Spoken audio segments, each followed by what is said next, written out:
because of this, nigga, you get your ass up and you work your ass 10 times harder than them. And you don't make no excuses. You don't show them. You never let them motherfuckers see you sweat. That's what I learned. I learned to never let them motherfuckers see me sweat. You see what I'm saying? You always get up and you always be prepared. You always be punctual. You always be the problem solver. You always be proactive. This is what that taught me.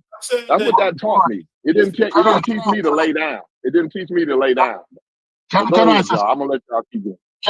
Can I say something, Corey? This is what happened, you know. If you have one ancient black person, all of a sudden every black youth is ancient. And it's a dangerous conversation to have. Because just like how we can find one irresponsible 19-year-old, I can find 20. I can find 20 responsible 19-year-old. But guess what? That 19-year-old who's doing the wrong thing, all of a sudden he's blasted on the screen as the typical 19-year-old black boy, so that when you lock them up, you can give them 20 years. Hillary Clinton, when she mentioned to predators, she was mentioning the 19-year-old black boy. He could be an abnormality in his community. All of a sudden, he becomes the standard. All of a sudden, he becomes the standard.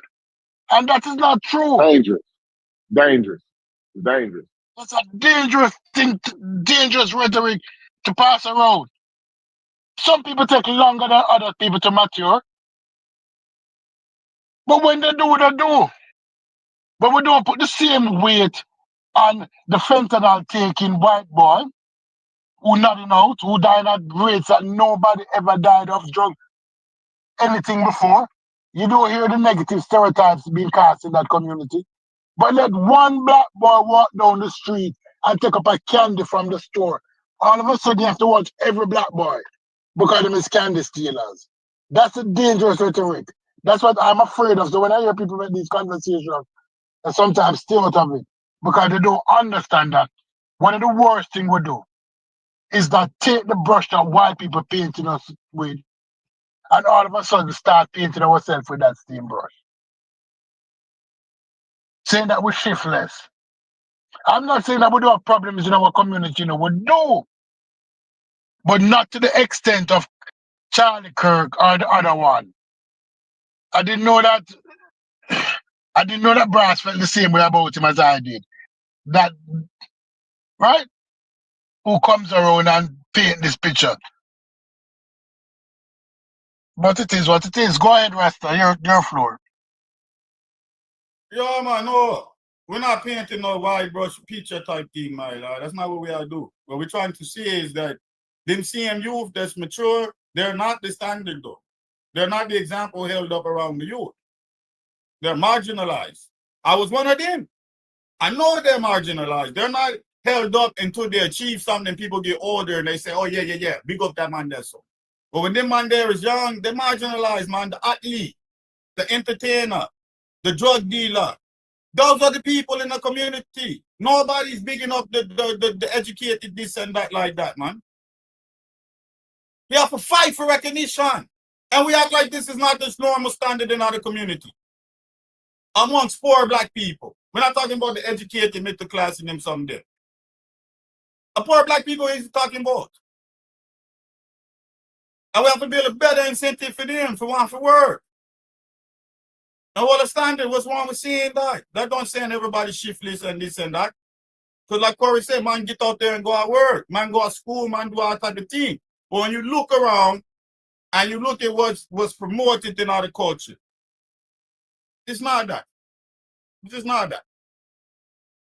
That's something you do on your own individual incentive, your own perspective to overcome this and that. That's not the general standard, man.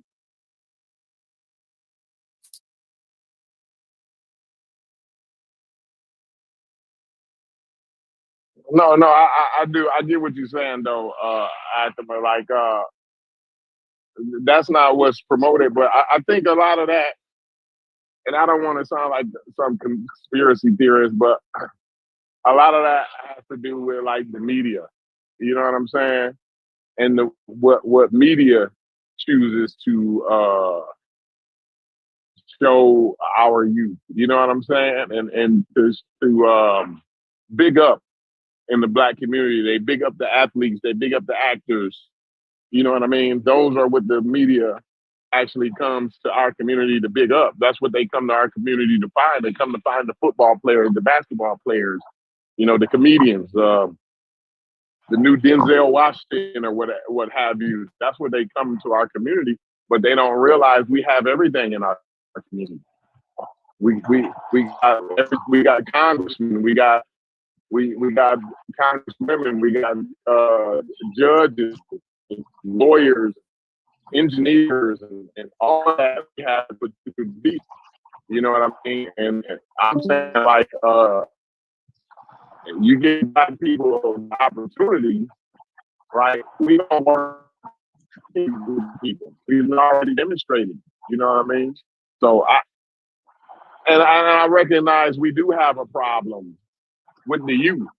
You know, I hate when we talk about like these situations like Black on Black crime and it's like, and we don't really clarify like, yo, that, you know, it's a problem in the Black community, but it's more of a youth problem. You know what I'm saying? Black on Black crime. I'm talking about cultural attitude towards certain teams. Yeah. Either way, not Black on Black. I know you ain't talking about Black on Black crime. I'm just using that as an example where we have a problem in our youth, and we're equating that to like Black people, and it's really even within the youth, right? It's really even more targeted than just saying the youth, right? It's a certain demographic of Black men, young Black men in that youth, like from 18 to like 25, right? What do you mean? No, 18 to 50, man. I still have brethren that live like the same way they might live the whole of them life right now. Yeah. That's in some cases, but for the most part, man, that's not the case. That's not the case. You can find 50-year-olds living like them young, crazy motherfuckers, but for the most part, that's not what it's like, though. You know what I'm saying? For the most part, by the time you get 35, you got a family, you're trying to get out of the game. You're trying to get out the street. You're trying to live for something. You know what I'm saying? At least that's my experience, right? You know what I mean? I can only speak from my experience. I don't have ChatGPT to get y'all all these elaborate statistics, but in my experience, time motherfucker getting 35 years old, if he ain't already dead or in prison, he's trying to get himself together and get out of the game. You know what I'm saying? And that's what I see. I think we do have an issue with the youth, though. You know what I'm saying? That where we need to get a hold of the youth. And I think that's a lot of times what Fetty's talking about. Fetty is really, I guess he's involved with the youth. So a lot of the ailments he sees, right? He sees because he deals more with that demographic. I think he's around that age, that 28, 30 age, right? And he sees kind of a degeneracy there.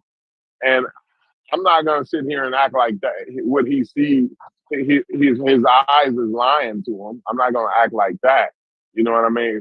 But I think it's just like the way that we're saying it as if it's some type of significant portion of the Black community. And I don't think the portion of the Black community that's dealing with that is that significant.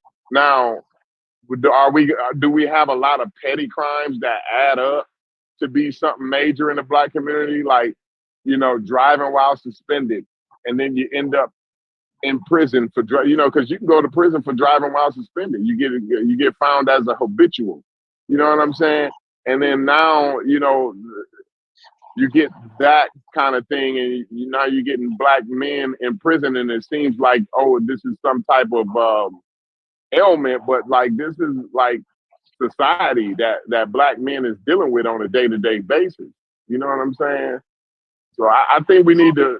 I think when we talk about those issues, we kind of gotta be careful a little Go and drive. Yeah. Go ahead. Take public transportation. Right. I mean, it's easier said than done. No, it's not, because I did it before and I had to make those decisions, and I chose the latter. I took the public transportation because I want the consequence of not moving proper. Yeah, most places ain't walkable like that. So like you sound like you live in like New York City or something, where most of New York like is walkable. Los Angeles and So big you city. Lived in a country town too. Then you gotta deal with public transportation. yeah, it's a little more difficult in a country town. You know what I'm saying? So like I'm just saying, but go ahead. I hear you. You got to make better decisions. It's what it is, Star. When you got a certain law and you know, say if you do this, you do that, it's gonna be a greater consequence. Then you got to deal with that. Absolutely, you definitely got to deal with the consequences. I'm not saying that at all. What I'm saying is like, there's different systemic issues. I don't want to go back over because it's like, oh, now I'm blaming the white man again. You know what I'm saying? So it's a muddy thing. It's never a cut dry. And I don't know because I don't think Fetty's saying that things are cut dry. I think within those conversations, what I keep hearing him saying is when we talk about this systemic issues, right? He wants us to have some type of accountability in that. And I'm not upset with that. Like I said, I'm an advocate of accountability. I just think, you know, some things has its place in the conversation. And then, you know, sometimes we need to have a different conversation to bring other things in. You know what I'm saying? So we're having a conversation about whether oppression exists still, right? And then you got Fetty jumping in saying, oh, all y'all doing is talking about the white man. No, we're just highlighting the fact that oppression still does exist. You know what I mean? So like you having two different conversations. No, I'm having the same convo. So it's called accumulation. Like I've been preaching the same sentiment for months in here, and again, I've yet to see a show damn near 10 minutes dealing with things we can do on our own. But I've heard hours and hours and hours talking about external forces. So I'm saying let's balance it out a little bit. I've been saying that. Okay, so spark it up. What you mean? I've been trying to. What you think I've been doing for the past 8-9 months? No, I'm saying right now, what is it that we can do to stop that, to better that 19-year-old to get his shit together, right? What are some of the things? How can we take I've been bringing up aspects of black culture in here for damn near a year. Okay, well let's talk about and you the get culture. Called a coon. I get called a coon. You a white nationalist. Let's not go over that. Let's start a new slate. Let's start a new slate right now. What about the culture? What about black culture that we can change to keep that 19-year-old from being the piece of shit that he is? Pieces of shit having kids. Cause like when I was a coach, like when I got out of college and I coached high school, I got a good idea again of like what was going on at home with a lot of those kids that was hella talented. You know what I'm saying? And I'm just thinking like, damn, like how can you thrive with caretakers like that? You know what I mean? So I saw that a lot, like welfare mothers. Not saying that all black people are people like this, but again, me being a coach, and again, more times than not, a lot of black folks where I'm at who are young and talented come from inner city communities, and they talented, bro. And when I see behind the scenes, and I see a lot of the shit that we can correct, whether it's again maximizing your potential, the parents, you know, relying on certain things that quote unquote liberals have been trying to push for black people to thrive, and they taking advantage of it rather than, you know, maximizing what they do on the everyday. It's a lot of shit. So I don't be saying this shit out of thin air. This is me seeing the pulse of my community in a lot of ways, and a lot of the young black men, and a lot of the shit that can make their situation better starts at home. Like, you know what I mean? So that's all I'm saying. I'm not trying to neglect the shit y'all talking about dealing with absolutely, and I would tend to agree with that it starts at home. I say it all the time. I don't know, like, can you expound a bit? Can you be more specific, Corey? I'm listening for specific. Can you be more specific? Okay, so when I was a coach, right? When I was a coach, I was a DB coach when I got out of college and went back to my alma mater, high school, and I saw again like the variance of how just baseline, you can give baseline critique, or, you know, because, you know, as a coach you want to promote your kids to go through hurdles and become men. You know what I mean? So for me, my avenue, my father, and other OGs who I was around, we played sports, and the OGs who taught me, they the head coaches of high schools, and they helping young black men the same way I'm trying to do it. And we all came to the consensus that these new age kids, when it comes to coaching and just trying to push them, a lot of them gonna have a hard time in life because they aren't resilient, bro. And a lot of shit that's going on at home culturally is like a lot of that shit can help it. So again, me being the coach and seeing like the future generation and how they respond to criticism and working hard every day and all of that. Like I'm looking at So it like, what can we do outside of that home? What can we do outside of that dysfunctional home to help those kids, to better those kids? Promote culturally. I think culturally, people may not want to hear it, but a lot of these young kids who I see that are in middle class environments, good parents and all of that, they're still going to the lowest parts of our culture and society by, listening to drill music, throwing up gang signs whenever they score a touchdown, slamming niggas out. And a lot of the shit that's just a part of black young culture that we think is harmless. If you just was to see, and y'all got kids, I know y'all, I don't have kids yet, but I know y'all know just by y'all having personal kids, that shit is dangerous, bro. Like you can imagine raising your child and you in a good maybe I don't know what it mean anymore. You know what I'm saying? That's probably, so that might be a problem. Like when we and we don't know what these things mean. It's just small stuff. Go ahead. It's small stuff like even like the parties, like the way we remember how we talked about a couple months ago, just how black people, a lot of us procreate. We don't have a lot of stuff in our mind, in the back of our mind when we raw dog in the bitch. That's just the truth. No, I'm hearing the problem. You have not mentioned a solution. Give me one solution. Again, he didn't say solutions. He was just bringing up. I'm confused. Like, am I answering? No, I was asking how can we mitigate that? What can we do? I've been said. Look, my being outside of that you family. haven't noticed is education and having more empowerment in your direct communities. Because I've been sending hella cases dealing with like the certain numbers and metrics, all this money that's been allocated to black communities to change certain scores, SAT scores, math, English, and shit ain't really changed. So I'm saying that simple thing alone, promoting education in the household, being mindful of the music and how that's influencing young kids to do certain things. But and do also, you think they're gonna start as promoting an education in that kid's because household that you're talking about? I've seen those Do you things. think his household gonna all of a sudden start promoting education? Yo, listen to me now, man. I've seen those things Fetty talking about as an educator directly. I didn't want to comment because I don't want to tell the FBA argument to start. But I could comment and agree with everything Fetty said based on teaching for over 20 years and dealing with the youth in America for 20 years in the classroom and having parent school night and all of that. And when certain parent come to back to school night, you already knew this child right here, you're going to have to give extra attention to for getting focused. Because there's no support at the house. And the best way you could do that is what I used to tell him is the school is a sanctuary for Uno. When you come across that door or that gate, whatever problem you had at home, left it there. And when you come here, I expect you to perform. And we're going to have high expectation, no matter what's going on in our own life. Because I got problem in my life, I don't bring them to the classroom. We're here to solve problem. And the best way we're going to solve problem is improving comprehension. And I have a high expectation for you to do that. I don't care. I don't care about no problem you have in your life. Right now, this is our task. And you have to do that. You have to hold them to the expectation. What happens though is people come down to the qualitative all the time. Oh, well, you're poor and your family's bad and I'm going to take it easy on you and I don't expect you to achieve because of your condition. And that becomes inculcated in the mind and the performance of the child.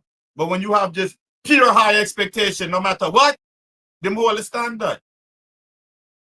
Yeah, keep a foot up a kid's ass. That's how I do personally. You know what I'm saying? Like to my own kids, right? Yeah, and I think that will work across the board. In general, right? One thing about a kid is you got to keep your foot up his ass, right? Especially the boys. and I think good mentorship is definitely needed in our communities. I think what Fetty's doing is good. A lot of times though, you know, we need some funding for that. You know what I'm saying? But No, I don't like that argument, man. Because too many black people got smart when they were super poor. Before they had the availability of internet and all of these things now. You don't need no money for getting education. That is a fucking lie. No, you don't need no money for learning arithmetic and basic skills now. You don't need that. Can I say something? Good argument. I tend to. Maybe I was wrong. Go ahead, Stupid. Go ahead. Let me say something. When I ask for solution, I used to work in an HIV prevention program on a national level, and we used to talk about solution-based ideas, right? And when I asked Freddy for solution, I wanted him to be more specific, but he was more generalized. Anybody with education know that you have to be specific. Fixing lead in black communities. Is that one? What? Fixing what? Fixing lead. You know, like the problems with toxic lead in black communities and how that show. I moved on from that, but okay, like, I'm saying like that's all I was saying. That's what you say. No, my one specific thing I would say is that when it comes to education, is to reduce truancy. Is to reduce truancy in black communities, right? I would say everybody would say the more you go to school, the more likelihood that the information will be passed on. But even in that situation where truancy was an issue in the community, I hear some black people, especially black conservatives, come on and say that, listen, we can't force truancy. When Kamala Harris in California wrote letters to black families to tell them that, listen, you're going to jail if your kids miss X days of school. She was not locking up anybody.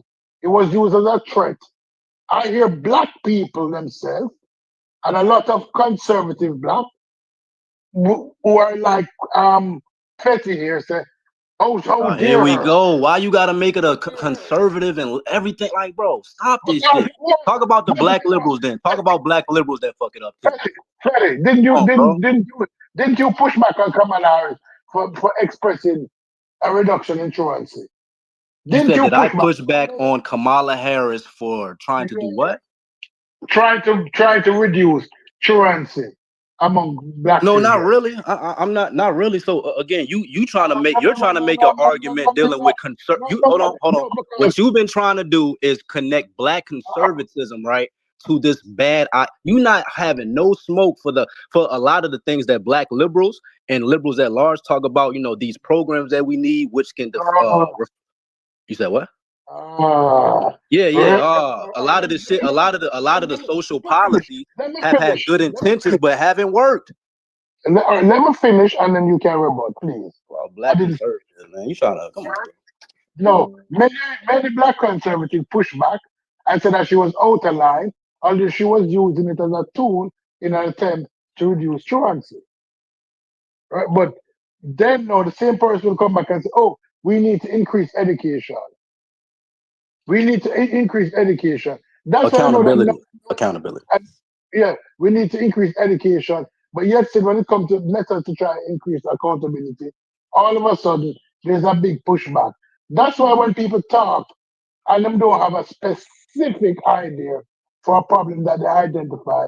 Been giving solutions for the past 8 months. Polygenic scores, early intervention programs. Don't do that, bro. Don't do that. Niggas been giving solutions in this bitch, and half of y'all don't even agree with them. You have always been a generalized dude, but no problem with that. You can generalize, but we're so specific because I've been in rooms and we realize that you have to lay out all the problems, and you realize that you cannot solve every problem. You cannot use generalized terms like, "Oh, we need to increase education." What does that mean? When you say increase education, what do you mean by that? What does that mean?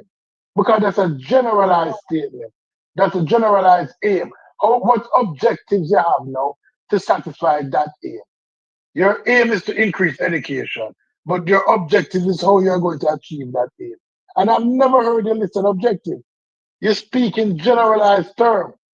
And that is how I assess people. When I speak in generalized terms, I realize that they're talking. They don't have no knowledge of what they're talking about, but they're talking. They've never been in problem-solving groups or problem-solving situation. Probably what we need to start with is to have think tanks to people to evaluate the major concern among the black community. I And could to have sworn, right? Anathema. I could have sworn I did a whole show. I did a whole show talking about solutions from experts in 2025. But that's not enough for this nigga Stu Peace. He want to create this narrative because he I like didn't hear that show. you know, I did not hear that show. Oh, where was that yeah, show because you on? just be talking. That's my problem with you. You be talking, act like you know what you're talking about. that You be show wrong as hell. Like Where's that stop show on? stop speaking on me if you don't know what you like. Come on, bro. Because Cut you're the a shit. generalized person. You talk a lot. You're talking a lot of generalization. Nah, bro. You be creating these fake narratives like, no, bro. I love to see that. What is you talking about? Fetty, I might ask both of you this question. What do you think about this? What if there was a way we took like some of the scholars, because you know there's like over $1 billion of scholarship money that doesn't get used. You understand? What if there was a way to redistribute some of that while people were already in school? Like in our black community, we figure out how to fund, like say you are an all-star elementary school student, right? So you get a funding for A's and B or a certain average. Like we literally fund you. That sounds So like the parents inclusive don't need an excellence. allowance. That sounds like an inclusive excellence framework. And then you move that up into 7th and 8th grade in high school. So what you're doing at school is consistently funded. Yep. So you have a financial incentive, and it take pressure off the parent, because the child funding has to be used towards education or things for the child. You understand? Something like that. So the parents can't take the money and abuse it and all them. You see me? Yep. I agree with that. I think that'd be a good idea. To build an incentive because these children are financially motivated. Yep. And what is it rewarding? What is it rewarding, Anathema?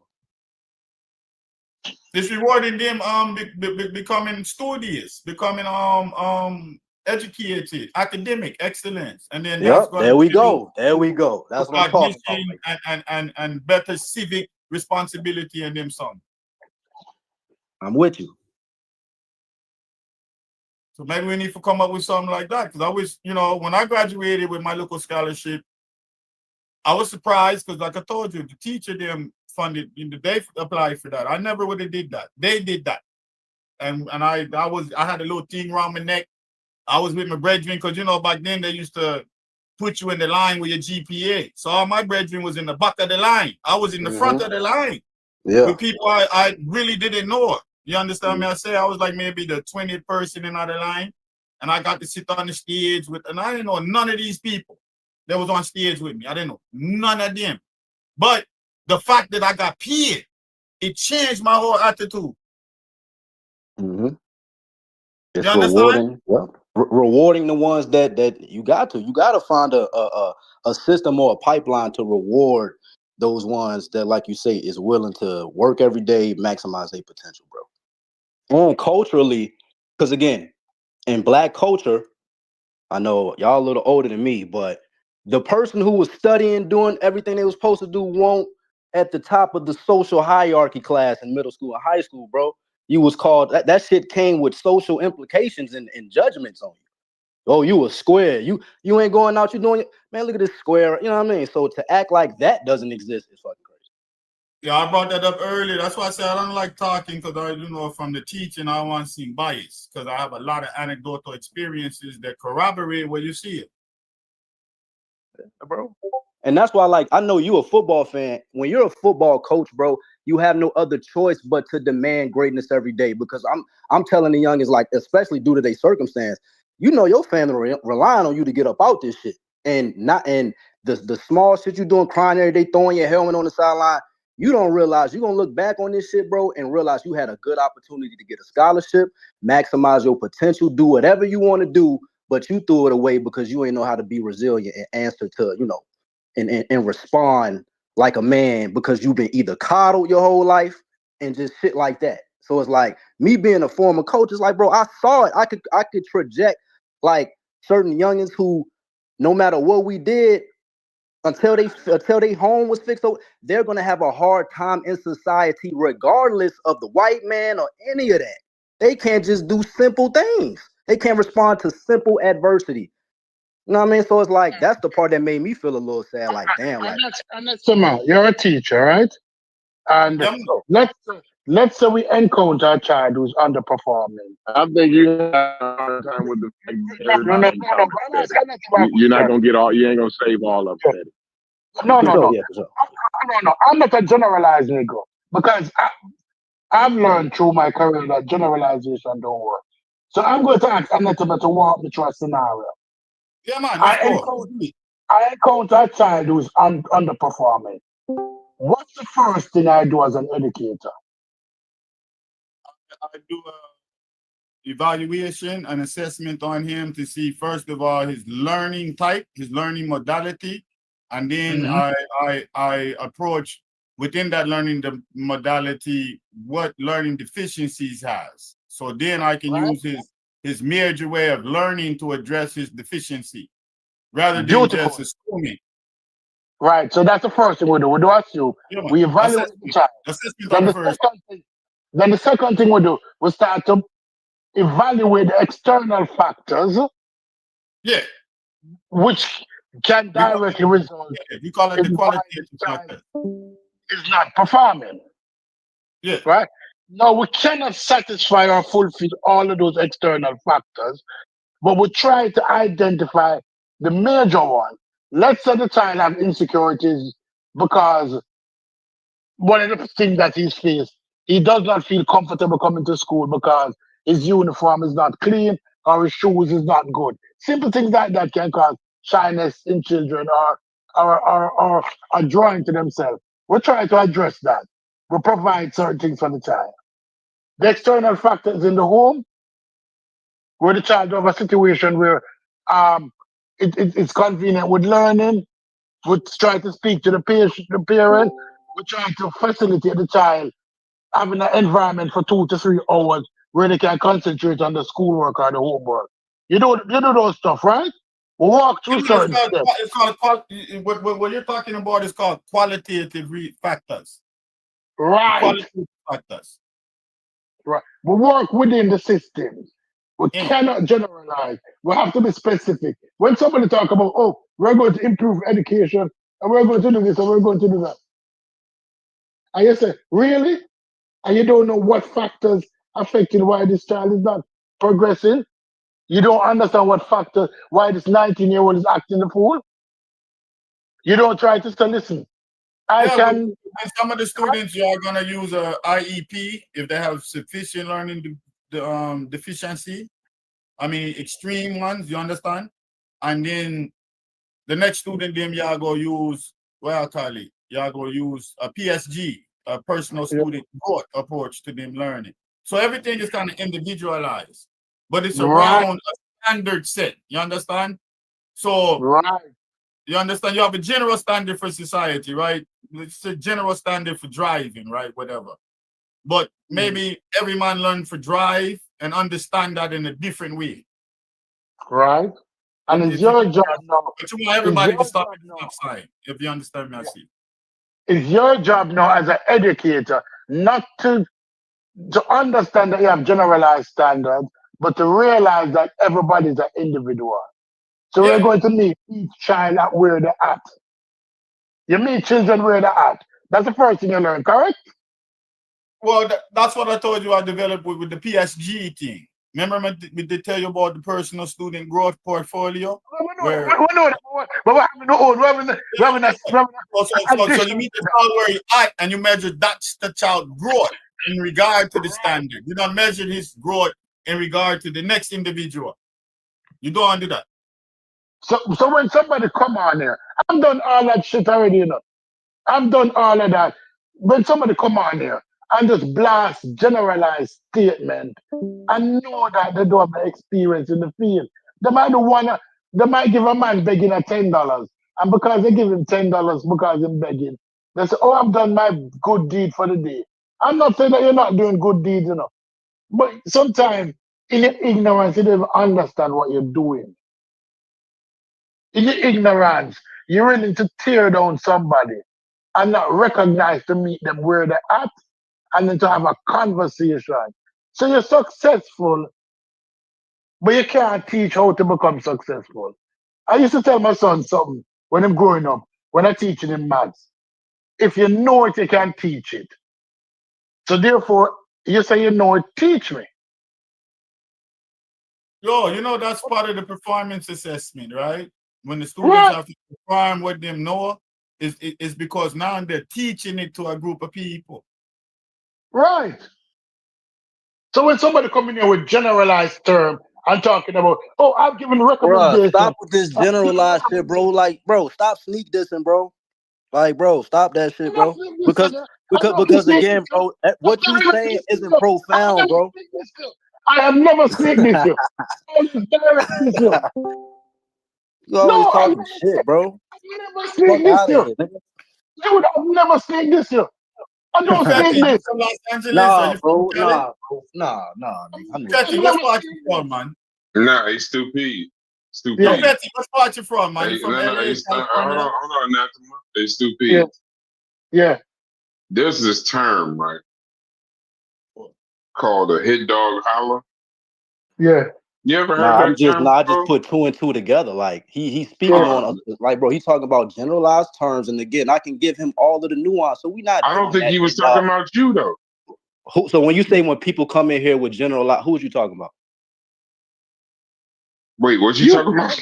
Oh, my fault. Like, fuck out of here, bro. Niggas My think fault, man, Fetty. I can't think that. Niggas think I'm My dumb. fault. What the Hey, fuck? Fetty, I didn't know you were talking about you. Man, see, bro. See what I'm saying? But to be fair, that don't mean he was sneak dissing though. Y'all got it. Y'all got it. He been sneak dissing for the past week. I didn't know he was talking about you. I'm not ever saying this. What he been trying to undermine I think he anybody. was hitting you right in the mouth though. Yeah, I don't think he was sneaking. I think he was directly talking about you without saying your name. He just didn't say your name. That's what I'm saying. What do you mean? You proving my point.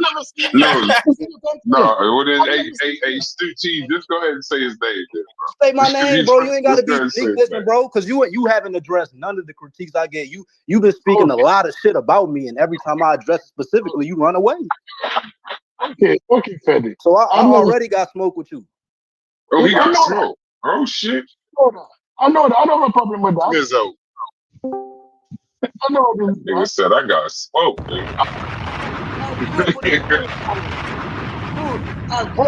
Because you always speaking on some shit you don't know, nigga. I don't know you. I ain't even had that much conversation. Fuck out of here, nigga. For that cold snow. So hold on, Fetty. Hold on, Fetty. Hold on. You speak on stuff you don't know either. Hold on. Fetty speak on stuff that he don't know when he talk about parents and parenting. You don't know parenting because you ain't no parent. So you speak on a whole lot of shit you have no real world experience in. Some people ain't never had a dog, a cat in their life, ain't took care of a pet, much less of a person. Much less of a person. Only around y'all children. I'm around. No. Much less of a person. Yeah, Taking care of a person, you know, is a lot different than reading. Now, hold on. Let me talk. It's a lot different than reading about it and running around trying to get answers about it. It's 24/7, 365. 365, 24/7, 365. So it's easy for anybody to sit back and say what people need to do with their children. Everybody got to go find out first what their children is up against, what you're up against as a parent. I know plenty of children that was raised in perfect homes and quote unquote, and hit the streets and fell all apart because you can't change the world. So that's only one part of it. I was one of the worst kids. Yeah, it ain't just a simple fix of hold on, Corey. It ain't just a simple fix of turn off the TV. You don't run the TV. Your kid got to go outside the door. They got to get on the school bus. Depending on the size of the schools where you live at, they may have to be around 3,000 or 4,000 other kids. So all we need to do is, and these are solutions. No, a solution fixes something. Right. And if the shit was, and if you think that these are new solutions, they're not. They're ideas. They're things that people put forward that we can try. Go look at some old, matter of fact, whatever city you in, go see what programs they have for the last 40, 50 years. Every year, they change every city council. Every time we get a new school, a district superintendent, a new mayor, there's tons and tons of programs. So ain't none of this shit new. So stop yelling solution. People ask, what is the solution? Because if you tell me the solution, it better work. Because that's what a solution is. It solves the problem. Obviously, the problem ain't solved. And it ain't because nobody tried what the hell you talking about. So anybody who don't got kids or ain't never took care of somebody else's kids, from a newborn to a 19-year-old, go get you a dog, go get you a cat. Go get you some pets. Go carry around an egg all day and try not to break it. Man, talk before you make shit. these easy judgments on people that out here trying to do what they trying to do with their kids and deal with the world. And that ain't no cop out. Nigga ain't got a fish tank. Nigga don't know how to feed a fish consistently. Telling me what to do with that children. Boss, this gelding came in the room. You know what a gelding is, right? In Jamaica, we call it Freddy a gelding. Father's Day time, we make fun of him. He couldn't live in Jamaica on Father's Day. I'm this big 35-year-old gelding. Right? This gelding now coming here and making it look like he has been facing this problem for years.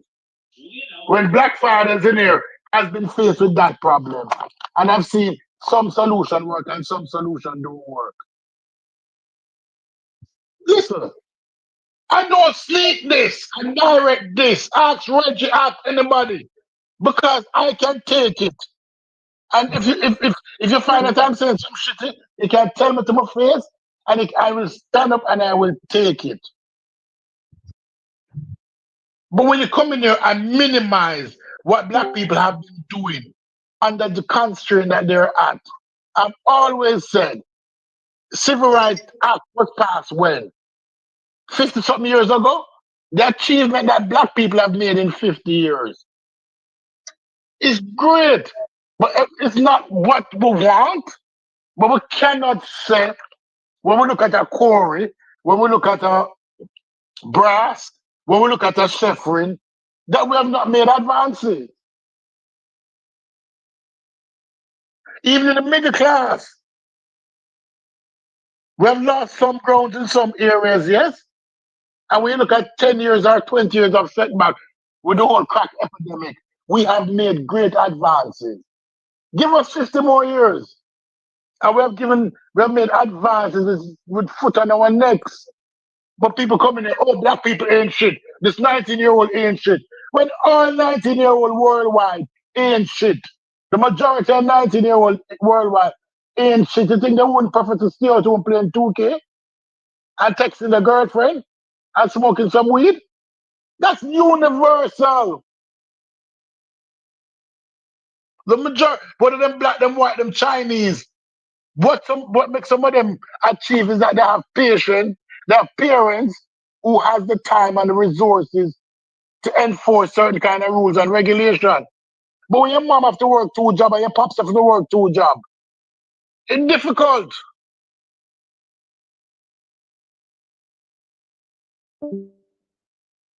Guys don't talk because I'm gonna always say, listen, because I think I'm fucking up the conversation. That's why I backed off the conversations. I thought I was fucking the conversation. I thought every time I said what the fuck we was going through, I just started hearing about motherfucking Chinese, Muslims, and white people and what they going through. I just don't care. I don't give a damn. And you know what though? You know what Stu Pease brought to my attention, right? Because both me and my wife work, right? So it's things that I realize, like, yo, we're not spending enough time we're not spending enough time. This is when my 9-year-old was in the 2nd grade or 10. She's 10 now. She's in the 5th grade now, right? When she was in the 2nd grade, she was having problems with the sight words, right?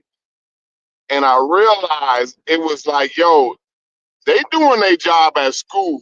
What it is she's not getting the extra at home because by the time I get off work, my wife get off work, I do some yard work, and she cook dinner.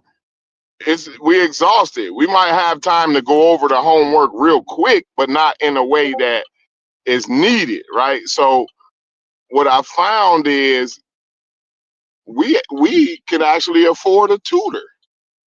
And guess what we did? We got a tutor, and things changed once we got the tutor.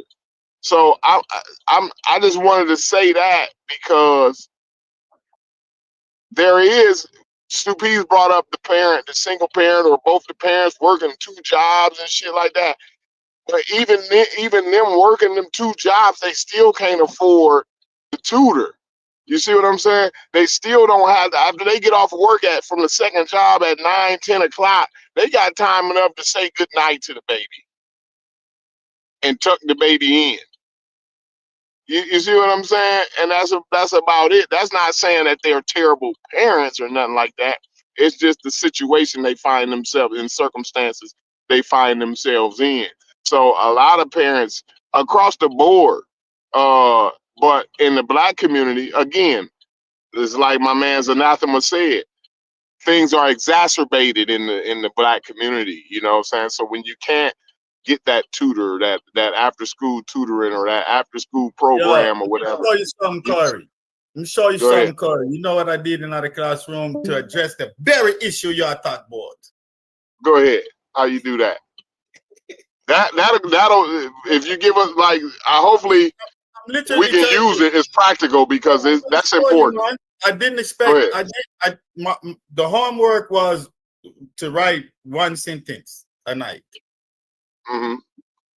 But it's a special type of sentence you have to write. It might take you 30 minutes to write the sentence, like a math problem, like serious. Mm-hmm. Because how I tell you to write the sentence is certain things you got to do, right? I might tell you, I don't know, use this word as the object of a prepositional adjective phrase used in the complement of the sentence. And, you know, you got to understand what I said to write that sentence. You understand? And it's going to take you a minute. It's going to take you a minute. But when you do it correctly, you understand fundamentals about language. That was it. That was the only homework. Other than that, no homework. The only thing your parents had to do was look at your portfolio, make sure you fill out the assignment sheet, and that assignment sheet, the date on that corresponded to an assignment in our portfolio. And just sign your name. That was it. That was it.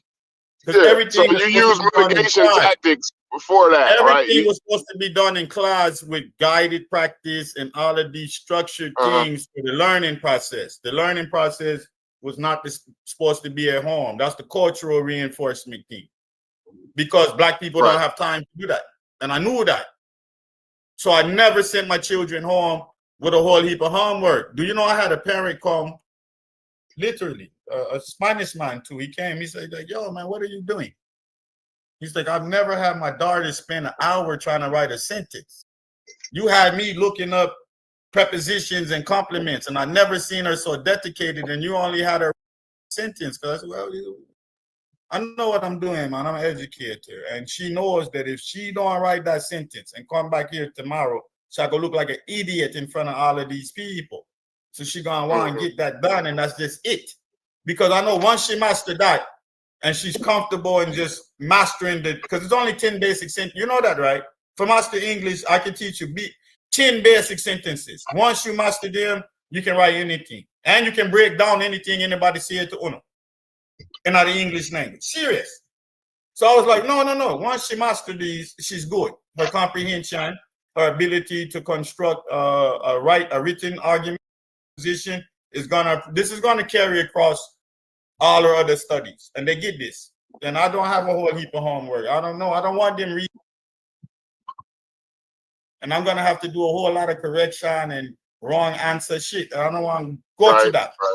I did that my first year, and I was like, oh no, I'm not doing this. I'm not doing this. We got to fix that. I got to figure out something to fix that. Because every time they go home to do things without them parents, it's wrong. When they come back to class, it's wrong.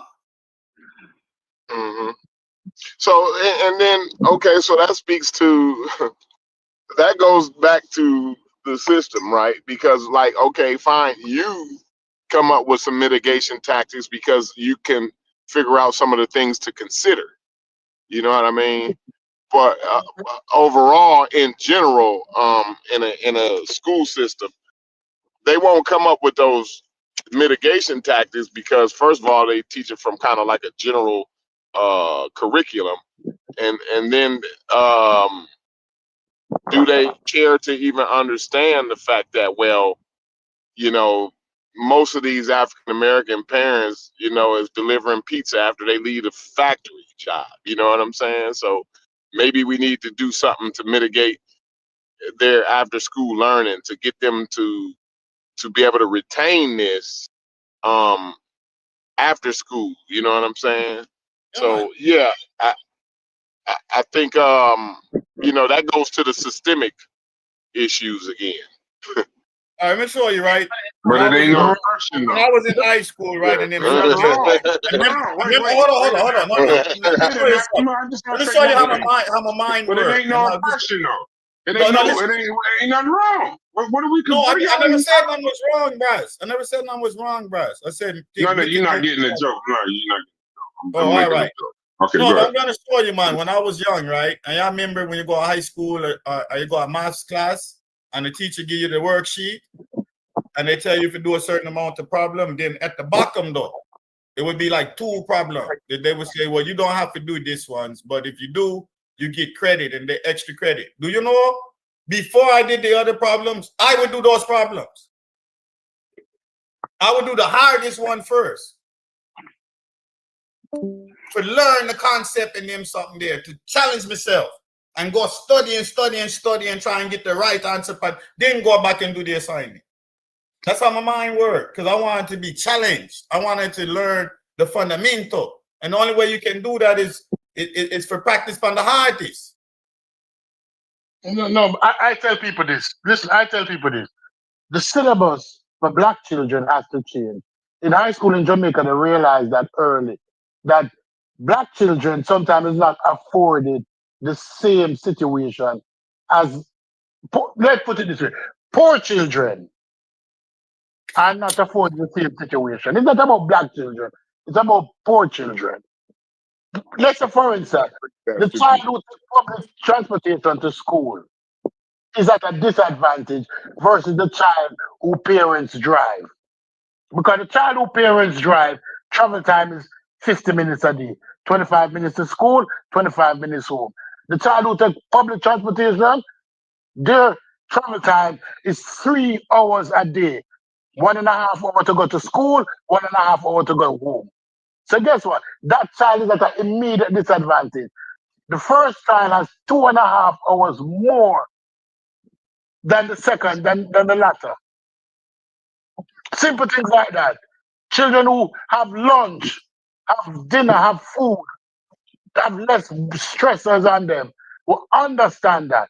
So the child who comes home and comes home to a ready cooked meal also is at an advantage. You have to put all of those situations in the formula. That's And then all, when you look, that's all the qualitative situation.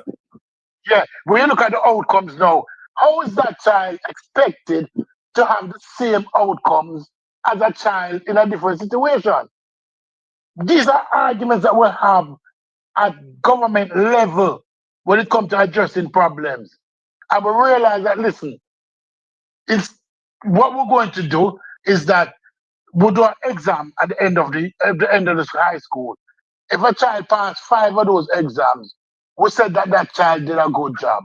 You have children who pass 8 level like my son, but that don't make him any better than the other child who passed 5. 5 can get you to college. 11 will get you a second look, yes, or a third look, or a more favorable look. but 5 will give you a good look to get into college. Because we understand that not everybody has the same situation. But here, it is expected that children who are at a disadvantage are expected to perform the same as children who have better advantage. And that's unfair. And even the curriculum, even the expectations is unfair. Yeah, yeah, stupid. I'll show you some, man. And I tried to argue against it too. I'm not gonna lie. I did. But let me show you something.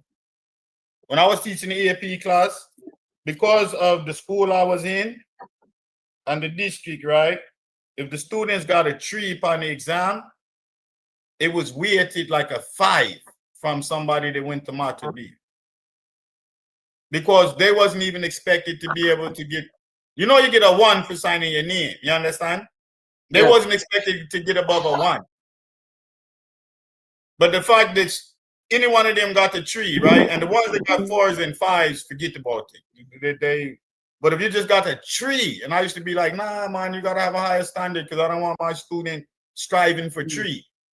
I want all of them to get a 5, you understand, or a 4 upon the team. I don't want all of them striving for 3 and you trying to weight their 3 as, but you know, they was taking the quantitative factors in account. You understand me? I see it. So they were saying these students, if they was put in that situation in Mater D and them place there, they would get a 5 or a 6 on the exam. You understand? Easy. So they was counting them 3 as the same weight as that, if you get what I see. And I'm not gonna lie, I tried to fight against it. Because I was like, no, man, I want them striving for the highest. They can't take this and I don't want my that they can go to college. I want them to strive. I said, keep that a secret. Don't tell them that. Make them know, say they have to fight. And then some of them would get the 3 and be like, yo, Mr. Robbins, I got a 3, but they weighted it like that. I was like, oh, you got the weighted scale? Yes, I. Big up this. I would act like I didn't know nothing about it because I didn't want them to reach for mediocrity. But you have to be fair. Yeah, you have to be fair same time, same way. Sometimes the situation that you're in, if a child hungry every day and that child get a 5, imagine if that child was in a different situation. That child will be an Einstein. We know that the qualitative and the quantitative are both important. We can't disregard any. We have to work with both. So, question, Stu Peace, do you know, like, since the 60s up until now, as far as the education, do you know all of the efforts that's been done to try to address the shit that you talk about, or you don't know any of that? Yes, I understand that, City, but specifically, okay, give me an example. Right, well, no, I can't list them off my head now. Just give me 2 seconds. Oh, okay, I got you. I'm old and I get a stroke, you know. So sometimes my brain not working, but information is here. Just give me 2 minutes because I ask you the question. It marinates in the back of my head and it soon come up. But what I know is that the socioeconomic problems oftentimes was taken into consideration. That's why the welfare system changed, where parents are sometimes allowed to stay in the home. The rent was paid for in hopes that this single parent could motivate the children. But the socioeconomic factor when it comes to education is important. The external factors is important. The role model is important. Simple things like that, like informing people that listen. Children with simple things as books in the household. Children where the parents read, and reading is a function of the family, perform far better than the household with no books. You can look that up on ChatGPT. It is there, right? Simple little things like that. That's what we're reinforcing. That listen, introduce reading into the household. Buy books. Even start them off with comic books, with manga, and then increase them to other books. You'll have better outcome for your children. It's simple things, you know. We're not going to make giant steps. And some of the system is that a system sometimes come in place. And because after 5 years, somebody say not working, they dismantle it and start over with another system. And sometimes it don't work that way. Sometimes it just need fine-tuning for it to be better. We understand that. But we in the black community, and not only the black community, the poor communities, even among the poor white people, those factors are not taken into consideration. So their scores, we look at test scores in Kentucky, on average, it's worse than test scores in Ireland. So we look at it most of the time, it is not a color thing really when it comes to education. More than likely, it's a class thing. Although Byron just dropped out of New York University, it is alleged that Donald Trump so dropped out of university. I don't know how he could fail because everything is in line with him being successful. But among poor people, it's easier for poor children to fail because of external factors. When I said black, I said black because I'm black first. But if you look across it, socioeconomic, it's actually poor. Poor children perform less in school. So you ask yourself why and start look at the factors now. You realize that, okay, food security, transportation, how they feel about themselves, how they look, appearance, those things affect performance in school. How we can address them. Some schools start addressing them by saying, all right, this school is school uniform. School uniform is not about taking away the individuality, you know. No, it's about standardizing things that children don't feel inferior. Second thing, food security. We're going to insist on school lunches.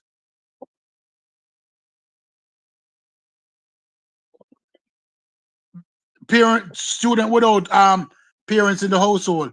We're going to reduce the dependence on children, on parents to help with schoolwork. We're going to provide more tutoring online. That if the child don't have a parent in the home, they can go online and type in Q&A and say, how do I solve this problem? And an online tutor will come on and assist them. Because we're trying to mitigate these problems. But when somebody just jump up and just generalize, oh, education, you realize that them don't have no knowledge of what I'm talking about. Go ahead.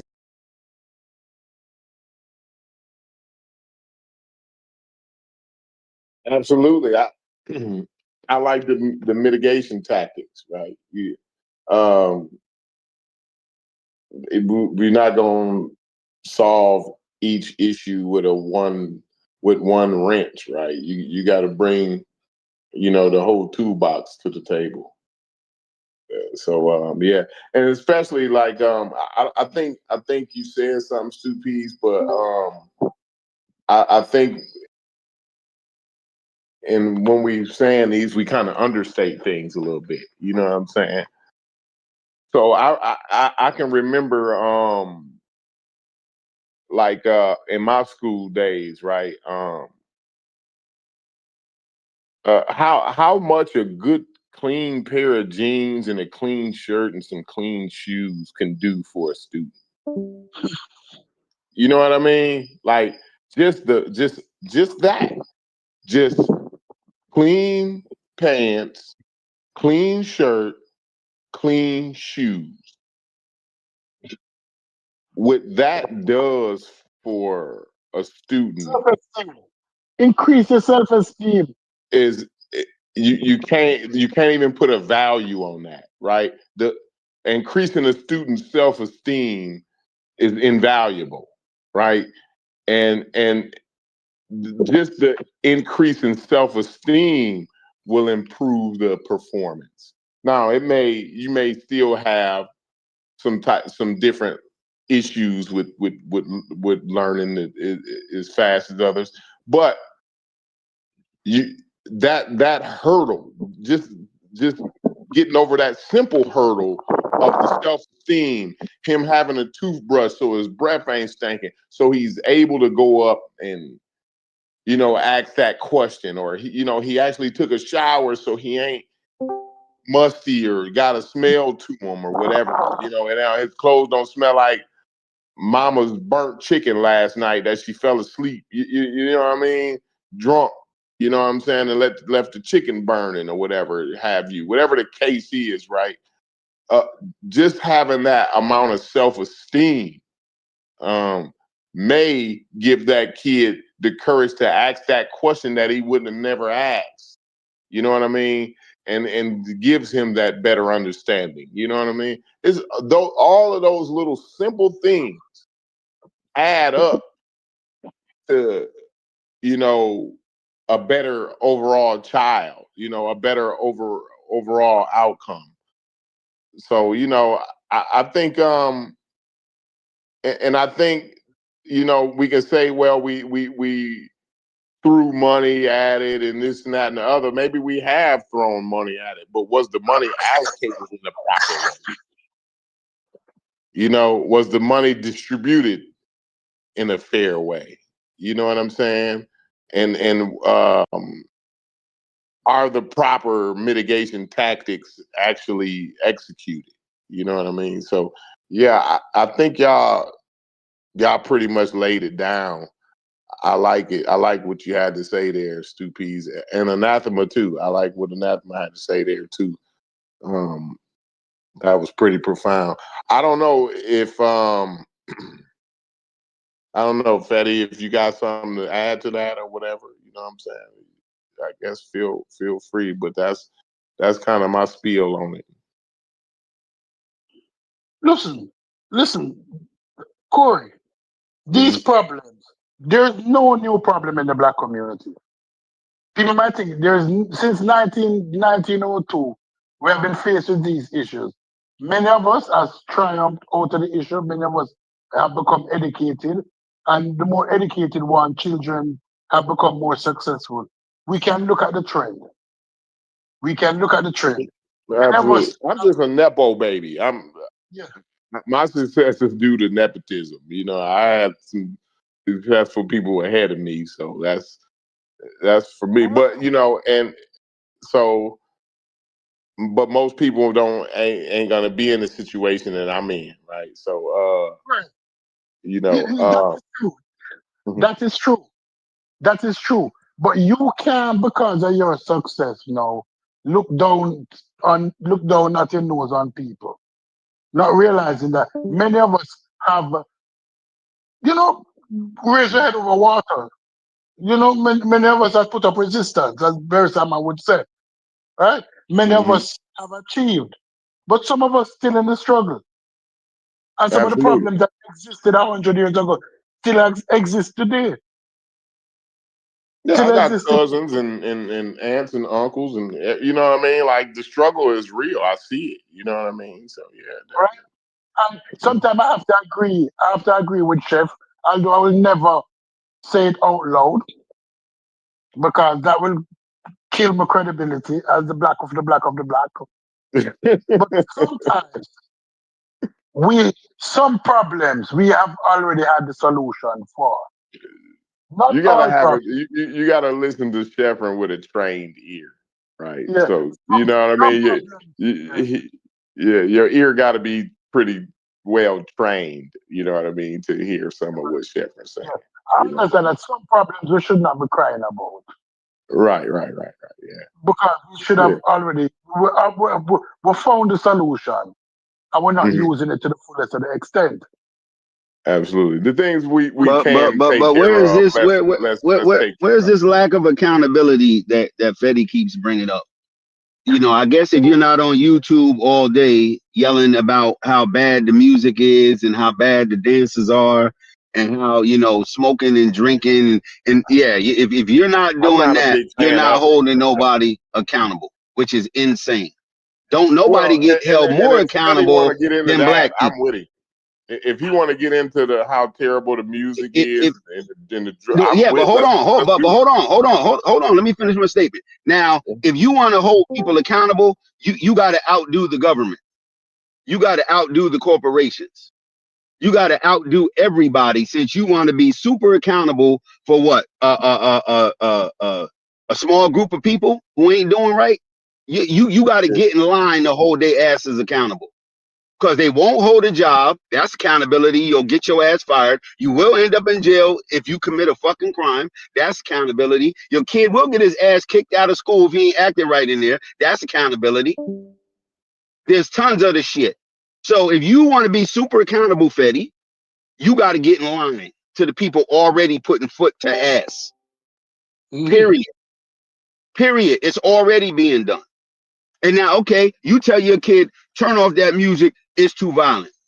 Don't dress like that. That's signifying you a part of a gang or a group. Don't do this. Don't do that. But then you turn on John Wick, where they probably shot 10,000 fucking rounds. You probably watched Deadpool and Wolverine. Well, I ain't never seen nobody get a knife or a fucking katana blade put to them more times than that, and tell them, oh, that's just entertainment.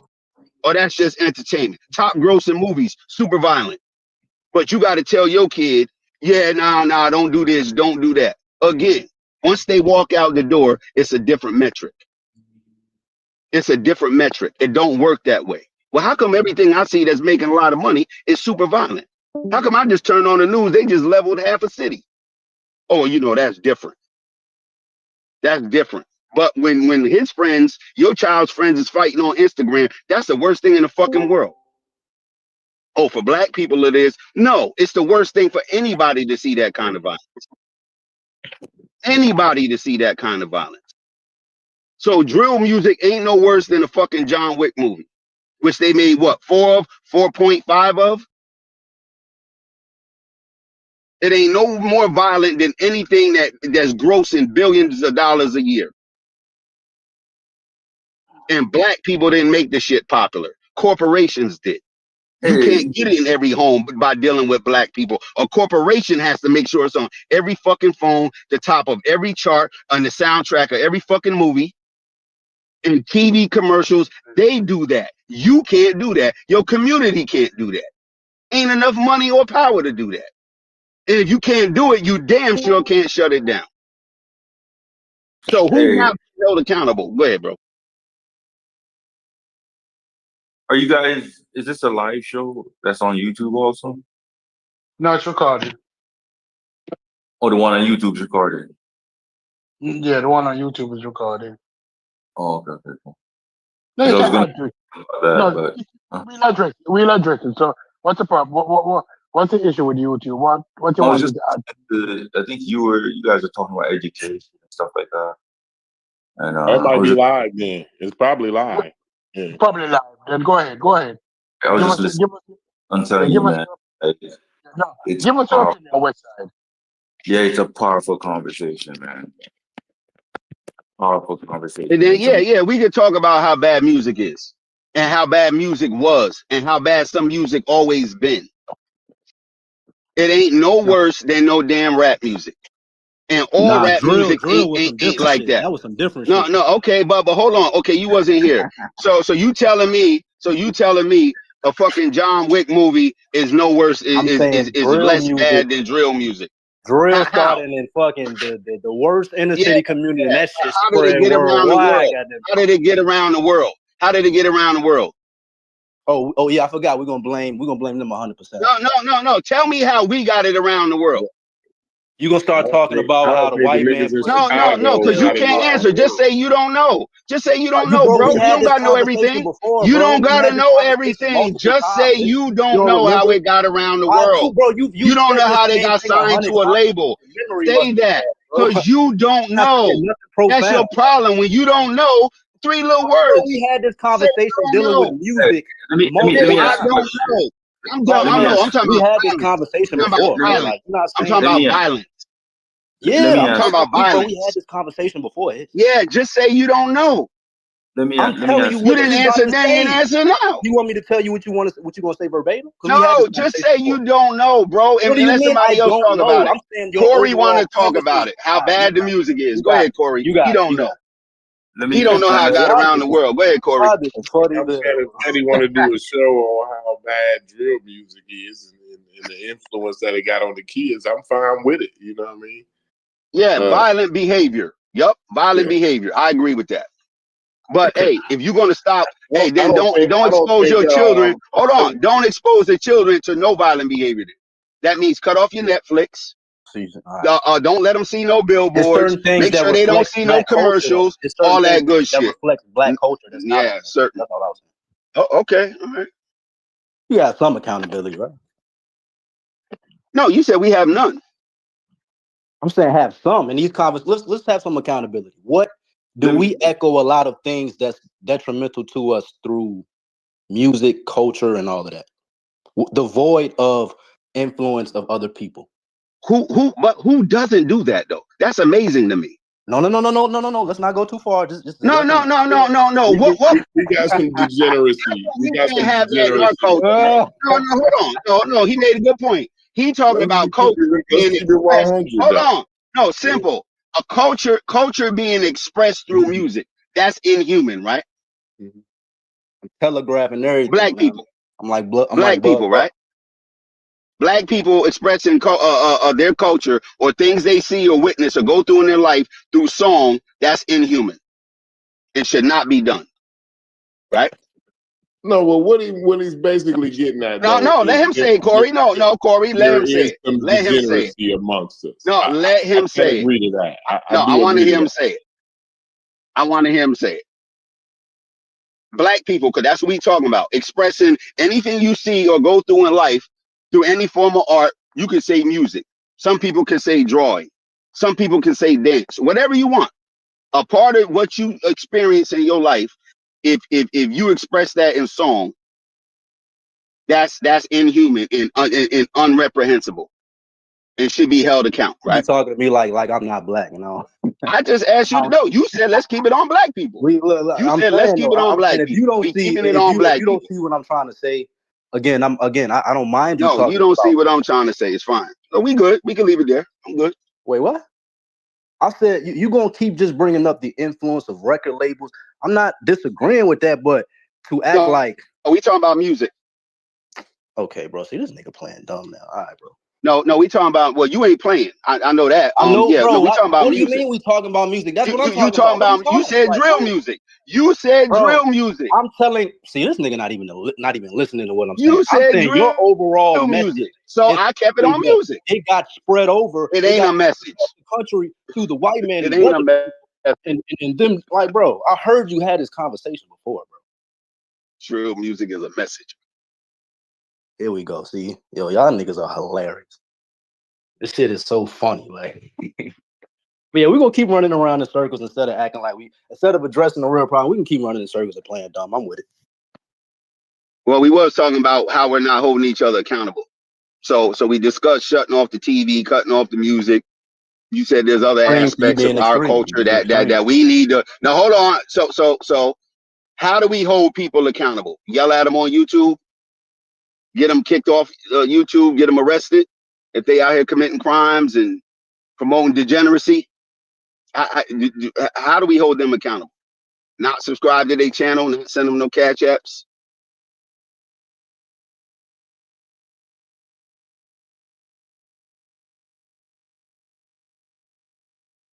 I guess that ain't gonna work, huh?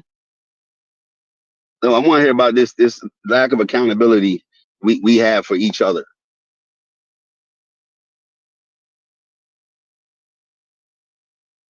You don't get what I'm trying to say? Cool. I mean, I've noticed when I've been in certain spaces on the internet with black people, I've been bringing up things dealing with like we've had these conversations for months. And anytime I bring something up dealing with things we can correct, I notice me and other people who have that same sentiment gets like this mark on them within their own community. Like, don't fuck with that nigga. He's a coon. He do this. That's all I was saying. So okay, name one correction then. Just give us one. And then we'll work on that. One correction regarding what? What are you talking about? No, you said some things that we can correct. So just give us one thing that we can correct. I mean, it's a lot of things. I mean, no, just pick one. Education. We talked about the education, how valuing the ones who actually do work instead of that young child being called a square and things of that nature socially. Because again, in black communities devoid of white people, we create our own social hierarchies based off things we find valuable. So it seems like black culture doesn't value a lot of things compared, to other groups. And I'm not knocking us for that, but at the same time, that has implications devoid of a lot of the external shit y'all talking about. Shit that starts in the home, A lot of So music. no, hold on. Let's just stay right there. Let's not go too far. So teaching black kids not to make fun of other black kids. Okay. I mean, it goes to a larger I'm just trying to sentiment of simplify. social I'm just trying to change. simplify. Okay, change That's a powerful change a lot statement of right things that there. social change a lot of things that we deem important at a young age. That's a And powerful statement right there. What? What you just said. What You part? gotta educate people about priorities. Like, Right. what right. do you find important? You know, is the material thing important or is the individual important? And so making fun of someone for what they're wearing and stuff like that, it can create animosity and division, you know? So that's a smart move. That's hold one thing I on. Let's respect. stop right there. Now, hold on. Let's stop right there. Anybody with children in the room, have you ever taught your kid to go make fun of somebody, or when they did, that you didn't say something to them to correct them? Now, let's assume most of the parents don't teach their kids to go clown people and do all of that, right? Now, just because they know that, when they're around other kids and they do it, what part of your job have you done wrong? And see, no, we're talking about kids now. We're not talking about adults. We're talking about children. Again, anybody with children that don't teach your kid, just take a school day when you get your kid up for school. Actually, it starts the night before. Preparation. The homework that they eat, that they go to bed at a decent time. Are they going to be ready what they're wearing tomorrow? Who's taking them to school? Who's picking them up? Who's dropping them off at the after school activity? All of this stuff. Most people I know go through all of that stuff who have kids. Most. So the environment has a lot to do with what your child does when they leave the house. You can't be with them 24/7. So all the work you're going to do at home, if you ain't doing the work outside of the home, in the school, Corey was talking about having clean clothes for kids to go to school is good for their psyche and everything. Yeah, but if their parent can't afford nice new clothes and the latest things, now that needs to be addressed outside of the home. Where is these people working that they can't make decent money? What's the job opportunities looking like? Kids are a different animal. They're not data. 1 + 1 = 2. Yeah, till it don't. They're not math equations. They're fluid beings around other fluid.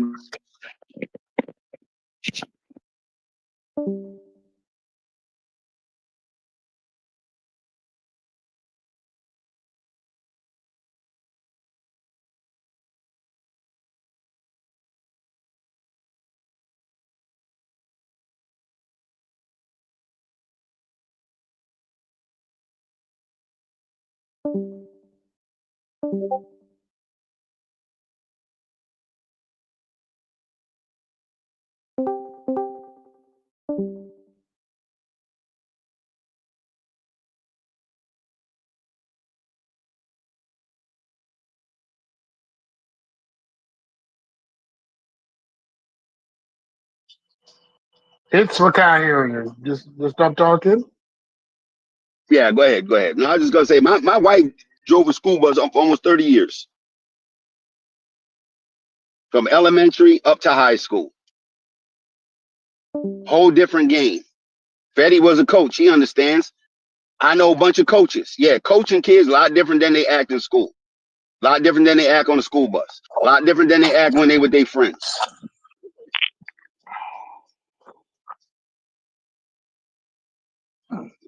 And I think a lot of shit is already being done and people do it inherently when it comes to their children. So it's either they're not doing enough or they're working on some of the wrong problems. Right. In all honesty, let's be truthful. We know that as a community, we're facing social problems and social issues.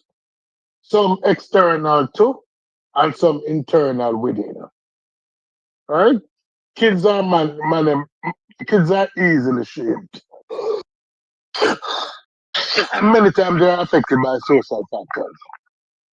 We're not lying. Everybody is adult. And when people have children, they realize that. It's not easy. So when somebody come and act as if the problem that we face as parents are easy problem. Even the parents have to work 2 jobs. They don't do it because of themselves. They do it because of the kids. And many times they're faced with that problem. They say, listen,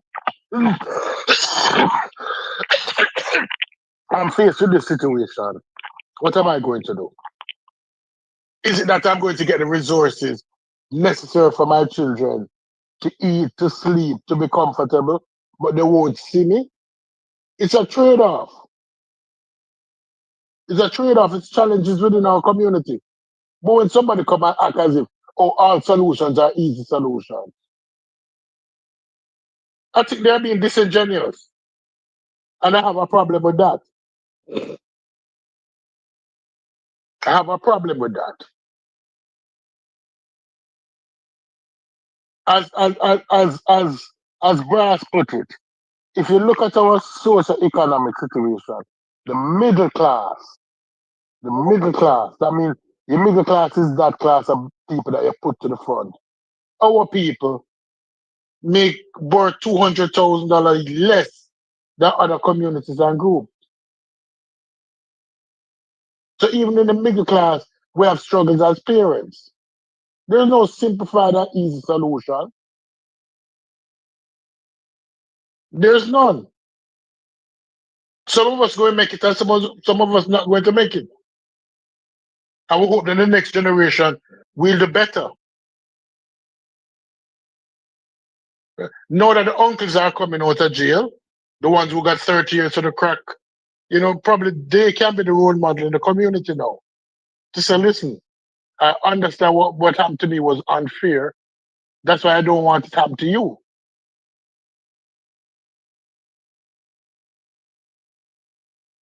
But when people talk and act as if, oh, all you have to do is just press the easy button, ding, and it's solved. No.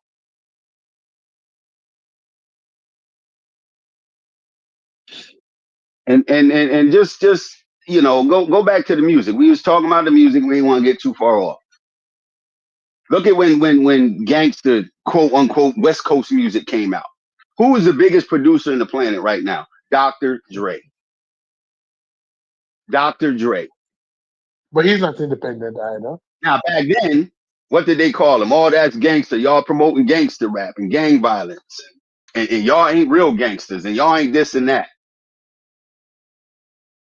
But enough money behind something makes all that go away. Makes all that something to be admired and somebody to push to be a super producer like Dr. Dre until they go back and look at how he was received earlier on. That's what I was talking about with Fetty. Just because something is bad doesn't mean that it has the ability to spread itself and become popular. There's a lot of bad shit going on that ain't popular, that ain't selling out, that ain't #1 on the charts or the biggest movie in the theaters. So is the problem the drill music or is the problem the drilling? The drill, like it's bleeding. Like a lot of these genres, although as you can see it in different communities or whatever, like different genres outside of rap, it's like things like drill music or terms such as ops up in the score. This shit bleeds into our community, and even a lot of black children who are in middle class homes, 2 parents, all of that is getting gravitated to this shit that we're playing a part in pushing, bro. Like we cannot act like that's not true, bro. But I see what you're saying. See, you keep saying no. You insinuating people are acting a certain way. Yeah, no one said. Who would say drilling is good? Yeah. Talking and saying about it is good. I got you. No, I'm not necessarily talking about you. I was more so saying like, yeah, I got you. But I agree with you as well. Like we don't have no control. I'm not saying the music ain't the problem. I'm saying the drilling is the bigger problem. The music is a symptom. Mm-hmm. The problem is young people killing each other. Yeah. That's the problem. And then what they do immediately after they kill each other, and the ritual they go through when they do it. The music came last. The popularity of the music came last. That's the end result. Right. Yeah, I agree with that. You know, you got to get through 4 or 5 steps before you even get to singing and, you know, rapping about that shit. So to me, the bigger problem is the drilling. The bigger problem with that is just young people just killing each other. That's the problem. You know, we look at the music, you know, it's like, okay, now we got everybody's attention after how many of them died or end up in jail on their way to jail. So that's what I'm saying. The problem ain't. They say the world knows it's a problem once it's out there. Right? We've been knowing it was a problem. Once it's out there, the world knows it's a problem. That's what I'm saying. And for it to get out there and get popularized, that's something completely different. Yeah, that's a whole other mechanism. Say that being a rapper is one of the most dangerous occupations to have in America. I've heard people say that. Now it is. I thought Ice Road Truckers was most dangerous. I'm saying when you look at just rappers, like I look at a tractor trailer, that sounds more dangerous to anything to me. I'm saying when I look back at a lot of the people who I used to listen to, a lot of them dead, bro. Like a lot of rappers who was ready to blow up, no matter what region of America they was at, seemed like they fell. They fell, you know, of the same thing. Like something, you know, repping your city, and when you go out of there, you got other black people on you, trying to prove who you are on a daily basis, and you gotta like stand up to this, and because that's what culture tells you to do. You know what I mean? So I see what you're saying too, though. A lot of the 2 of the biggest rappers dead, gun violence, Tupac and Biggie. Don't get no bigger than them 2. Hey, Fetty, I can speak from a personal standpoint. Just be cute. I can speak from a personal standpoint. Well, with me, when I was touring, when I did different things, if you put out that type of energy, you talking about sliding on motherfuckers, killing people, that's the type of energy you put out. Of course, that's the type of energy you're going to have at your show. Some people, literally, that show is showing where you're going to be at a specific time. They can catch you at that show. They can rob your house while they know you at this show. It's vulnerabilities with being an artist. But I always tell them with great power comes great responsibility. I never feared that shit because I always talked about smoking weed, pimping shit, playing shit, getting your mind right. So I knew the type of energy will be in my shows.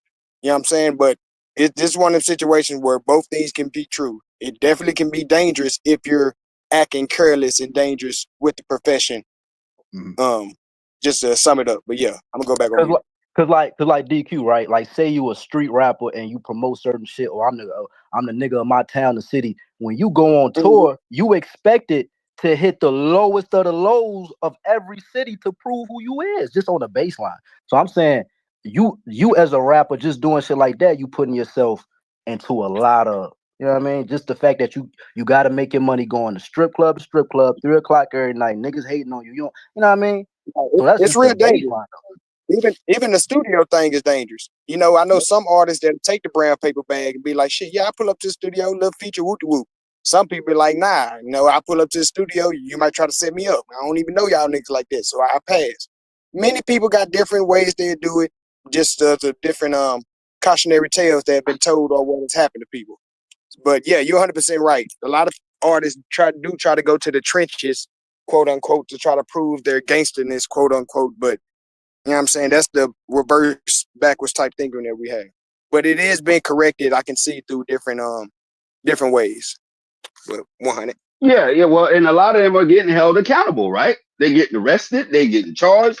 Obviously, if you get, put in the ground, that's a level of, okay, you put something out like that, it may come back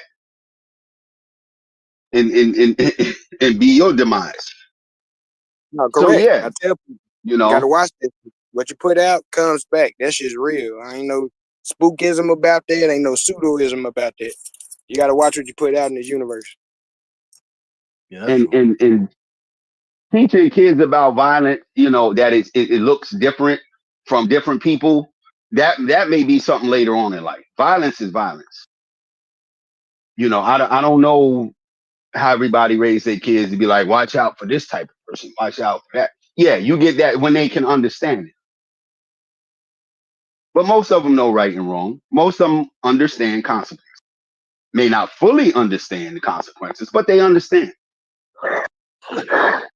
And again, if parents are trying to compete with, say what Corey said, that they nice shirt, nice jeans, nice pair of sneakers, right? Your kid go to school feeling better.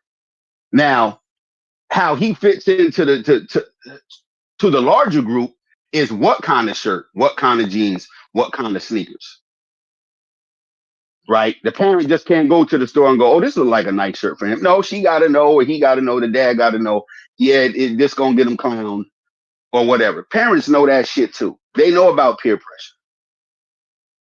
I don't know if it's the same today, but when I went to school, white boys could come in there like they just got off working on a farm. On a farm. They come in there with the same shit they had on when we left school in June. They back in September. The same turned over sneakers on.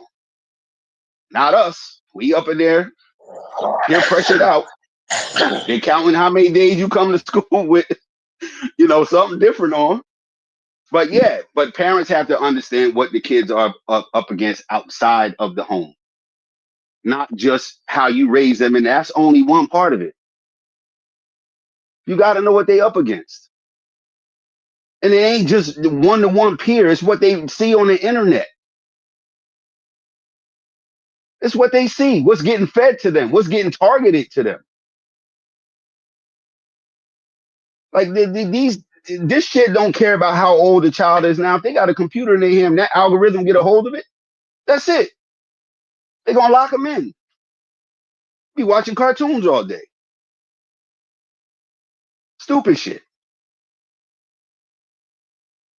So it's a lot different than just watch out for this person or watch out for that type of person. No, it's bigger, badder wolves out there now.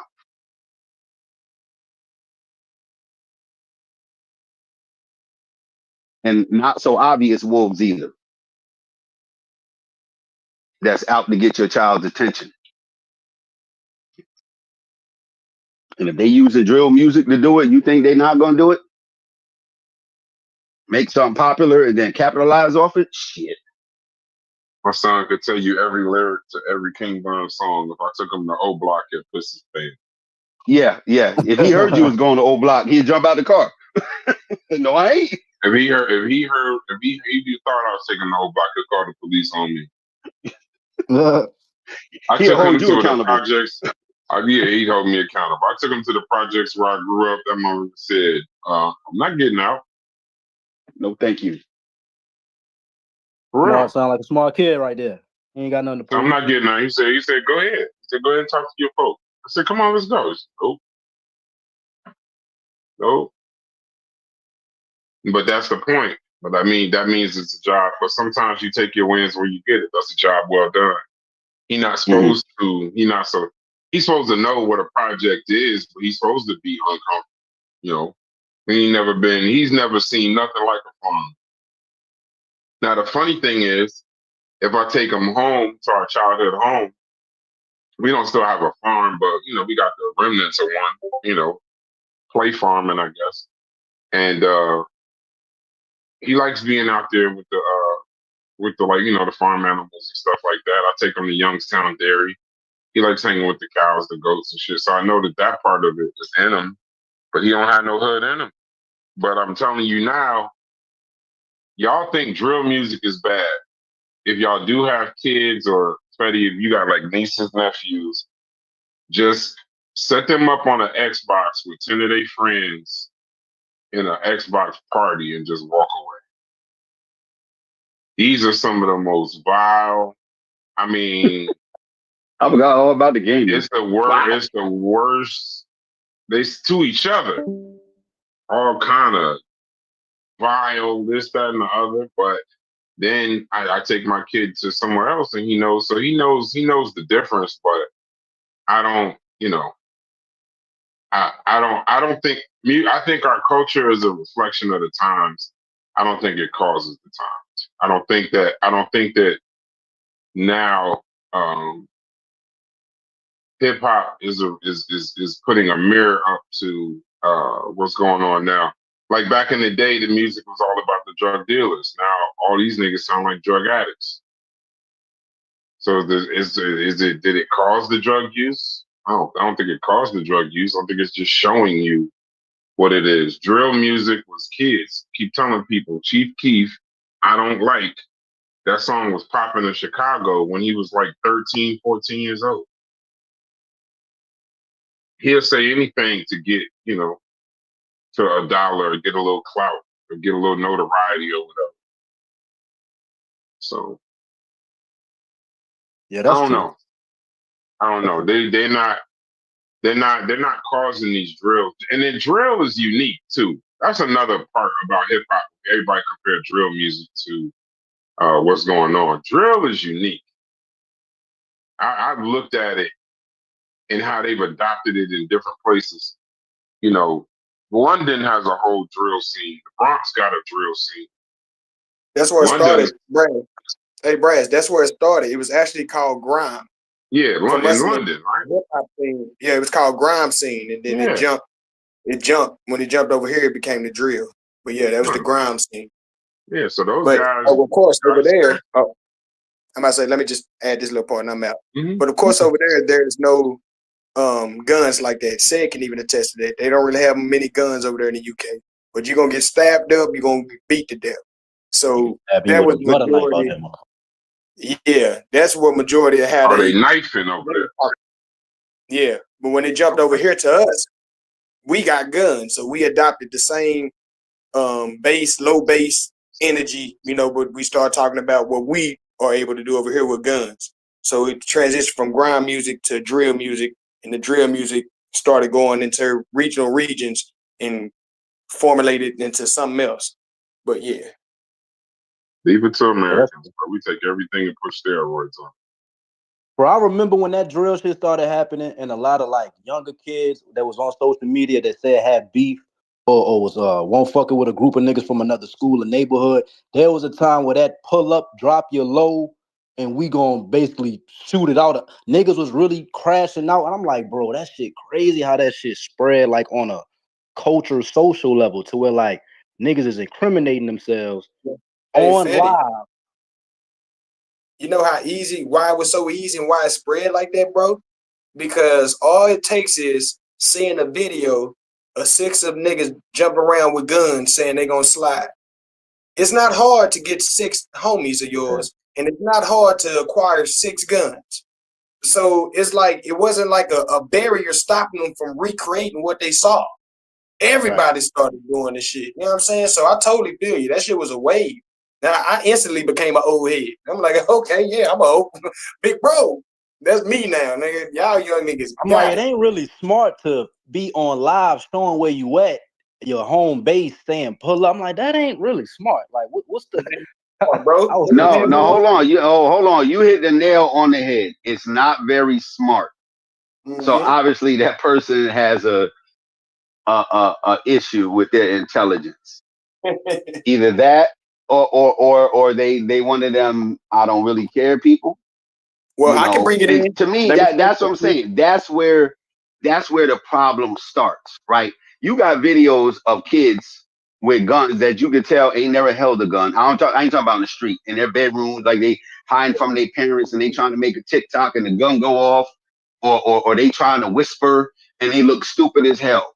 So I agree with you on that trying to emulate something you see. But those kids ain't the likely ones to go out and do a drill. They just acting drill. Oh yeah, they the ones. Right, like a lot of kids do. They act like something. Yeah, you go. You 100%. Hey, but I can tie it into something else. Hits. That's that online dopamine release that these kids have been totally conquered and usurped by. They see them clicks when they hold up a pistol. Oh shit, I gotta hold up a bigger one. Oh shit, I need to get a rocket launcher. Oh shit, I need to find a tank. Like niggas, it just. This shit's addictive to these motherfuckers, bro. That nigga Rondo. Yo, Master P, hold on. Master P had a gold tank, yo. Master P had the gold tank, yo. Like they take what Fetty just said, Royce the 5'9" had a motherfucking rocket launcher in Detroit, nigga. That's why I was like, this shit's different. I think that another thing you gotta remember the kind of arsenal they facing too though. Mhm. Like they, when you got a gun and you see the other guys doing drill music videos and all them niggas got AR-15s and shotguns and all this and the other. A lot of that is tooling up. Chicago is a little bit different. Like them guys, they the way they play out there, I'd be playing Call of Duty too. The worst thing in the world is you pull out a gun, somebody pull out an AR-15 on you. You ain't got a chance. That's a lot different. You're outgunned. Yeah, out there, that stuff is the stuff that's going on out there is kind of like at Los Angeles, but when you really study the drill stuff, a lot of deaths you can attribute back to only like 2 or 3 murders. Back, you know what I'm saying? Like not like, I mean, when you really, I've seen like the documentaries where it's like there's a Tuka death, then there's like 2 or 3 deaths before that, and 2 or 3 deaths after that. And the whole thing is centered in and around these like 4 or 5 kids. And then everybody is just banging on this whole thing. And then there's another intricate piece where... And it's usually an innocent person that get killed, but go ahead. Yeah. So he was standing at a bus stop, just got murdered. But then they just went... But then like there's other pieces... Shit, I'm about to do the Berlin Conference. Come on, let's go. We already here. So all right, so there's another thing in Chicago they talk about in the documentary where they talk about how Chicago didn't do themselves any service either, because back around during that time, like 20, 30 years ago, whatever, there was a redistricting and a rezoning of certain neighborhoods going to certain schools and shit like that.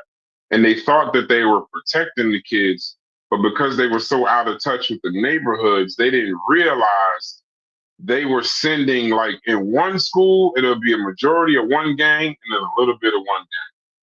Yep. And then in the other school, that gang will still be split, but it'll be the other way, majority and then a little bit. So both schools seemed like they was bullying each other in the game. It was weird. And then how they did the blocks. Like you had gang members living like across the street from each other.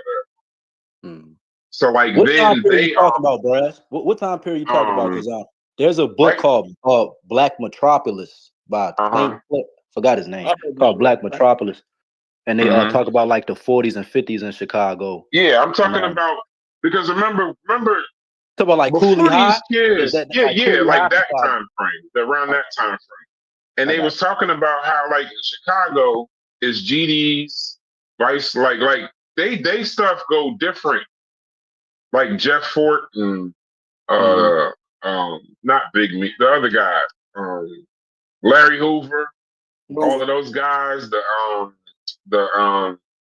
was like some kind of disciples. Like I know, yeah. So like they've been warring these kids' fathers been at it. You know, Dirk father and them was the same shit. They was all doing the same shit. So it's kind of like even in California where they talk about how when you get to the heart of these blood crip different sets and this person splitting off from this one and all of that, you usually could tie it to like motherfuckers in 2025 killing somebody for something that happened in the 80s. You know what I mean? Like, and they'll say it's like this. Like, even when you look at the hoods, I hate that I know so much about this dumb shit, but I watch it because me and my son watch it, and then I watch that little British dude that do the documentaries. But the one where they like all of these sets is named after people that died. Like O-Block, that's a person's name. Harvey World, that's a person's name.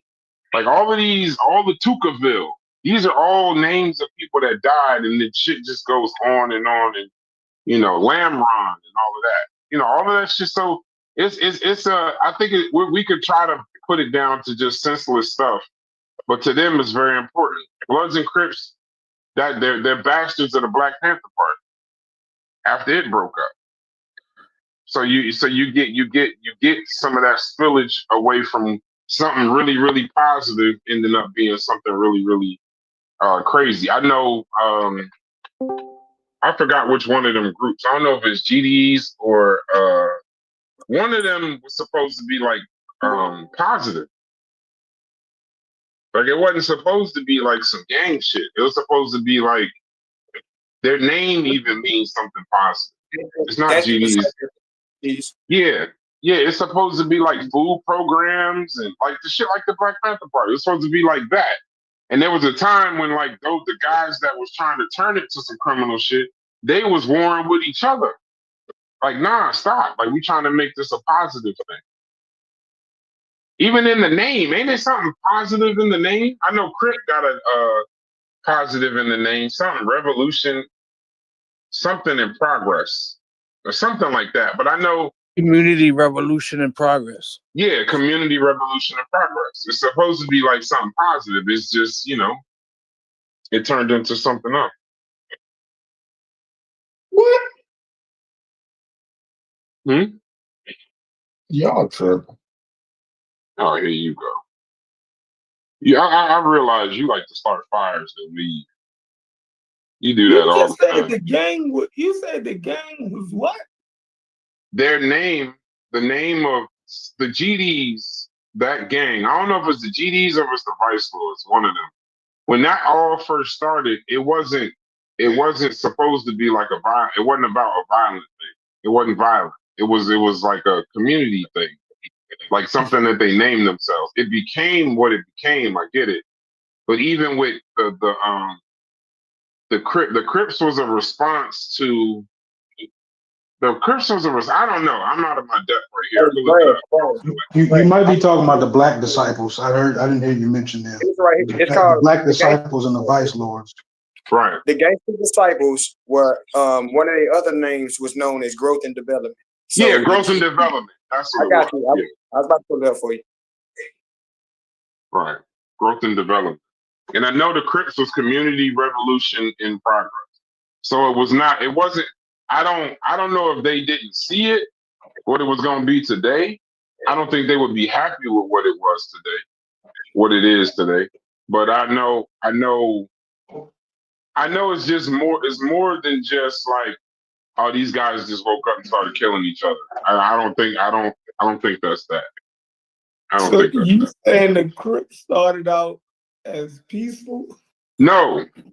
I'm saying Hey, don't fall for yeah, I'm not falling for what the hell you talking about. Cause hold on, say that again. No, I'm not doing that. All of them I'm not doing that. started out in protecting their neighborhoods.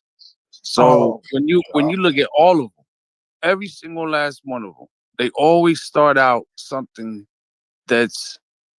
It's like if right now all of us came together and formed a clique, right?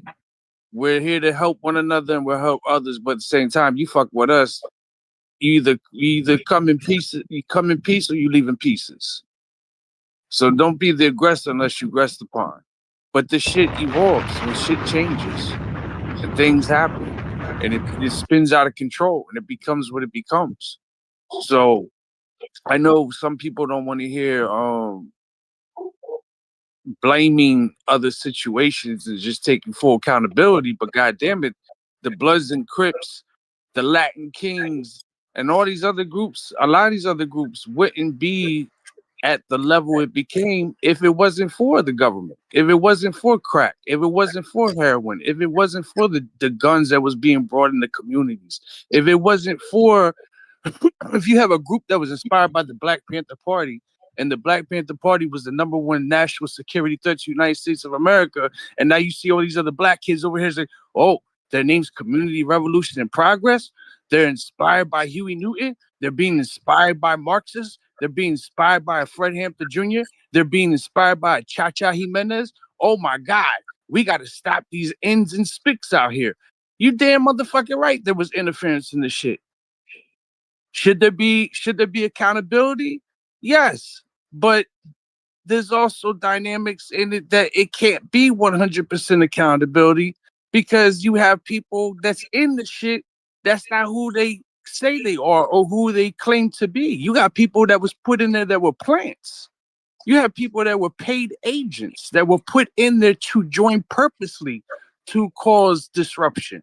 You have people that weren't in the shit that were just selling shit that was paid off by the police or by the FBI or whoever else to cause problems in the community. So the shit's fucking spiraled out of control. So it's bigger than just your local gang member. You're talking big business. You're talking drugs. You're talking guns, and you're talking something that makes more money than guns and joints. And that's smuggling or selling of human beings as sexual objects and kidnapping them. That's a big business with a lot of people that's involved in it. It's real big. It's not that simple. So to echo his point, Crips was started out mainly as protection, but there's a good documentary called Bastards of the Party that explains a lot of when the Black Panther Party broke up, it left a vacuum in those neighborhoods out there. So at first it was this is the 1960s, so 69, 71. This is Raymond Washington and Stanley Williams. So after the decline of the Black Panther Party, there was a vacuum in Black neighborhoods. Washington and others wanted to organize Black youth to protect their communities from outside threats and rival groups. Early Crips saw themselves as a brotherhood or youth movement, not just criminals. They mimicked the Panthers with disciplined structure and a community-first vibe, though without the Panthers' strong political education. Some older members even said it was about protecting Black neighborhoods from police brutality and racist harassment. In the 70s and 80s, things changed. Different sets claimed Crip identity, but they didn't have the central leadership the Black Panther Party had. Rivalries, violence with the Bloods, and other sets escalated quickly. By the 1980s, crack cocaine trade turned the Crips into a violent criminal network. So yeah, it didn't start off the way it ended. I don't understand that. Of course you don't. You just a barber. You think niggas just wake up and the first thing on their mind is I gotta go hurt another nigga and make another baby and all that other weird shit.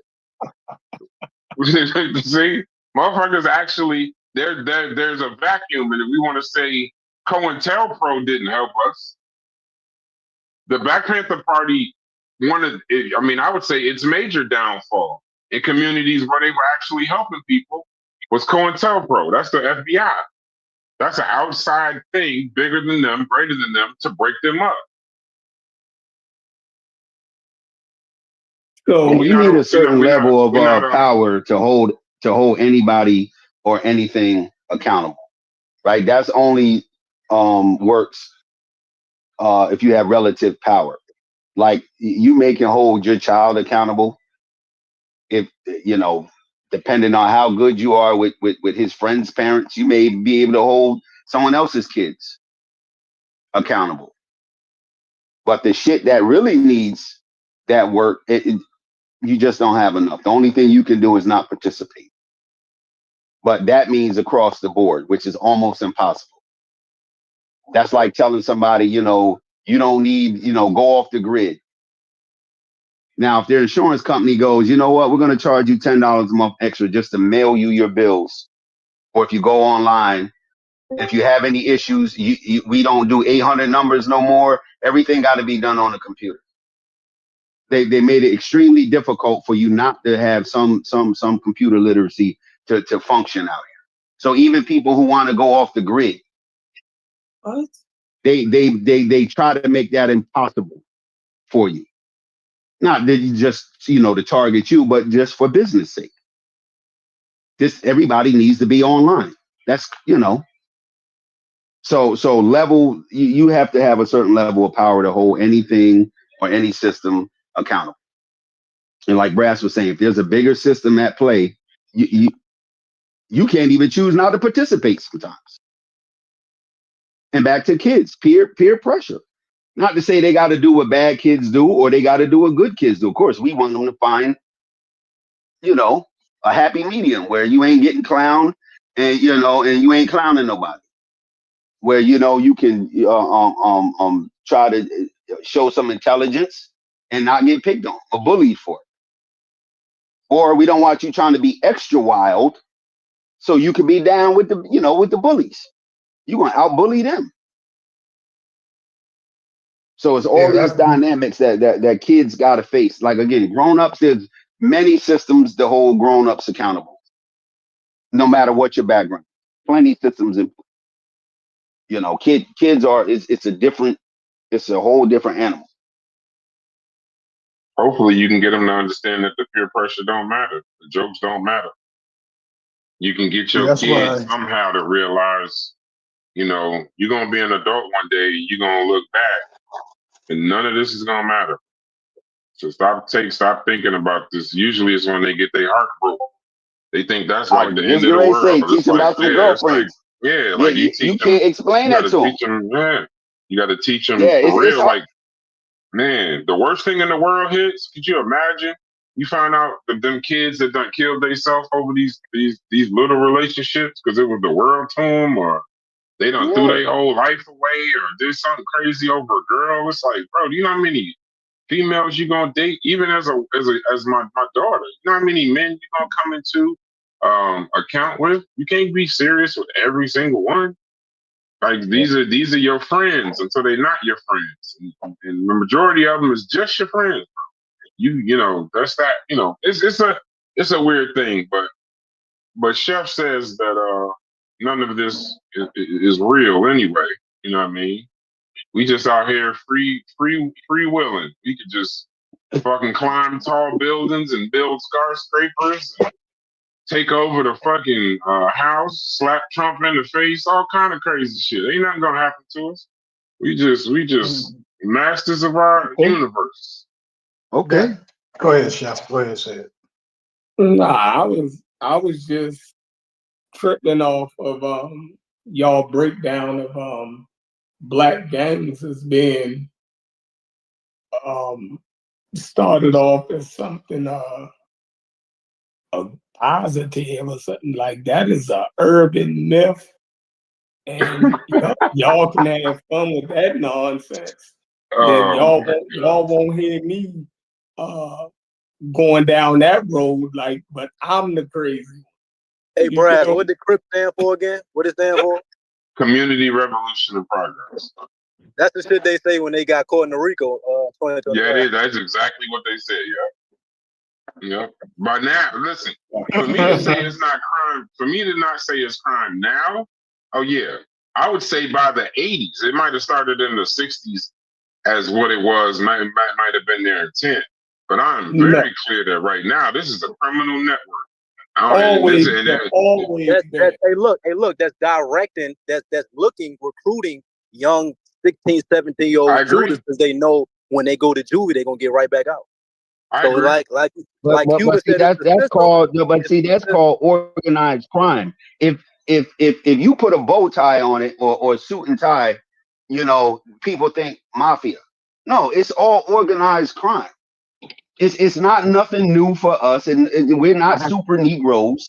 We don't have, our melanin doesn't make us hyper criminal masterminds. It's organized crime. It's just how a narrative is really saying, it's right. I'm saying the narrative on it is that if somebody could walk down the street with a suit and tie on, his crime is a little bit more different than Pookie and Ray Ray in there. No, if it's organized crime, it's organized crime. That's what it is. So aren't these gangs labeled as terrorist groups or organizations and shit like that? Didn't they start doing that shit a couple years ago here in the United States? Y'all think the Crips and the Bloods ain't terrorists? Yes, Slade, yes. Yeah, I know you know about it, because I remember reading an article about that shit a couple years ago. Yeah, free the wave, nigga. Fuck all that. Y'all think Crips and Bloods ain't terrorists in black community? Free the wave, nigga. Some of them Crips and Bloods is my friends. Menace to society, bro. Menace. Free the wave till it's backwards, nigga. They made a movie called Menace to Society. So yeah, it's obvious Brad, you're gonna have to. I You these know, I things need to know what I represent. That's missed. what I'm saying. Like, good logic, but I need to know what I'm missing, right? Because if you disagreeing with Chef, are we condoning certain behaviors? Or like, is there some sort of like built-in mechanism that said that this is where we turn our head, and because we got this, we're gonna accept that? I'm saying no. That's not what I'm saying. What I'm saying in 1969, that's how it started. It did not, and it didn't stay that way. Through their own fuck ups and systemic fuck ups, but mainly through their own shit. Drugs, money, different sets, no central leadership. Let me finish my sentence, and then take over the conversations. I'm gonna be on mute anyway. The reason why I keep saying free to wave though is because some of these Crips and Bloods that y'all talking about, maybe they're not your friends, but I went to school with some of these niggas. Like I'm cool with some of them. I'm in business with some of them, legitimate business with some of them. And that's just me saying free to wave because a friend of mine is locked up behind some Crip shit. And even he knows it's some dumb shit, and you just don't get to leave when you want. When he actually got locked up for the shit, he was kind of trying to, I don't know, I ain't making no excuses. He deserved to go, but it's still free to wave because I know the nigga and I know a bunch of the niggas that got locked up with him. That's all. So I ain't condoning what he did. It's just a friend. Like, we could be heartless, but all y'all friends ain't good, upstanding individuals. So I got a lot of friends in prison. Oh, I definitely don't got a bunch of friends that I don't give a damn what y'all. I definitely don't got a bunch of good citizen friends. You know what I'm saying? I know exactly what you're talking about. But the whole time, like if they bring, if that shit start to get too close around me, well, I'm pushing distance between me and my friends. Right. But that me.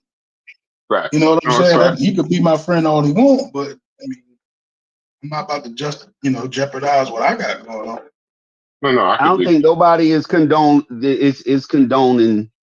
that the violence, and any law breaking shit. No one is doing that. So whoever trying to, think that's what we're saying. And maybe I could be thinking in the extremes here, but if you're not admonishing it, you could only be justifying it to some degree. Right, if you're not saying, if you're not basically saying, I'm just, okay. If we're talking about murder, right? If I'm not open enough to say I am just disgusted by murder, then what you're saying is that you can think of a scenario in which murder does not disgust you, right? So like not There's saying plenty that of scenarios where murders don't disgust somebody. Well, that's what I'm saying. It's not a one-to-one scenario, but if you get what I'm saying using the analogy. Right, because either you found justification. I can turn my head to some of this because of this, and this. You know what I'm saying? Or you're just disgusted by it.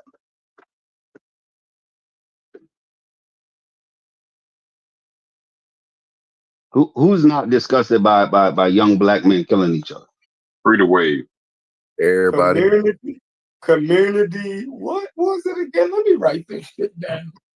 Who in here is not disgusted by young black men killing each other? Once we adopted it, I'm describing it in a more of a hyperbolic way. I'm putting a little spin on it. I don't think that he's exactly justifying it, but I'm more so making the analogy that like if you're not speaking against it, then you would have to some degree being okay with it because you're not speaking against it. So that's like no snitching in the hood. No snitching in the hood is us being complicit. You know what I'm saying? Granny giving up their house when they grandson get charged for murder and all that. That's us. We being complicit with this shit, bro. We gotta. No, it ain't we. No. We can't do that. No, we can't do that. It is a we. It ain't we. It's you. No, it's you. It's you.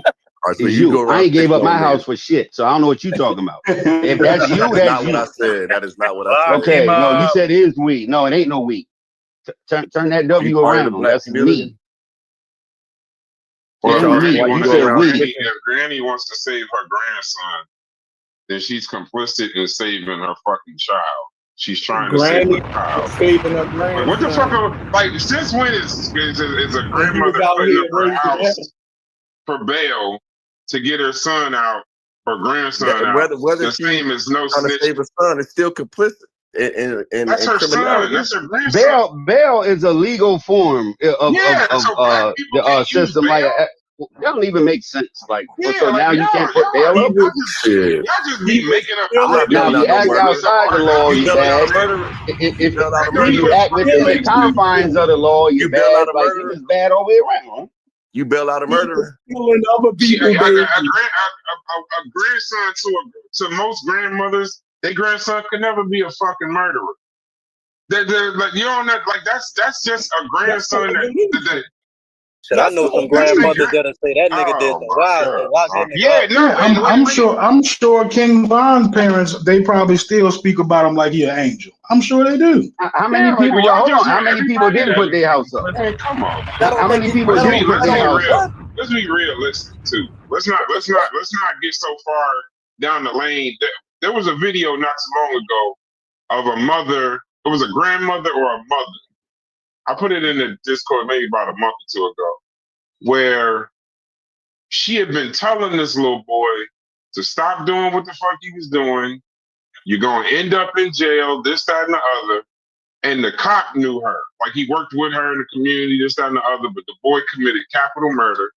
They caught him red-handed with the gun, everything. And they out of respect, he let his grandmother go in there and see him before they locked him up and sent him off, to court to begin the court process, to jail. And the grandmother is hugging her baby. And she's telling the little boy, like, well, I told you. And then he's like, well, can I go home with you? She said, nope. You can't go home with me. I told you. I did everything I could for you. I did this, and this, but you got to go. And she said it, but I still love you. She said, don't let them people get you down. She said, defend yourself, all of that, but don't let them people get you down. She don't think of him as a murderer. That's her grandson.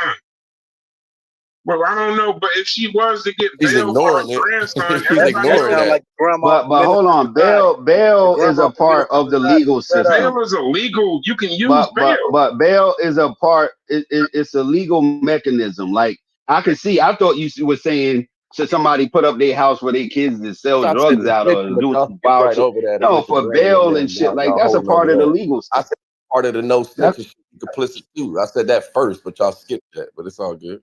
Well, you tried to connect the two, so it's all good. I said and That's I fact, didn't man. connect. Right, you I said connected the two. and Is it connection. was a separate example. It was a separate example Yeah, but it's of showing how connected. complicit we are. I mean, y'all can hunker down on that all you want. I don't mind. Go ahead. Ain't gonna mean nothing.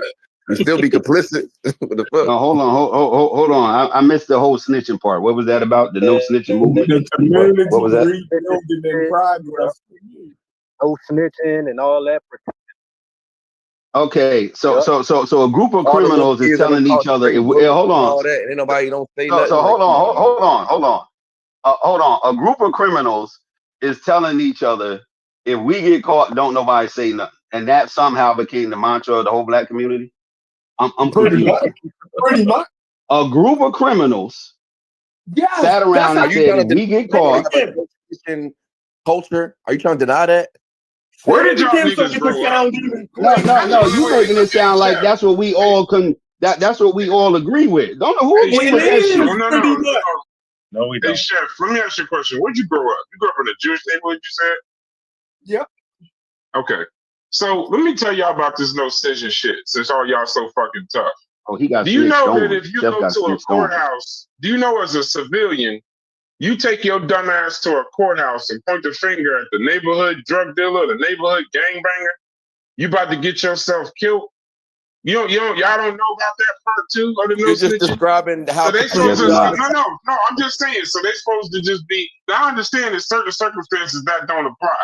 But in most circumstances, when you do get that label of snitch based on the community you live in, you do know you can get your motherfucking head blown off and shit like that, right? So you just expect this motherfucker to be a good Samaritan, go down there and say he did it, die, and then I guess the ones that y'all believe in, hold on, the ones that y'all believe that's no snitching is the wrong thing, y'all gonna pay for their funerals and take care of their kids? Yes. Where the fuck did y'all grow up? I remember I was in bail middle niggas school, out. man, Why we no can't pay for snitching t-shirt. funerals? Y'all want motherfuckers to be good Samaritans. You ain't gonna do nothing for you ain't gonna move them out of their communities that they gotta So live not in saying and go nothing to is every better. day. So not saying nothing is better. Yes, The nigga that niggas shot staying up the alive is goddamn always block, better. killed the little Yes. girl, and not Yes. saying nothing is And better. don't All right, Staying nobody that's alive say is nothing. staying alive is always better. That Yes. sounds crazy, bro. Yes, bro. No, man, y'all niggas watch too much. You don't believe that Y'all shit definitely at did not all. grow up in no motherfucking urban. Y'all did not grow up in no projects nowhere. No, Ain't no That's a fucking way. motherfucking lie. Ain't no No, fucking way. I'm from Jackson Ward. I ain't Listen, proud to be Ain't no growing where I fucking way. grew up. What the fuck? Ain't no I'm fucking way. Y'all, bro, y'all don't even. That ain't even realistic. Yeah, but I'm almost 50. So let me get this out. I'm not talking about you, Chef. No, I'm talking about in I had general. 2 uncles killed. My pops did 15, and I can see how like a lot of that shit plays a part. Like what said is saying is not wrong, bro, at all, bro. I'm not saying he's wrong. I just have to No one's saying it's wrong. I think what's wrong or not correct is when you blanket everybody like that's common that all black people or most black people follow some no snitching rule. If you break up, no, hold on. If you break a black person car window and they see you, they calling the cops on your ass. If I catch you trying to get in my house, you're going to jail if you don't go somewhere else first. So most regular people don't follow. Oh, don't snitch. You know so and so. No, you talking about a group of criminals. That's their rule. Most of society don't run off that. Motherfuckers calling the cops. How you think most people ended up in jail? Talking about Because somebody told some damn body. Separate. You think the cops is that good at figuring shit out? Most Yeah, people we in jail because delusional. somebody We told them. delusional if you don't think the average motherfucker No. Oh, Oh, you got niggas that online somebody talking disagree about with you? you got niggas No. online talking about shit don't even got nothing to do with them and labeling other people snitches. Like, come on, bro. Don't play that That's game. goofy shit. They trying to get clicks. They trying It's to people get that ain't got nothing to do with the hood at all. You gotta admit Because that. I know it ain't nothing but push. They trying to get clicks. No, conveniently. None of y'all never called the cops on nobody. Chef, get his shit up. Yeah, what I'm saying is when I'm almost 50, I can't look at things the same way I did when I was 16 years old. I agree. So whether I participated in it and agreed with it at some point, I'm 46 years old. That shit is detrimental. So no matter how I looked at it for 20 years, I know that black people not saying nothing, right, only worsens and makes the community the shithole that it is. It don't help us. So it might sound good. If you say something, you're going to get killed. Well, if everybody took that position, that's why we in the situation we in. Right. Because you supposed to take care of your neighborhood. That is crazy. Who calling the cops in the neighborhood and allow people to kill people and just say, yo, if we say something, if everybody starts saying something, niggas will stop doing it. They feel comfortable Who doing gonna it. kill you if you get them all? If you snitch on them and lock them up, how they gonna? Man, what? You act like one criminal. Who calling the cops then? Hold on, who calling the cops? White people that live 10 miles from you is calling the cops in the hood, or the cops is just doing all this excellent police work? That is a dead body out They there. come around asking. They come around asking, and nobody's seen nothing. Oh, okay. Good police work. Okay. No, you call the cops because somebody need help. They just been shot. You don't call they not calling the cops in the black community to snitch on the motherfucker. They just been calling to say, come clean up these bodies. So good police work is why all these black people is in jail. That's all you gotta say. Good police work. The nigga everybody told else you, is on some no told snitch. you there's no more oppression, bro. Remember, this all starts with that. So if there's no more, of course he don't. Chef just thinks shit happens just the way it happens because it happens. I told the nigga it was gangs there, showed him Rico. Ain't no gangs in Baltimore. He's just oblivious, bro. You're just oblivious, bro. You just oblivious. That's just who you are. You told me the I'm not telling you. No, ChatGPT told you. I didn't tell you shit.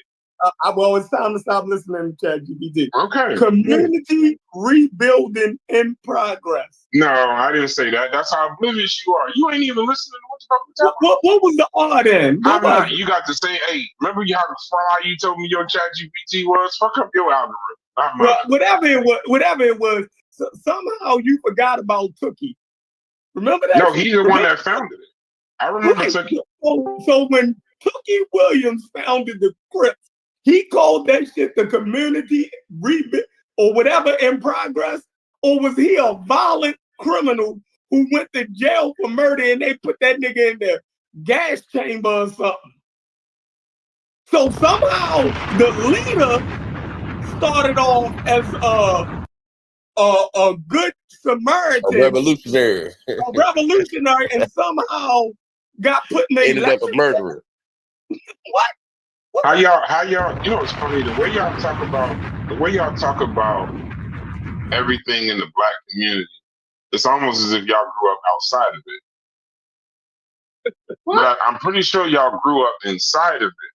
So when when it comes to any other group of people, two things could be true. But when it comes to Black people, Tookie Williams, that was the murderer, the drug dealer, the gang banging, violent motherfucker, has to be the same motherfucker when he started the Crips. And I'm assuming when he was in prison and changed his life around, he was still the same nigga. The whole time he was just a violent, sick ass, crazy nigga. The whole time. I don't know. So anybody else can fucking change, but no black people can't change at all. Like Tookie Williams can't be anything else. I don't know if Tookie Williams was, but Big U was. I don't know. Big U was. No, I'm talking about. No, this is kind of wild though, right now. No, Tookie. No, go back. So you saying Tookie changed, but you had said that the Crips started off as something positive first. But in the early 1970s, this is Tookie's role. This is Tookie's role. The leader of the Crips, the nigga who started the Crips, was a violent, murdering criminal. So how he went to jail for that. How did he become? He was already that. That's what he went to jail for in the 70s, right? What part am I missing? So if the Crips started off as positive, how if Tookie founded them? So when he started the Crips, he was not a murderer. He wasn't a murderer. Well, that's not when that started. I could look this up once again. Fuck up your algorithm. The Crips. This is in 1969, 1971. When the Crips started, he got convicted of murder in 1981. 10 years later. Him and Raymond Washington in 1969 to help unify LA gangs under the Crips banner. The vision was about brotherhood, protection, and pride.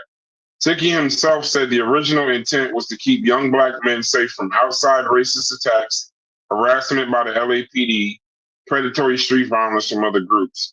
He later described the Crips' early mission as revolutionary but without the politics, a substitute for the dismantled Black Panthers. It shifted because unlike the Panthers, the Crips had no political program, no education component, and no leadership hierarchy. So when the name spread, many sets began doing their own thing that were violent. By the late 70s, especially with the crack eras, the Crips were deeply into the drug trade, and Tookie himself got caught in the spiral. So I'm trying to figure out if that's what that says. I disagree with that. That's fine. That's what he said on Death Row. Yeah, that's the marketing plan. I get it. Hey, get that nigga on Death Row. Yeah, the marketing plan sounds great. Wow. Like I said, Big U said all that. He went from a revolutionary to a murderer. That's what we saying. In a 10-year span, went from a revolutionary to a murderer. Come on, man. Yeah, y'all think everything's fucking funny, bro. That ain't funny. Y'all It got it. ain't. No. Y'all got it. It's once again, like some shit is funny, some shit hit close to home. That shit ain't funny. He's the devil. He's a blight on the black people. He don't represent us. Well, I'm gonna say he don't represent me at all. That's just crazy. I'm not giving license to no damn gang members as being something. No. I'm doing that. I work too hard. Work too goddamn hard for that.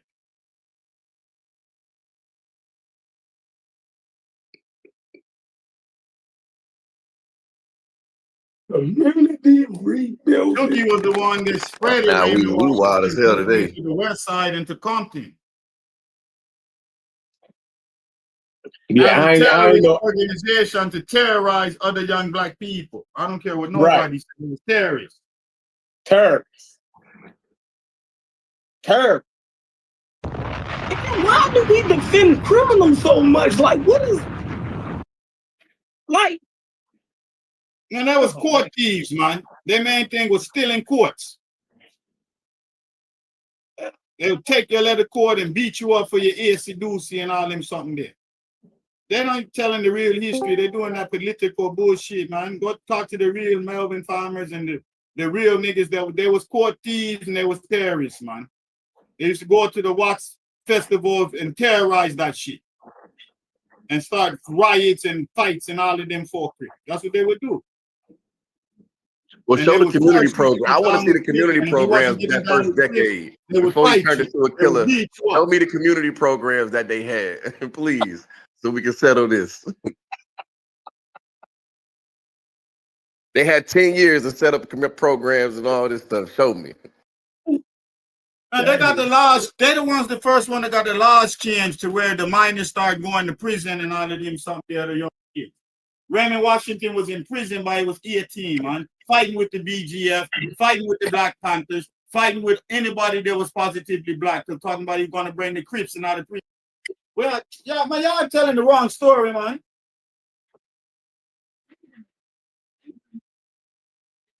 I guess the nigga went to jail and wrote some children's books. Now he a revolutionary. This shit crazy. That shit crazy. Cookie Williams. Saying that fucking had niggas begging for that man clemency and shit. Man, what the fuck? You ain't tripping, bro. The Crips terrorized all the other local organizations like the Brims. The Pyrus was originally Crips and branched off and became Pyrus. And you had all them other little sets in areas that joined what became called the Blood Nation. Because of the Crips.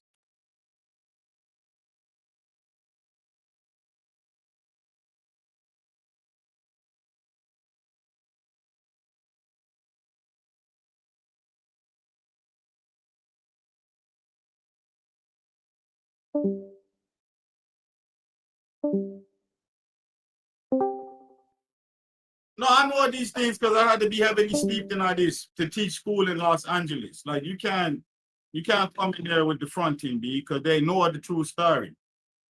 That's it too wicked. The Swans go look at you. If the Swans go look at you and see like, what? Who was a revolutionary?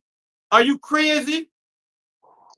The families go look at you and be like, the chain gang go look at you and say, who was a revolutionary? You must be mad. You know, that one is like Bon Chicada. And he was a slash type. He had nothing to do with the Crip deal. It's just the people that joined the Avalanche and them man there, they hung out at South Park is where Slauson boys used to hang out. So they get affiliated with those younger Crips that took over Slauson Park. But them man there had nothing to do with the Crip and them something there, man. That's a lie when people tell that story, man. A lie. Listen, brother, listen. Let me just say this. The Crip is a social organization with more members than the UNIA described. The Crips has more members than Marcus ever had. They have the old colors. Raymond Washington started the Crips because Chuck Munson and all them buff-ass niggas that was buffing and going to and swore would not let him join their little organization they had. And he started PM1. So let me ask you a question. Yeah, do. Let me ask you a question. So when you do something wrong, I just want to be clear. So because he started the Crips, and it became what it became. No matter what, there's no saving him. There's no redemption for him at all. He made it into what it I ain't was. talking to you. Washington started What'd you the say? Crip. Raymond Tookie joined the Crip, and Tookie I ain't talking about that. I asked you a simple. I know. Ask you a specific question. Ask you a specific question. And it is a short answer.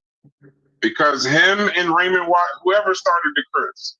So you're saying that no matter what Tookie Williams did, he from you. He deserved no, even no matter if he did a complete 180, he could never be bigger than what he did, right? That's what you're saying?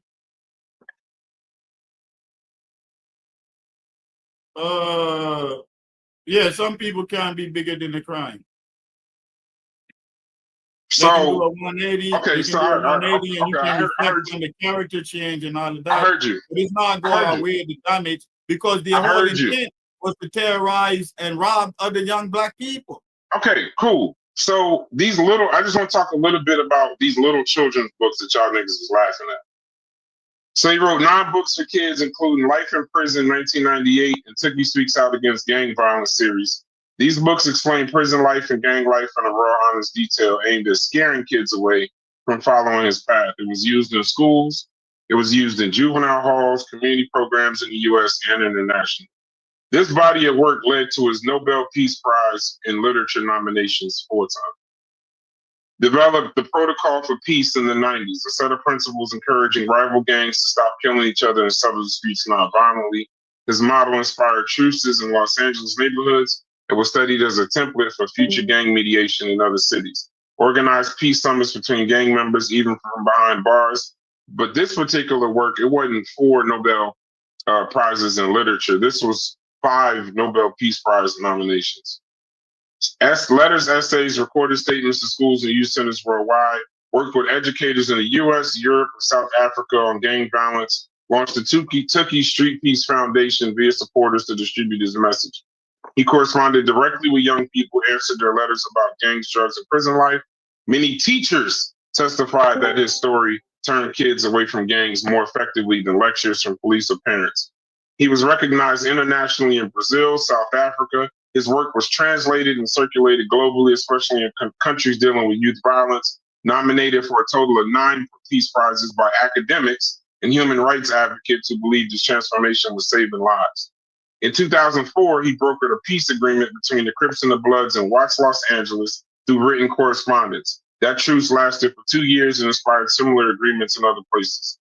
So those little books and all of that, right? So while we're saying us niggas in here is saying that man could never change. The world could see him as changed. The fucking Nobel Center could see him as changed. Educators, academics, human rights activists could see him as changed. But he just to us, he just another nigga that wrote little kids' books. Fuck y'all. What about the people that he killed? What about the parents? What about the parents of the people he killed? You think they see him as changed? Let me respond, Brass. Because when you read all of that, you know what I hear? Marketing He left plan out. to save his life post the peace treaty in 1992. And I heard marketing plan in California with progressives looking to get incentives to get him commuted from death row. And what did California still do to you? The most progressive state. What did they still do despite all of that? And despite all of that, you got Crips in New York. You got Crips, despite all of that, you got Crips in world Rikers fucking Island. wide. You got Crips in Virginia. You got Bloods in Virginia, despite all of that. So I don't want to hear none of the fuckery y'all talk about. It sound good. Hey, but who called him a revolutionary, I though? never in my life thought there would be a Crip or a Blood in New York City. So Tookie really deterred him violence. Tookie really stopped the creeping and the blooding. Those books really deterred some people. Fuck out of here with the fuckery, man. Stop the fuckery, Brass.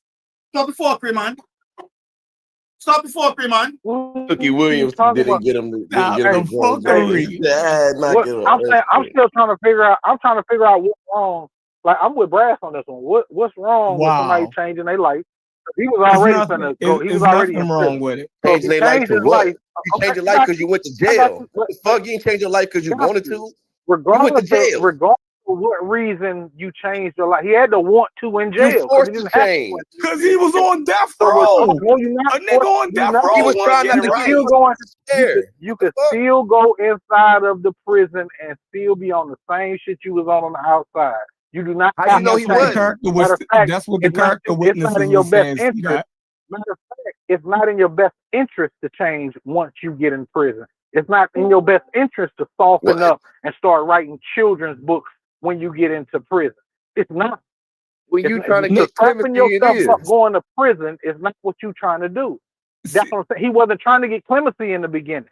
See that? He went into prison. If y'all actually watch the documentary or the movie that was actually named Redemption, I ain't watching it'll shit. show you that when he went to prison, he went exactly. That's what I'm saying. But that's what I'm talking about. When niggas be talking about shit, How much smoke did you you gonna get give out an of y'all? opinion Because on it some really shit, wasn't you ain't even on willing gang member. to I see what you're saying as far as that. See the weird shit, like he did though. Like he could write books and all that. Weird shit because the nigga went to jail and tried to change. But man, knock it off. Yeah, man. I mean, yeah, individually that's cool, but he can't take back the domino effect that he partook in. No matter what he did. That man was killing store clerks. You right. He was killing niggas when he had shit to do with no gangs. Here's was killed for what he did. What about that person's family, that person's life? What the fuck? Are y'all serious? The people that got killed. I mean, y'all gotta be fucking joking right now. I agree with you. I mean, I agree with you. Nigga, what are you talking about? What you want him to do, nigga? Relive this stuff and then die again? Go do your time and shut the fuck up. He did. No, nigga, he can do it and try to change the law. Go do He ain't your about to time. get no praise from me. What the fuck? Weirdos like to say, you better jail and do your no, you better jail and try to change some shit. Man, you too emotional, bro. Your phone fucking up. Won't even let it get through. Hey, I can't hear you, bro. Shut up. Fix your phone, bro. You're yelling too much. Your phone ain't allowing it. If you care about black people, you gotta care about all of them, right? And the victims are black people too. That's the shit that, like, the victims weren't. His victims weren't black. I hear the love. I hear the love. The victims were Korean, like that always, matter. Right. I always hear the love for the criminal. But what about the victims? Is this nigga your uncle or something? What the fuck you so mad? Bro, relax, bro. Oh, because you sound niggas weird. Love the criminal, but don't love the victims. Weird ass motherfucker. Niggas love the criminals, but there's no love for the victims. But I'm the weirdo. Ain't nobody said nothing about loving no victim. Ain't nobody said nothing about loving no criminal, nigga. So y'all niggas sitting up here trying to y'all refuse to see. Y'all refuse to see anything about the bullshit. How can we give redemption to the victim though? Can we redeem the person who died back to life? If we can't listen, if redemption only goes to the victimizer, right? Then what about the victim? I don't give a fuck, you know what I mean, that the person who killed somebody want to change their life, because the opposite can't be done. We can't turn around and undo what they did. But that's my point. You got to live with that shit. You got to live with what you did. Who's trying to convince you of anything? The man is dead. Y'all trying to convince me the man understand. What are you talking about? He's dead. So listen. What the man did before he died made a difference. That's what it made a difference. No, the Crips are still out here. Wait. You're saying that it justifies his crime, everything he ever did. What they were about. That's a revisionist narrative, and that can't be because it's not right. What's the that revisionist narrative more so benefits himself, but that has no bearing on the overall chaos. No, that was never the intent. Never. Right. So what I'm saying is, do y'all have any? I mean, it always baffles me to hear people like say shit like that, and it really don't make sense to me, because if somebody is willing to do shit in order to at least attempt. Like I said, nothing justifies his crime. I'm saying the fact that the man was trying to attempt to curb future generations from doing the same thing he did. I think Yeah, there's some benefit to that. I agree with that, but that still doesn't. It doesn't over. I'm not It saying doesn't. it justifies. Nobody's saying that it justifies the crime. I see what He C-Dot saying. died for what he did. He died for it. He got killed. He got the chair for it, whatever it is. Nobody's justifying that. He was wrong for what he did. What I'm saying is the fact that he was able to go back and say, you know what, I'm not going to do the same thing. I was similar. I'm a similar case, except I ain't, you know what I'm saying, I ain't murdered nobody, you know what I'm saying, to go to prison and all that other shit or whatnot. But I come from gangbanging. But yet and still, you don't see me at 42 years old walking through the streets gangbanging, bruh. I'm talking to the youth. I'm trying to get them young dudes like, nah, bruh, don't go down that same road. So I get it. You know what I'm saying? So it don't make up for all the, you know what I'm saying, all the things that I done did wrong in the past. So, but at the same time, no, like that man is like, no, I gotta. You in the matrix, bro. My penalty regardless. Can you hear me now? Can you hear me now? Yeah. But the fact that the man wanted to, right? Yeah, it might have just these headphones I got. But the fact that the man wanted to change something is the point that I think Brass is trying to make. Not just the fact that he was a gangbanger. Yeah, he was a gangbanger in his youth. A lot of us were gangbangers in our youth. But that don't necessarily mean that we don't get a chance to go back and try to correct none of the things that we did wrong in our past just because you was gangbangers. A lot of y'all niggas done did several fucked up shit in your past and ain't had nothing to do with gangbanging. You know what I'm saying? And ain't trying to rectify it. So the fact that somebody you right, bro. I know plenty of OGs in my community now that did wild shit and they giving back in a healthy way and making young black kids. There's a lane for that. I'm not mad at that. No, let me tell you one of the OGs we be the only one. No, real quick. Well, 2 seconds. 2 seconds, C-Dot. Let me tell you one of the OGs y'all do know. Malcolm X. Hustler, pimping, burglary crews, Boston, Detroit Red. Thief, drug dealer, drug addict, destroyer of his own people. Now Malcolm and Tiki the same. No, he I'm the just head of saying. the snake. No, you can't. There's no redemption story. No, but there's no redemption. He ran hoes. Malcolm X was a pimp. He was a pimp. He ran hoes. But what about him? No, come on. Let's stop. Let's throw him under. We get rid of him. We throwing Malcolm X in garbage, right? What about Maya Angelou? She was a pimp, a prostitute, and a madam. Fuck her too, though, right? The whole world revered these people, but in this little punk ass Discord chat, fuck them too, right? George Jackson, John Newton, Sayika Shakur, Louis Farrakhan. Now we'll go back to California. Ice-T, Iceberg Slim, Shaka Senghor, Athena Shakur, Gil Scott Heron. What the fuck is we talking about right now? All them was murderers. No, that's some of those people committed murder. Wait. I consider murder. I consider murder. I consider prostitution, and I think pimping is worse than murder. I think if you pimp another woman, pimping another woman, you stole something from her that she'll never get back, and she has to stay alive. So I would never put Cookie on the same level. We're comparing Maya Angelou. Of course. You just that is beyond. No, of course. That is beyond, yo. You gotta stop. No, of course you wouldn't. You just don't want it. You dealing with reverence, but you won't deal with a fact.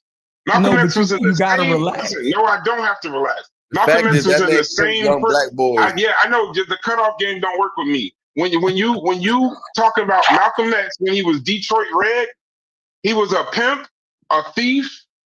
He was running women. The nigga changed his life, and motherfuckers understood what he became to be. So I don't understand why all of a sudden y'all pick and choose. I'm biased. If At least that's your litmus, you yeah, I'm honest. gonna That's say, fine. I'm a hypocrite Then you're and honest. I'm biased That's because fine. in my brain, That's fine. I know that Tookie is more dangerous than Maya Angelou, and there's some people closer to redemption than others. I know this, and you know this. No. I do know this. But You can name all of them motherfuckers. I do know this. But you know what's funny? You know what's funny, Chef? The whole fucking world saw what you can't see in Baltimore. Malcolm didn't have a lot of the same power that Tupac. The whole fucking world, mind you. I said 9 Nobel Prizes. They're reading his books to deter people from gangs in other countries. So the whole world And yet we saw have gangs in other what you countries. can't see. The whole world saw what you can't see. And He had a whoever was Nobel talking what? about, wait, and the whole motherfuckers that was talking about the gangs in New York, don't talk about shit that you don't know. Because the gangs that started in New York, they have shit to do with Tookie Williams. Nope, it was Bloods. It ain't have nothing to do with Tookie Williams at all. They wasn't thinking about Tookie I'm Williams. sorry. And Tookie Williams never won the Nobel Peace Prize. He was just nominated. I didn't say. I said he was. He got nominated because he was just a murderer. I don't know what them Jews' problem is for nominating him. Yeah. Well, Martin got one too. You know what I mean? I don't know The what first them West Coast Jews. game in New York was Blood. Yeah, y'all. That was some That was the pressure in first prison. West Them Coast niggas, game. they was scattering them niggas all across the goddamn country. crimes. Them niggas, the Bloods in New York, that was Rikers. They was So the protecting Bloods themselves. started off good? The Blood, no. I don't know about the Bloods. I ain't what we So talking whether it about. was the Bloods or the Crips, I or we ain't said, talking about what's the the Bloods. difference? No, the niggas said, the niggas said, somebody in here said that that Tookie, it made it all the way to New York. The shit in New York was something completely different. So it ain't no completely Crips in New different. York? I ain't say it wasn't that. I know it's something in If Baltimore. you got Bloods there, you should I have know Crips it's there. something in Baltimore. No, I don't know what's in New York, but I know it's something. 400 in the back, 200 in the front.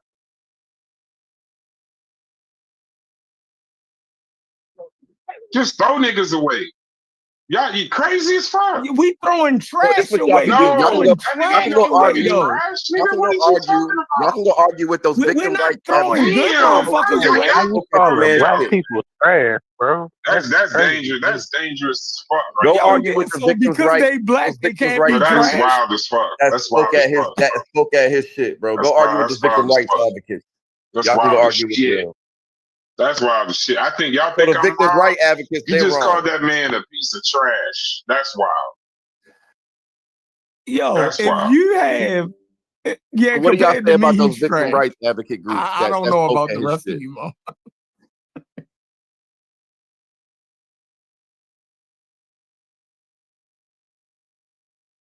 He didn't get that shit. Those victim right advocates didn't speak in his favor, as they shouldn't. But forget them, huh? Well, the families of Stanley Tookie Williams victims did speak, especially around the time of his appeals and execution. Their voices were a big part of the controversy over whether he deserved clemency or recognition as a redemption figure. The victims in his case, Albert Owens, a 26-year-old store clerk, Yin Yang, Tsai Yang, and Yi Chin Lin, 3 members of a Taiwanese family. They all said they're saying exactly what you said. They have no compassion, felt his peace campaign was a fraud since he never admitted guilt. Their criticisms was he never apologized directly to the victims' families and maintained he didn't commit the murders.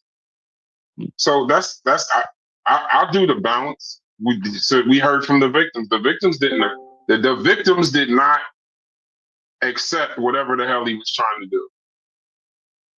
Okay. That's a fact. Which is understood. Now what? Right? Yeah. Now what? Like, All right. Now we heard what the victims said. Now those victims, the people he affected directly, they didn't accept his apology. They didn't accept what he was doing. He never apologized. They just said he never even. But what if he didn't do? Okay, but what if he did? So it would be. It would be no. It would be a question of. It would be a question because that would be important. Because I know for a fact, was he a murderer? Probably. Based on his set of circumstances, yes. But did he have to commit those murders? I don't fucking know. I don't know why he never fucking admitted to it. But I'd also have to believe that if every nigga that's in jail for murder did the crime. The shell cases went to his gun. Y'all read? Are you an investigator? I'm also pretty sure. Oh, now I gotta be. I'm reading. He wasn't trying to be released from that. He was trying to get out of the death penalty. Reading off the internet. We both reading off the internet. No, but it's an open and shut case, sir. There was no controversy in this matter. case. What the fuck? Right, because he's trash to you. I'm telling you what the evidence of what convicted him was. No, but I'm saying there wasn't no, but there was questions in this case. Ballistics. You gotta get into ballistics and all that. Well, you started talking about shell cases. I ain't say nothing about I'm saying that's what he denied his involvement to the murder. I'm saying they had evidence tying him to it. Man, what's your don't point? talk to police. Bro, gangbangers don't talk to the police, man. That's what I keep trying to tell y'all. Like, that wasn't his MO was to go and be like, oh, yeah, let me tell the police everything, this, that, and the third. He didn't even do that, you know what I mean, on his way down. You know what I mean? He just wanted to get kids away from gangbangers. That was it. Like, he wasn't trying to dodge his charges. Like, he knew that he was going to be in prison for the rest of his life. He had already accepted that. Now, everybody else was trying to get him off the death penalty. He accepted his you know what I mean, his judgment, his punishment.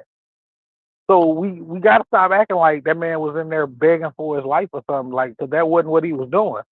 You know what I mean? He just got to a point where he said, you know what, I want to change some of the shit that I'm seeing coming from some shit that I helped create.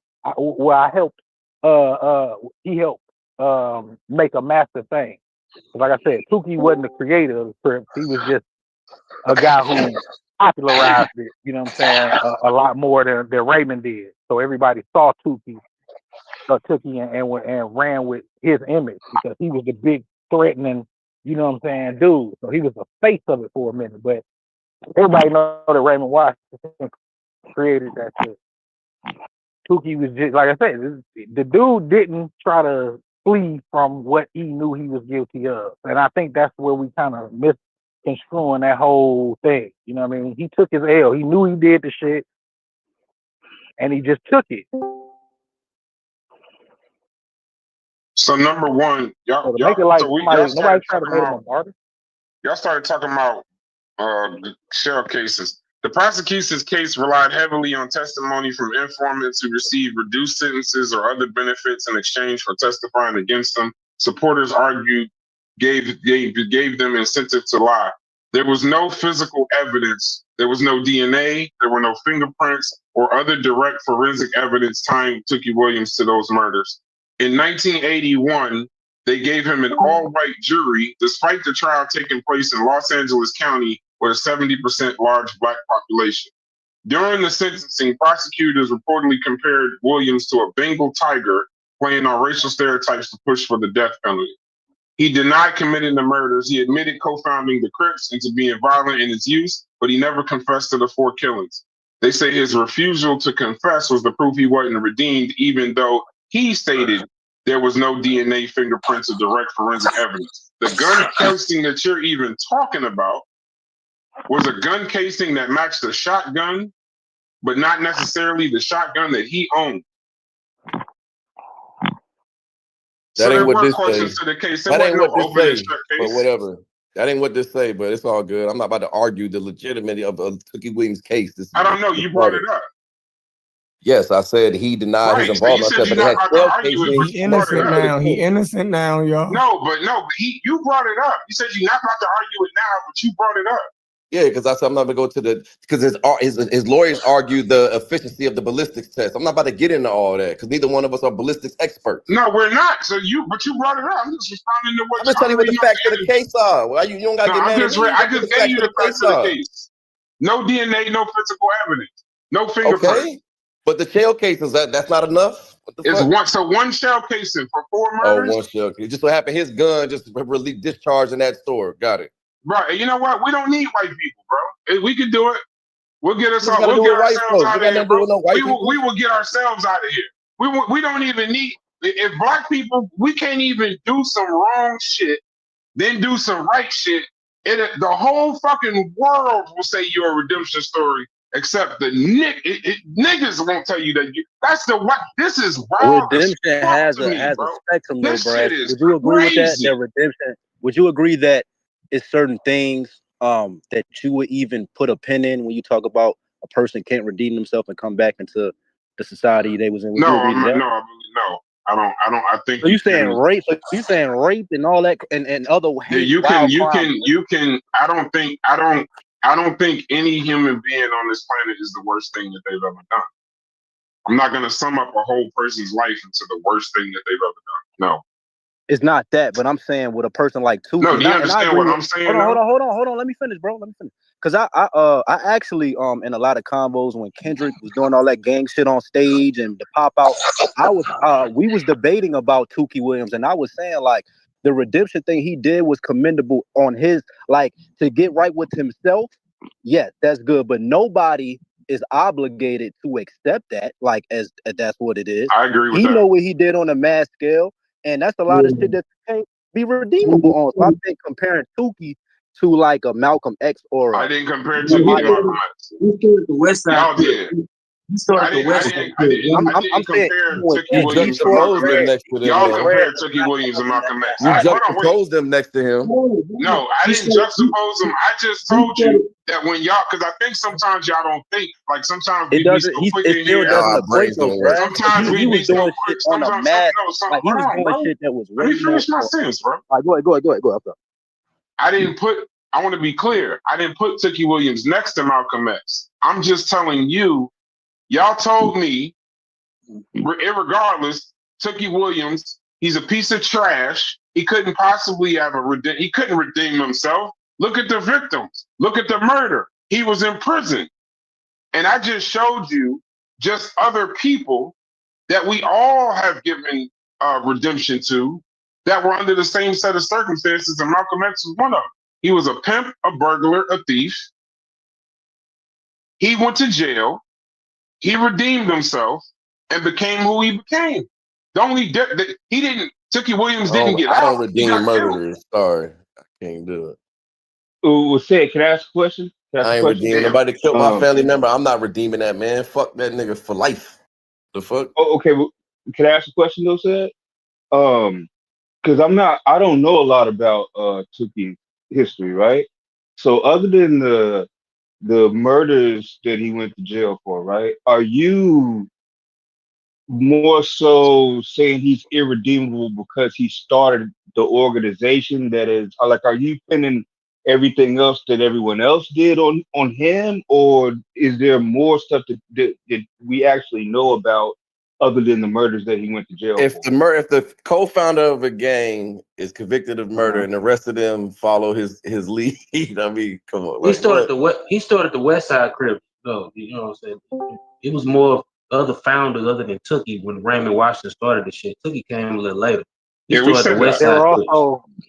also several gangs in LA. Yeah. I'm just saying, we started the West Side Crips. The Crip started on the east, on the east side, East LA. The Crips was the East LA. When Raymond joined, that's when Tuki joined. When Tuki joined, that's when they was expanding it throughout the city. That's why you got. I said all of that earlier, man. I said. Yeah, he said that. Hey, are y'all familiar with Tuki worked for the local city government, and he had gang intervention center that he used to spread the Crips. He had one in Compton and he had one on the west side. Are y'all familiar with No, it wasn't in Compton. Who said that Compton shit? You don't even know what you're talking about. It wasn't in Compton yet. It was this is all in LA. Tuki started the West Side LA Crips. You got East LA and West Side LA. Compton Crips came a little later. He wasn't at the center in Compton around the Grandee group. He didn't work over there. Let's not get caught up in.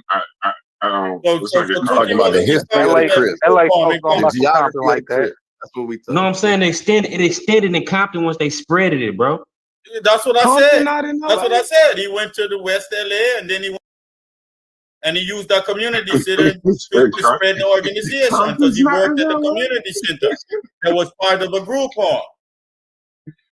Right, I taught Hey, at like I Bonnie said, Clyde man. High School in Yeah, no, Inglewood. that's We fine, taught all bro. of We this don't gang wanna. I don't history want to as get caught up in educators.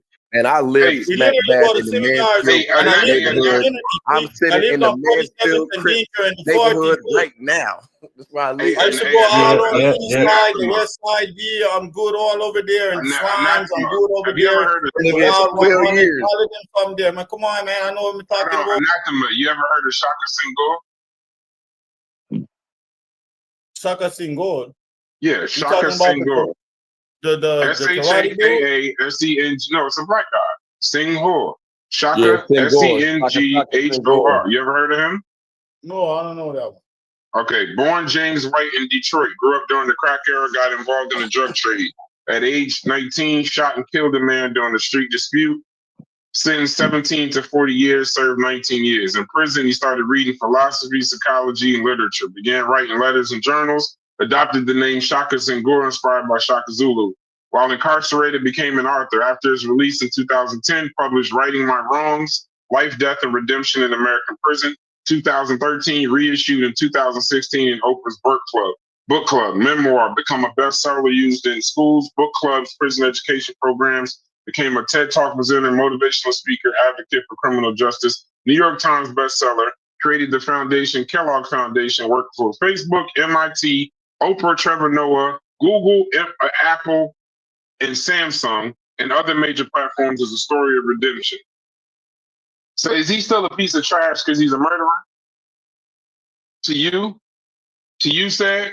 To you, Chef? He's still a piece of trash? I mean, he can get his quality, he can get his release, he can do all that great shit. That's fine. I still look at him as somebody who took a life. It is what it is. I have family members get their life taken. I'm not gonna ever forgive nobody for that. I don't give a damn.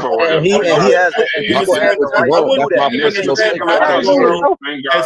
But what they got to do with your family, though, bro? Thank God for white. Everybody knows somebody that got killed. What about Jesus Christ, man. I'm saying no, Brass. You can't get mad if a person doesn't. I'm not mad, bro. I'm just thanking God. No. Not mad, but I'm saying like if you go ahead. I'm sorry, bro. Go ahead. What about a nigga in the army though? Like, what about Yo, some type guys, of nigga? understand the juxtaposition, right, of somebody redeeming themselves, right? But the comparison is faulty to me because you're talking about someone that joined the leadership of an organization. These other people didn't join leaderships and promote organizations, even from behind bars. They was part of what was going on for 10 or 20 years when coming in behind bars and have to follow these orders and these things as creeps. You understand? These people is in situations running and controlling the gang before they even start their redemption quest. And all of them stuff there. No, you're alleviating that. And then the organization that they run is continuing to promote terrorist activities in other community. But then you're equating that with someone who got caught up in one little act of violence that wasn't leading no organization, even behind prison, promoting other people for join and follow rules of creeps in our prison. Come on. Hey, I'm gonna say too. Tookie didn't start the Compton Crips. Mac Thomas started the Crips in Compton. Yeah.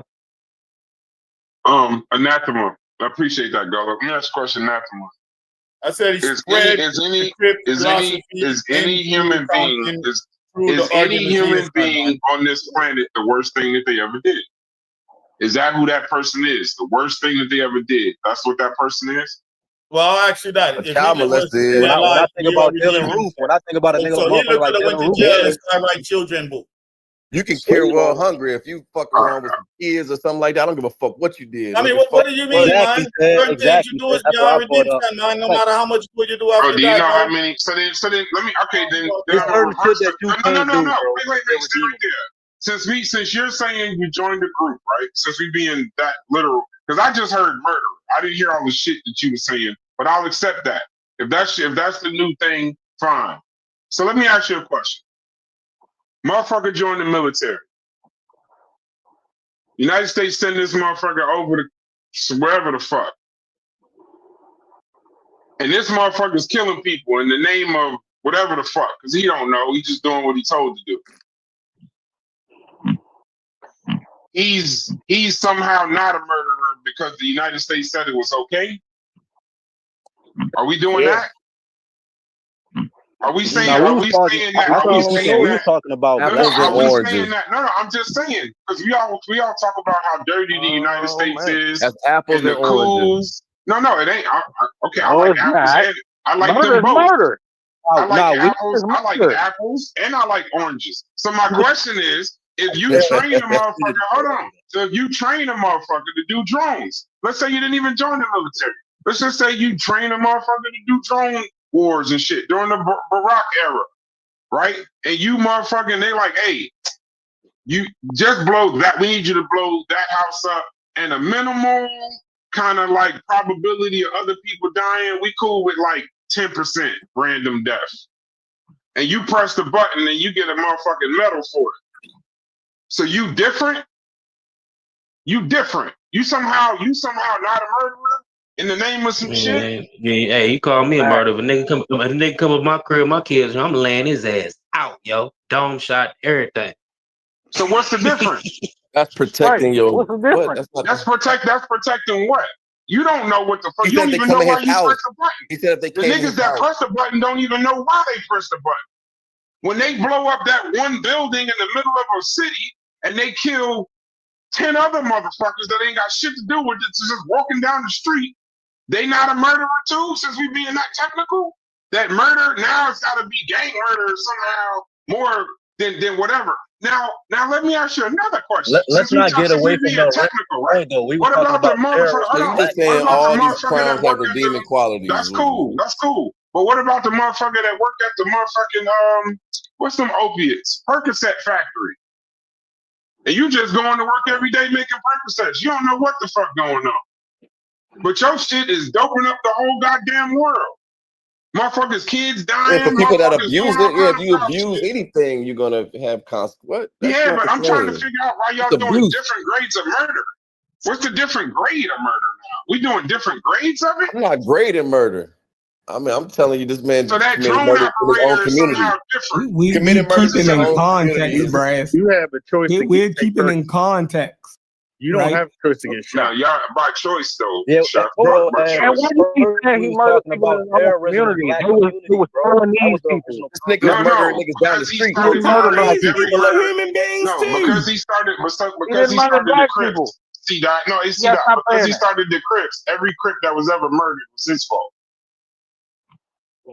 Yeah, that's where they Well, at. he didn't start it though. That's where they at. But he ain't starting the Crips.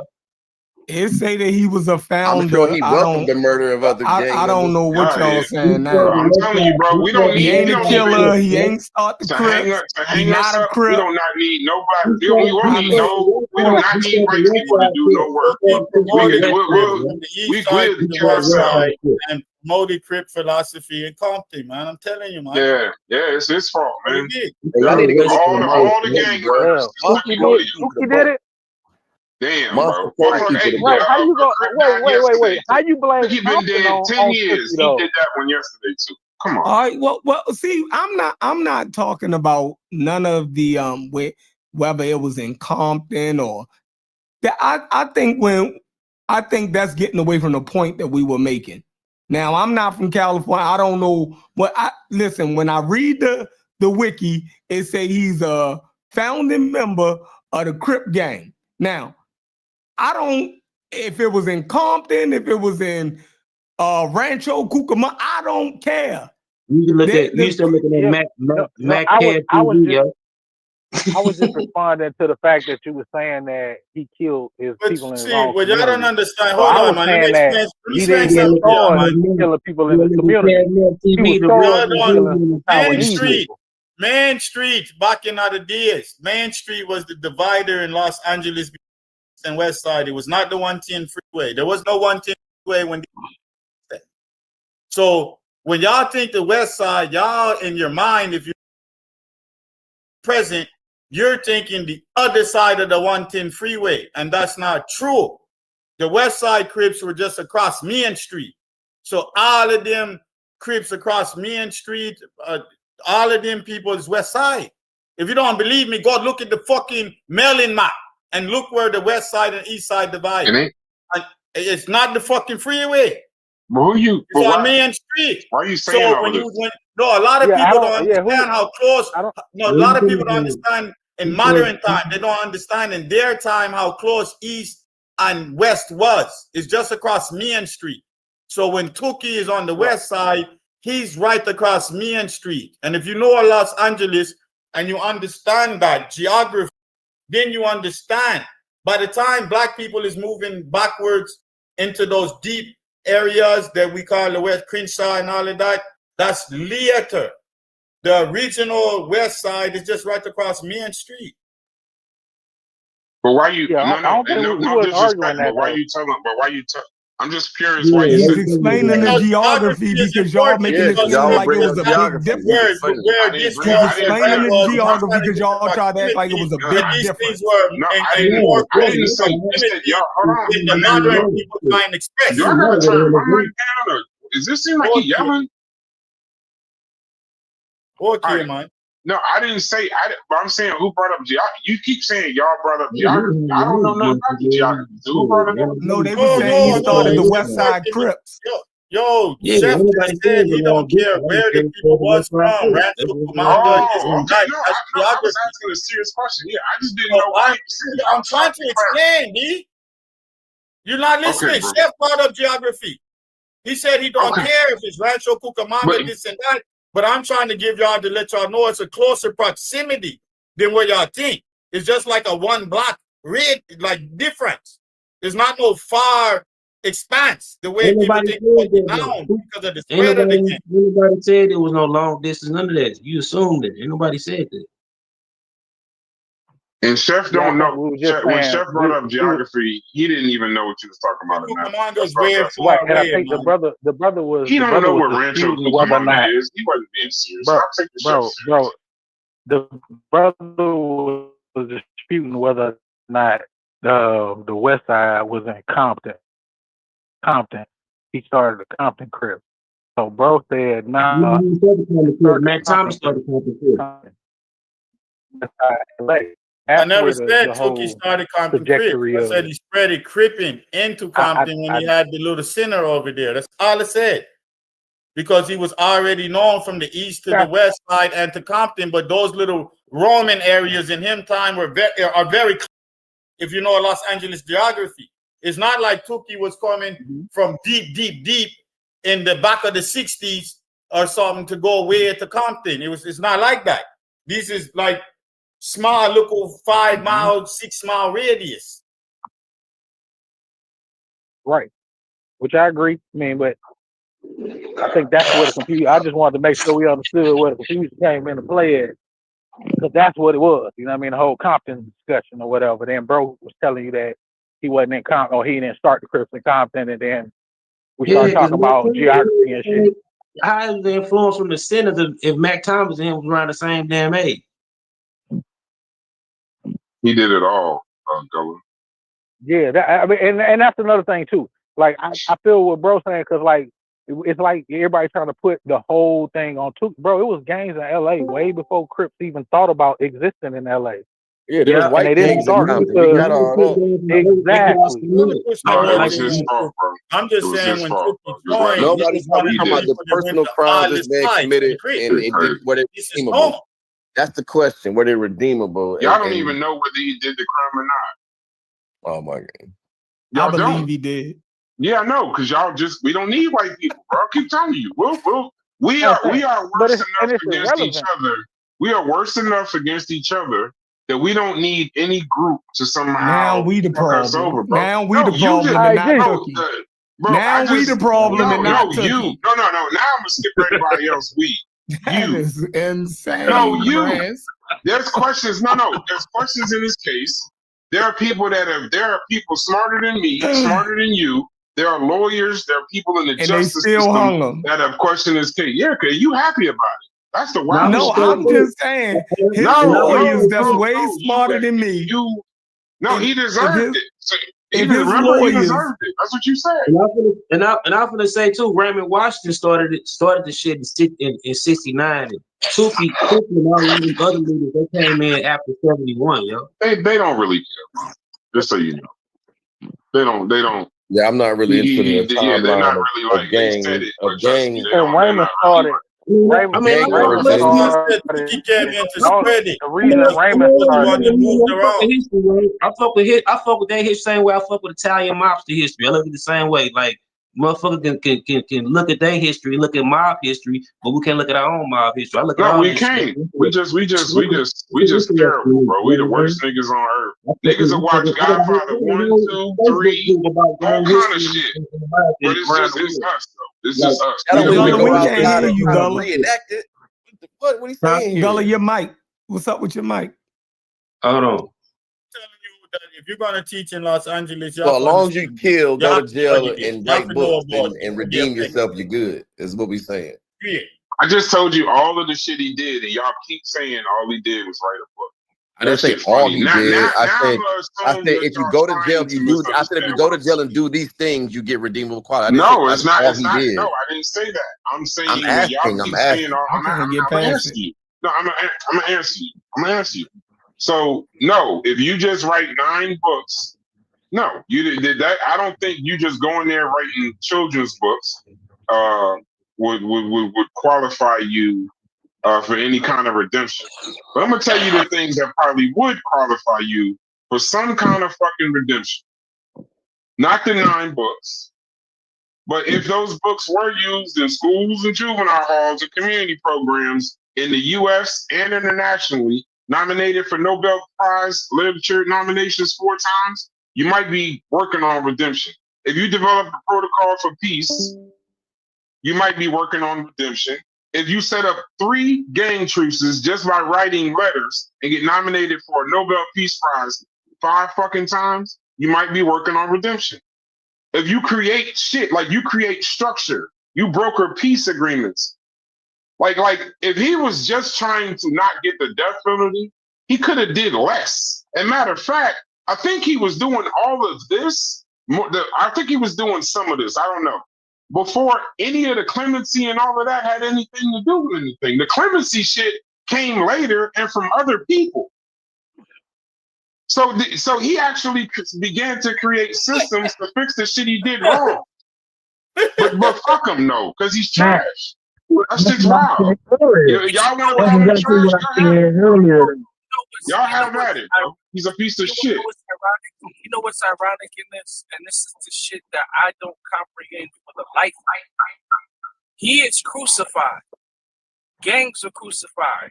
Me and some else is from we're in gangs. So we know gangs like firsthand.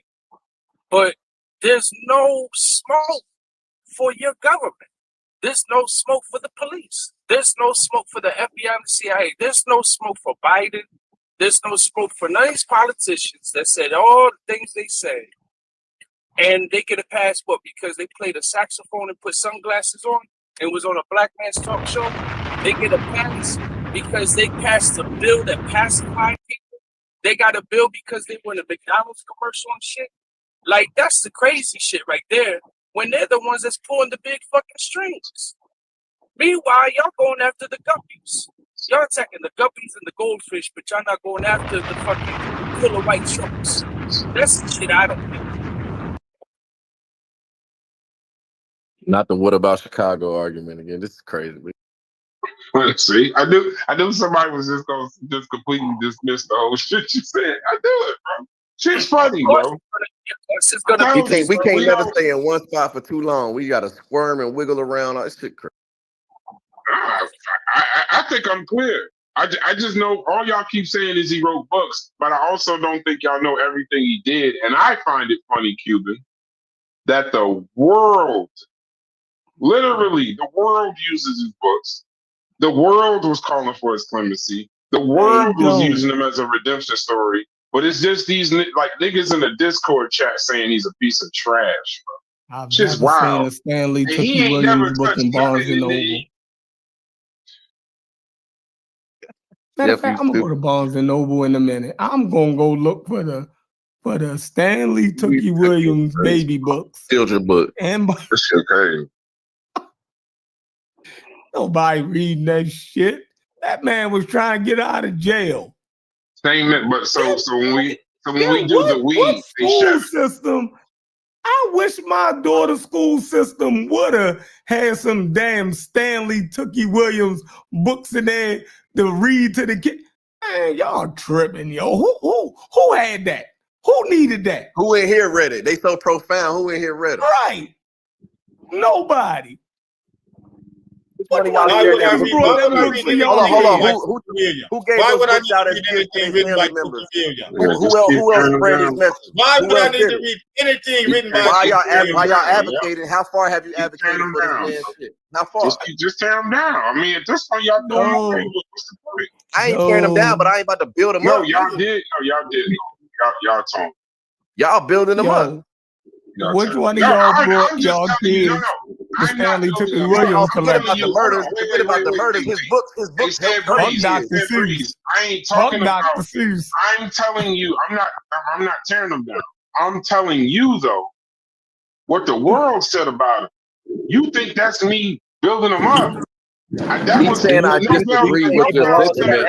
Isn't me tearing him down though? I'm not done. You think he belongs in the African American I'm Museum? not done. The Nobel Prize 4 times and the Nobel Peace Prize 5 times. I ain't tearing them down. I'm just telling you what he did because y'all called him trash. Yo. Well, Martin Trump is nominated for a Peace Prize. That doesn't mean he got a Nobel Peace Prize. Mandela, don't he got one too? Wow. Benjamin Netanyahu just nominated Donald Trump for a Nobel Peace Prize. Right. So he's that. He's trash, bro. He's trash. Just keep calling him trash. Just call him trash. And you know what's funny? Y'all keep saying we don't know nothing about him. You don't either. All you know is that he was convicted of 4 murders and whatever Wiki tell you, and a shotgun shell in his motel room. Y'all don't know shit about him. When I tell you about him, now he's like a fucking piece of trash. You started the Crips. Y'all keep talking about weed. I hope y'all understand that when we do this weed thing, there will be some people that's gonna have to be involved in this weed thing that might have did some shit back in the day. But they still part of the weed. So right? you mad black folks don't want to redeem somebody who terrorized their neighborhood? I was gonna say, Brad. I didn't say you're personally mad. I didn't say you're personally mad. You know what I meant, Brad. You know what I meant when I said that. You're a smart dude, bro. But I gotta fight back. Fight for this. No, I ain't mad. But I'm just saying, we gotta understand, black folks. We have the right to be like, yo, that shit is not. You do. I'm not telling you in our neighborhood, and we can condemn that. Like that's no problem. I'm not telling you not to feel that way. Don't confuse me. I'm not telling you. I'm saying like that to me. That seems to be the overwhelming, like the sentiment when it comes to this. It's like, yo, like yeah, we get it. The man tried to use whatever influence he had to whatever try to not promote whatnot. Okay, cool. That doesn't change the fact of what he did on them streets, bro. I agree. Like, we can't let that. That's the funny part. I'm just saying. All I'm saying to you is that I think we do ourselves a disservice though when we try to say the same ills that could create a situation where motherfuckers do become criminals, murderers outside of their own choices and will. Right? We talk about socioeconomic factors. We talk about shit in the hood. We talk about disadvantages. All this other shit. Right? I'm just saying in this particular example, I know motherfuckers that committed the murders. I know people personally who committed the murders. Yeah, went to prison and just became bigger pieces of shit. But the motherfucker that actually got this shit in international schools, public schools, trying to change the shit outside of the clemency, I just don't think he qualifies to be a piece of trash. But that's my opinion, though.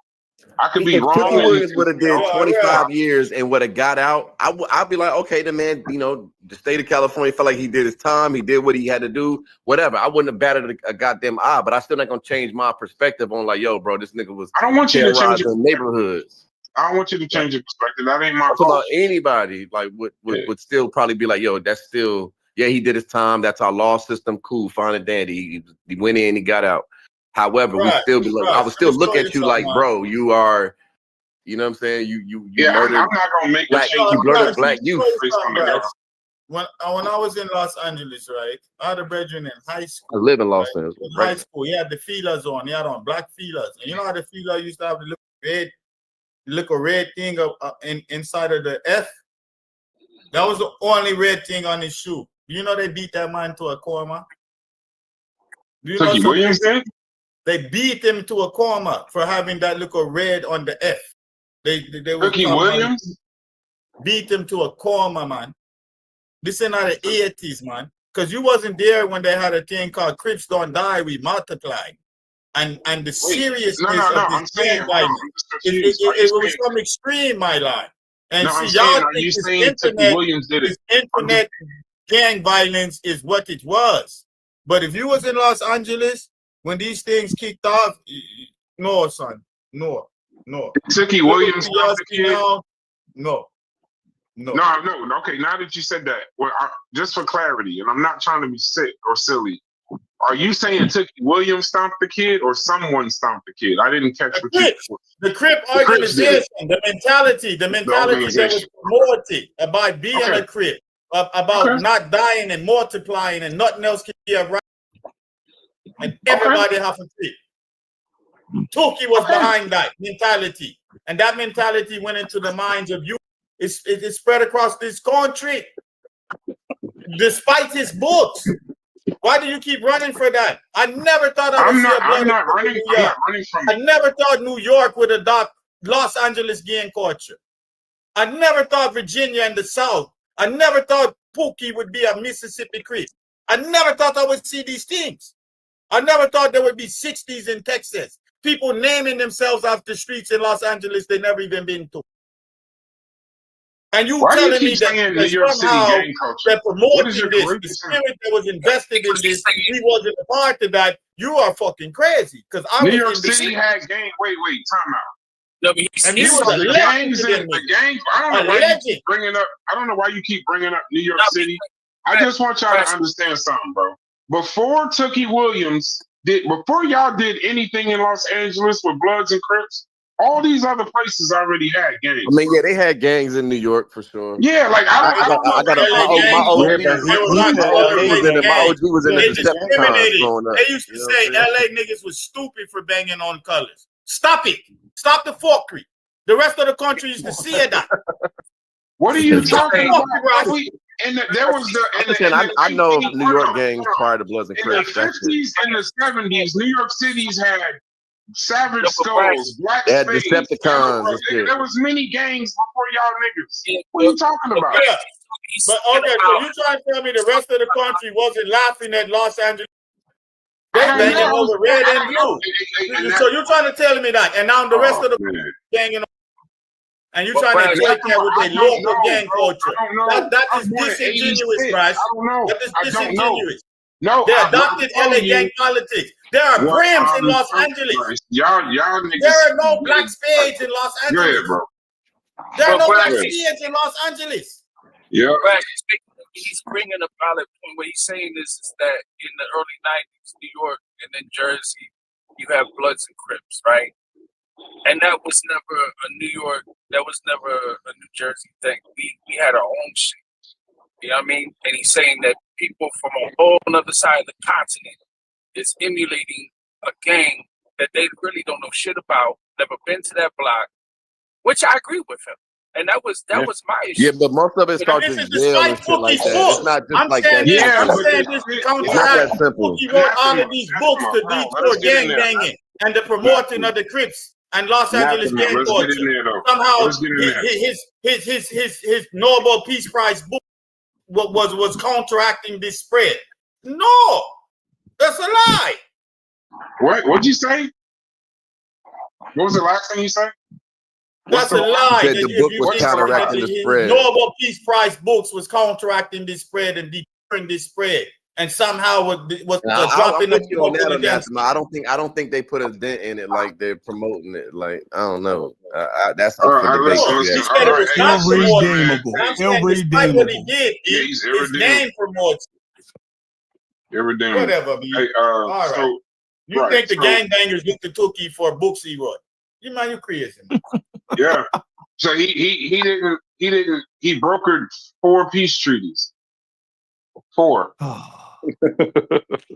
They lasted Y'all 2 laughing, years. y'all laughing, but I'm just saying. They Like, lasted 2 years y'all said because that, y'all there was said like that he didn't. No, wait. Y'all saying that he did nothing to deter it, but he brokered 4 gang treaties, one of which resulted in a Nobel Peace Prize.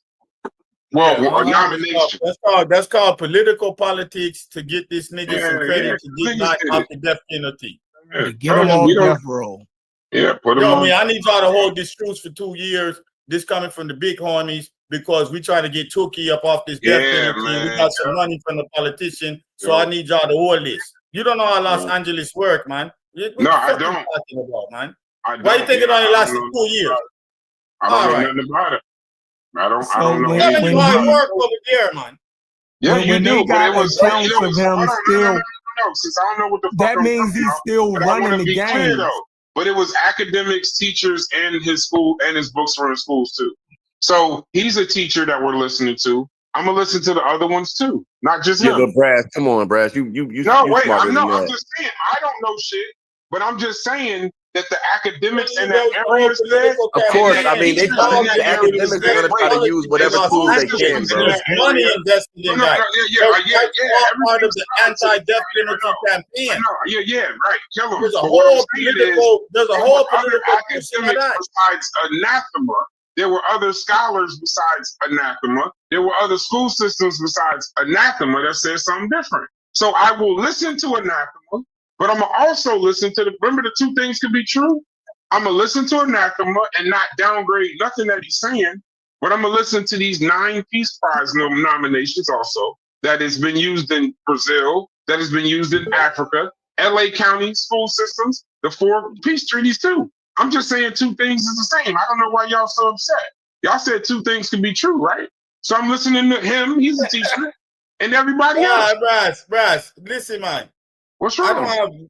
This has nothing to do with Tookie's personal character and redemption. This has to do with him as representing the Crip, is what I'm talking about.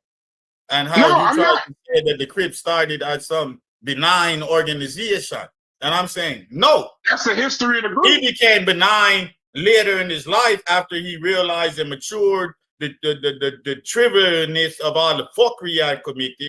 And then he tried to make an impact in society to account for that, for his own personal redemption and for his legal issues and this and that. There was a push behind them all kid. But the manner all of this started is when you said they started as some benign, benevolent group. I didn't say that. I said it exactly. Trying to unify themselves in the vein of the Black Panthers. I never used. No, I didn't. that's not true. I never used the words benign. I never. No, said that's that. me imposing that on you. No, I'm gonna tell you. I told you there was 3 reasons why they started: to protect them. It said to protect from rival gangs that already existed. They were protecting against harassment from the LAPD, and they were protecting themselves against racism at the time. Which rival black kids? Hold on, black kids at the time. Which rival gangs were terrorizing Rain? I don't know if we can anathema. Do you want to talk to me or you want to yell at me, bro? I'm asking a question, man. I'm asking a question. Okay, all right.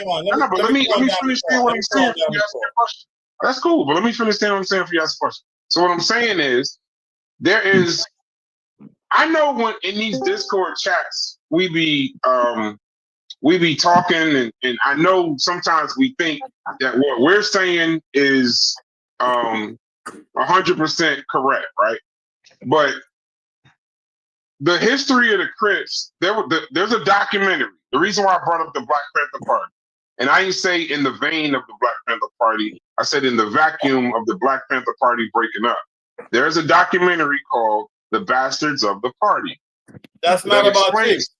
Yes, it is. That's not about Crips, man. That's about T. Rogers, who immigrated from Chicago and started a version of the Black Peace Stones in the jungle. In the GDs, yeah. Okay. That has nothing to do with what Raymond Washington and them niggas was doing when they started stealing pork. That's nothing to do with that, man. Let me finish. And I'm tired when y'all bring that video out, man. I'm tired when y'all bring that propaganda out, man. I don't. Are we talking or are you just talking to me? All right, go on, Bryson. Documentary film 2005, HBO released in 2007, directed by Clebone Sloan, a former Blood from Los Angeles. Title comes from the idea that the Crips and Bloods are the bastards, the unwanted children of the destroyed Black Panther Party and broader Black liberation movements. It connects Tookie Williams, Raymond Washington, and gang culture directly to the vacuum left out of the Panthers of Crush. Now, y'all go ahead and tell me about some fucking GDs. I'm not about to tell you about no GDs. So no, tell me how that He was shit talking about the goes. Peace Tell me Stones. how- tell me how I tell you, Black Peace Stones is where T. Rogers, who was the focus of that, which has a blood leaning, and they're trying to once again reposition gangbanging for propaganda purposes into this whole social cause theory, fucking revisionist history, which is not true. So I'm telling you, it's not true. Because the reason, the real Crips actually talk. Yeah, man. This is why I don't understand. Melvin Farmer, all of these niggas, cute, all of these niggas is home. And they tell you, the people that was actually with Raymond Washington, OG Cutes literally tells you that Charles Munson and the rest of them buff-ass niggas that was the last of the businessmen did not want Raymond Washington around. So he went and started his own gang. And then Tookie and Melvin and the rest of them niggas joined. And they was all young squad. And they started putting pressure. And because of that, other people joined them. And they was taking leather courts and doing all type of thing in the vein to look like Black Panther. That's what the whole cause was. That's why they was still in leather courts. They had nothing to do with no fucking influence in this and that. They literally told you they didn't even want nothing to do with what Black Panthers. Okay. And these niggas was about crime. So why y'all making these arguments? No, because it ain't just me. It's does not collaborate what you're saying. And yeah, it's not just me. Raymond Washington. Right. No, Melvin Farmer does not corroborate what you're saying. Yeah. I agree. But it says Mike Davis, historian, wrote in City of Courts, in the vacuum left by the destruction of the Black Panther Party in Los Angeles, Raymond Washington's gang of teenagers saw themselves as neighborhood protectors, but without the political education. That's a historian in the area, Mike Davis. Leon Bing, another historian. And the real thing was that there was already let me fucking finish. Come on, man. Y'all see, y'all don't even know. I don't give a fuck worked out. And they were you trying to turn it into That's why you think that. Now you got to be quiet. Bro, I don't know why y'all think y'all coming this motherfucking overtalk me. Like that shit I don't do that to you. I listen to you and then that. So just take a second. So now Leon Bing, author of Do or Die, Violence in the Inner City, interviewed early Crip members who described wanting to defend their neighborhood against other gangs and outside threats. The founder's own words, Raymond Washington and his original friends before crime have said he wanted to replicate the Panthers model of strength and pride, but focused only on strength, toughness, not politics. Academic studies. USC researcher. Many early gang members and their groups formed as originally a form of self-defense in hostile neighborhoods against the LAPD and racist entities from outside of their neighborhoods. But they had a lack of broader vision and lack of education that turned them inward. Malcolm Klein, gang scholar, wrote in The American Street Gang that the Crips began as a loosely protective association, but quickly expanded into violence. The LAPD says that it started as a youth street club before escalating into citywide gangs. So I'm trying to figure out why all these black people, why is it just us that can't believe that they started out as something else? When historians is telling you, the fucking police is telling you, the goddamn University of Southern California historians is telling you. But it's because y'all know. I'm supposed to listen to y'all instead of motherfucking them? Get the fuck out of here. Now, I literally said there was white gangs in Compton and all that too. I'm aware of all of that, so I don't fall into that. Yeah, I get all of that, but like that guy said, it quickly turned to violence. Quickly. That's fine. I agree with you. Yeah, I agree with you. If they started in '69 or '71, there was already the sourcing and the businessmen that fought those white gangs, the spook hunters and that. Those OGs already had that under control. These young black people were not terror, because now you're discrediting the businessman and the Slauson man and saying that they was punks and they was allowing these young black to be terrorized by the spook hunters and the other white gangs, and they didn't serve the US organization and all of them man there. They was on the front line and on the board of the hub and the dub. So this is fucking crazy the way what you're trying to, but it's okay for you to try to do it because I really know when them niggas started, I already told you when they said it's because Craig Munson and them niggas weights and they was into the buffness. One of them was working out with Arnold Schwarzenegger. All of that. They would not allow them to join their own. So they took that. Where do you think Tookie and all of them got being swole and working out from? It was from that group of those black individuals. And when they took that, they went in the streets to terrorize. There was nothing for them to protect. There was already bigger and swollen niggas that protected the fucking community. There was nothing for them to protect. They went to fight other black groups of children to make them cribs and take their little coats that lived in little better neighborhoods than they did. Why are y'all? Because this is what the elders say. This is what the people that were in the gang say. This is what the people that knew Tookie say. This is what the people that did the 30, the come home and tell the truth both. And you talking about some sociologists that was caught up in a certain time of academia where they was trying to do all of this, to promote all of this shit to get these niggas released from jail. So a whole lot of literature was coming out. Yo, I mean, come on, man. A wrong person you talk to, Brass. For real, so, man. You were talking about the US organization, right? Plenty of them. The US organization eventually became Christian, even though they fought against Bunchy Carter and all of them. That was one of the organizations on the front line. No, you mean they killed Bunchy Carter? Because where they was located. No, you mean they killed him? Yeah, they killed him. Yeah, they didn't fighting against the motherfucker. They ain't killing him. They killed him. And by the time the Crips came around, wait. When they had So after just like white people killed each other. I'm not digging them up. So just to single out the organization and not to say that I included them with the businessman and the rest of them. I'm putting words and thoughts into what you're saying.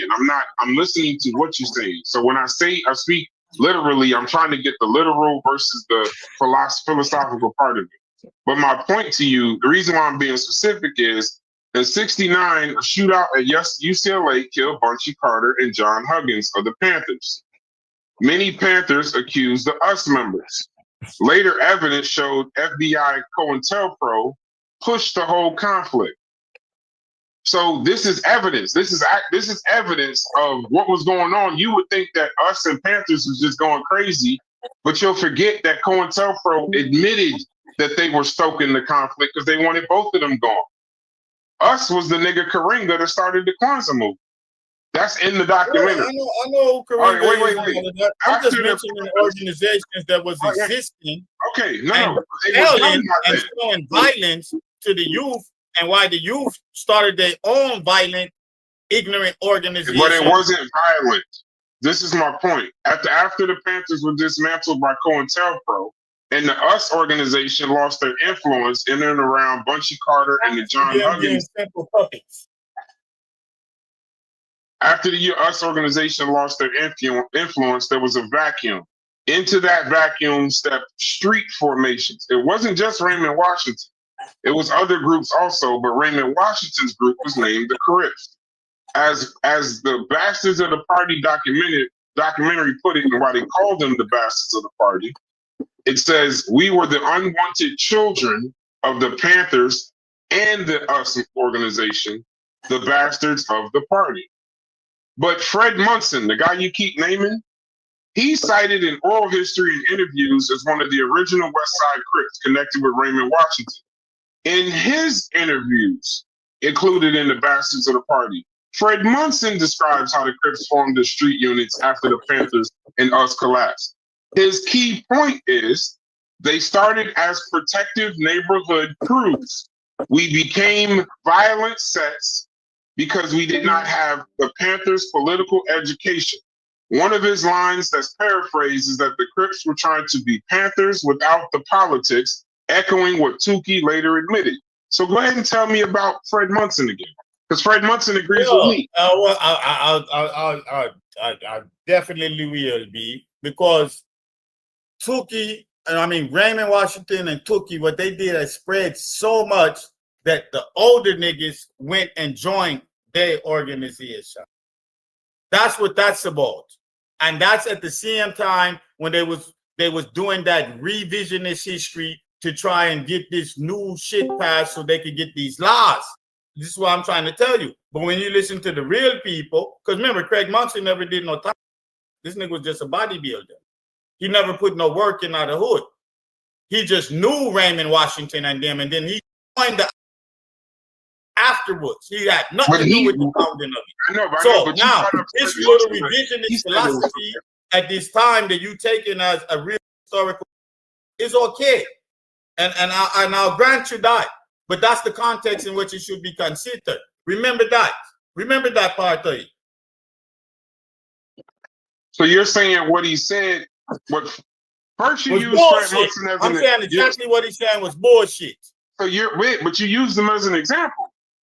Yes. Because he was his example is saying what I'm saying. And he didn't tell that part. He didn't tell the part that Raymond Washington and his refusal to be involved in his weightlifting is why Raymond Washington started the clip. And then after the clip spread, because he was an OG in the area, he didn't take no put on. He didn't do none of that. They just allowed him to. So what are you talking about? So I just want to be clear, right? I just want to be clear when we're talking about this.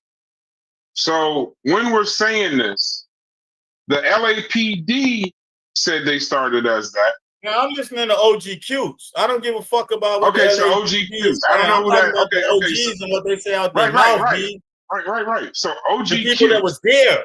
Right. So if they say something different I agree when the with people you. are saying that was there I just want to and finish did my the 40 sentence. and 50 years. I just want to finish my sentence. So OGQs and you agree. But the LAPD, Fred Munson, Tookie Washington, Leon Bing, University of Southern California, Mike Davis, a historian, and Tookie Williams and other Crips interviewed at the time all say one thing, but you and OGQ say one thing. What am I supposed to do with that? Anathema? I don't think you understand where he's coming from, the right? rhetoric that you're looking at be at the time when they're trying to counteract what went on with the crime bill legislation, and the lawyers and other people are trying to counteract what was going on. They still have three strikes. Correct legal disparities, rhetoric. So people that's releasing and producing books and doing documentaries know that if they say and they speak this way, that this will help the homies. That's basically the way they talk, if you understand. So they're going to do things and they're going to structure the language because at the why time, would the LAPD say the rhetoric, nobody's going to tell you the actual truth. Why would the LAPD say it? For the same reason. That's the interview that they gave. That's the information they got in that interview at that time that they were trying to get out. So yeah, they're going to give you a candy-coated story. You know what I'm saying? They're not going to tell you the exact truth. Yeah, but I'm saying, but that doesn't serve the LAPD. And on the documentary Bastards of the Party, these were interviews at the beginning of the shit. This isn't later after they all went to jail and committed crimes. I'm talking about before it became violent sets. When they were asking them about it, they were doing it. Not in crime. This is the news talking to these kids. When they were kids, still. So they just, like, it's the greatest lie ever told? Like, why would the LAPD be trying to help the homies? LAPD, it would make sense for them to paint them as terrorists. But they were saying that it started out as a protective group. Right, but the same way Big U had helped in passing out gifts at Christmas while also stealing the gifts at Christmas to sell them back, you're gonna get a different story of how it started than what's really going on. Like, Big U tried to use the football. He tried to use the football league to hide a lot of the shit he was doing. I don't doubt that. No, I don't doubt that, but I'm not gonna put what that one man did against the whole organization. I'm just trying to figure out. Like, listen, I got respect for Anathema, and I don't know who OG Cutes is. How you spell that? OGCUTES. CUT. OG Cuts? Cutes. Cutes. Okay. So I don't have a problem. Like I'm not gonna say, notice I never said that Anathema was wrong. He lived there. I'd be an idiot to tell him that. I'm not gonna tell him OG Cutes is wrong. I'm an idiot. I'd be an idiot to do it. He lives there. But I'm just saying all these other motherfuckers is saying something different. It's other people that tell the truth. I don't sugarcoat this shit. Like if y'all think this shit started positive and went to the left, no. It started negative and grew negative. It only became positive after niggas went to jail and the late conscious movement came in the late 80s and 90s. Cam came out, Muslims and Black Power. Yeah, Farrakhan started talking to them niggas. And then they created all them little prison organizations and they tried to reinvent. And they came up with acronyms that had positive meanings for the name. There was never the original shit. None of those names were acronyms. There was never no community revolution. None of that. Didn't know about this. Yo, you niggas is crazy, man. And then y'all come in the rhetoric after that and try and act like that all of this rhetoric didn't have a prerequisite. It wasn't preset in a certain time that was going on in the culture when the people that was in the late and middle 70s and the 80s and all of that will tell you none of that shit y'all talking makes sense. It don't. Because they wasn't there for none of that. That's right. I was there. I got off the fucking board in the middle of hell. You never got cheers for wearing red Pumas with red laces because you want break dance.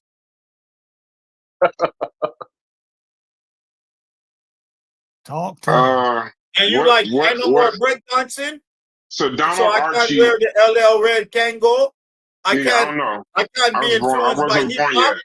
I can't wear certain things.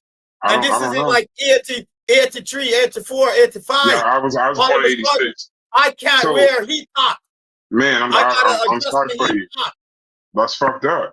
So Donald Archie, known as OG Cutes, one of the original West Side Crips in Los Angeles. Okay.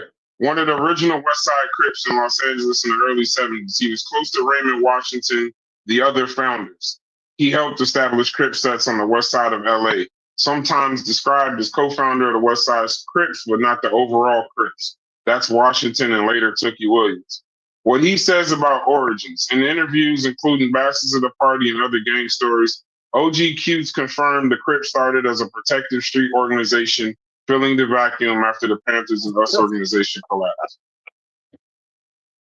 So go ahead and tell me. So now it's just you. Yeah, when you go listen to OG Cutes tell the truth and not read what these people are writing for. No, I'm just saying it's just you now. I'm just trying to figure out. I wish I could just search you. Brass, do you actually believe this shit, though, Brass? Man, and listen to the man that talk. You keep reading. No, I'm just saying. No, I'm just saying. Everybody that he's named agrees with what I'm saying. The only nigga that don't agree with what I'm saying is him. Do you know but he I'm not can't gonna go listen to because him. of those, Like I even said, Jeff, that him and OG Cutes disagreed with me. And now I'm hearing it says OG Cutes confirmed in the documentary and other gang histories that the Crips started as a protective street organization. He also emphasized drug dealers will tell you, and drug dealers will tell you they started.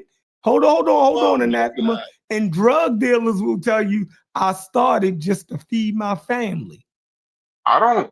We're not talking about. No, I know, but we're not talking about I'm drug just dealers. saying how people try to clean up their We're not shit. talking about drug dealers.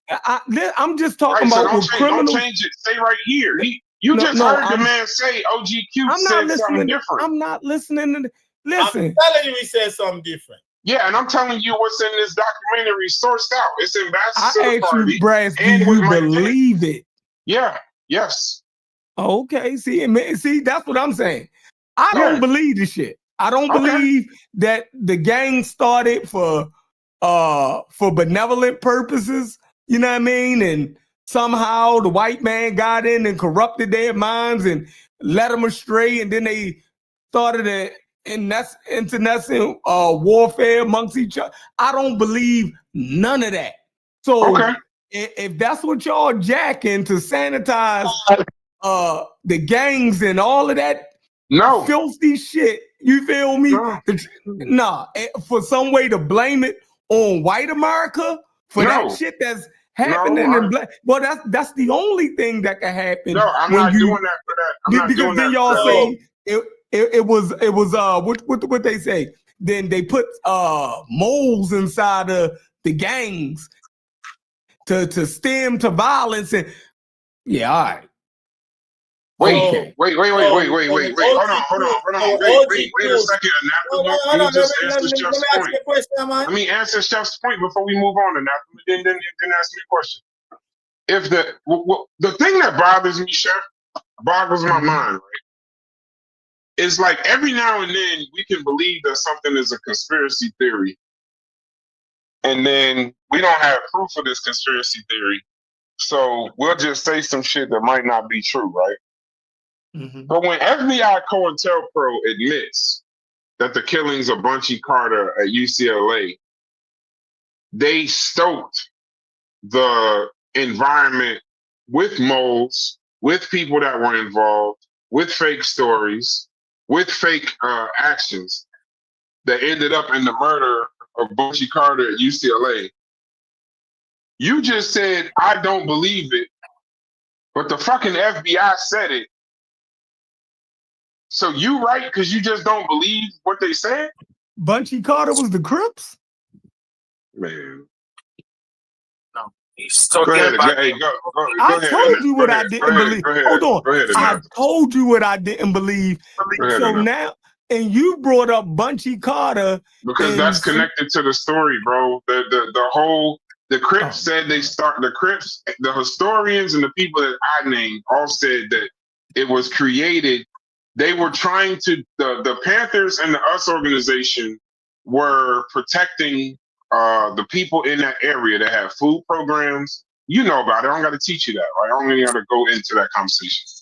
But then when the Panthers broke up in that area, and then the US organization with Karinga, US organization and the Panthers were kind of doing the same thing for the people, but they were at odds with each other.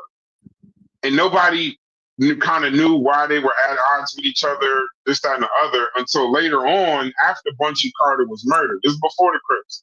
The FBI COINTELPRO came out. This is when all them documents came out like 10 years ago, where COINTELPRO had to tell the truth about the shit they was doing. And they admitted that they were pitting the US organization against the Black Panthers. They wanted them to go to war because they wanted to get rid of both of them.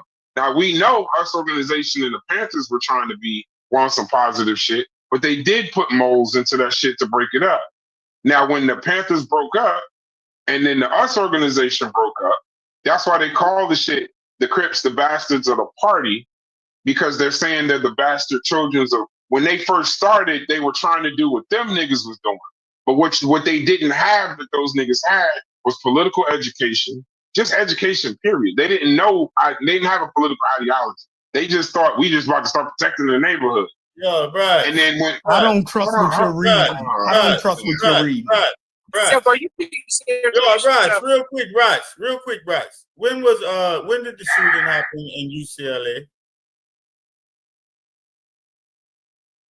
That was the 60s, wasn't it? 69, something like that. I don't know. I'll look it up. I don't know.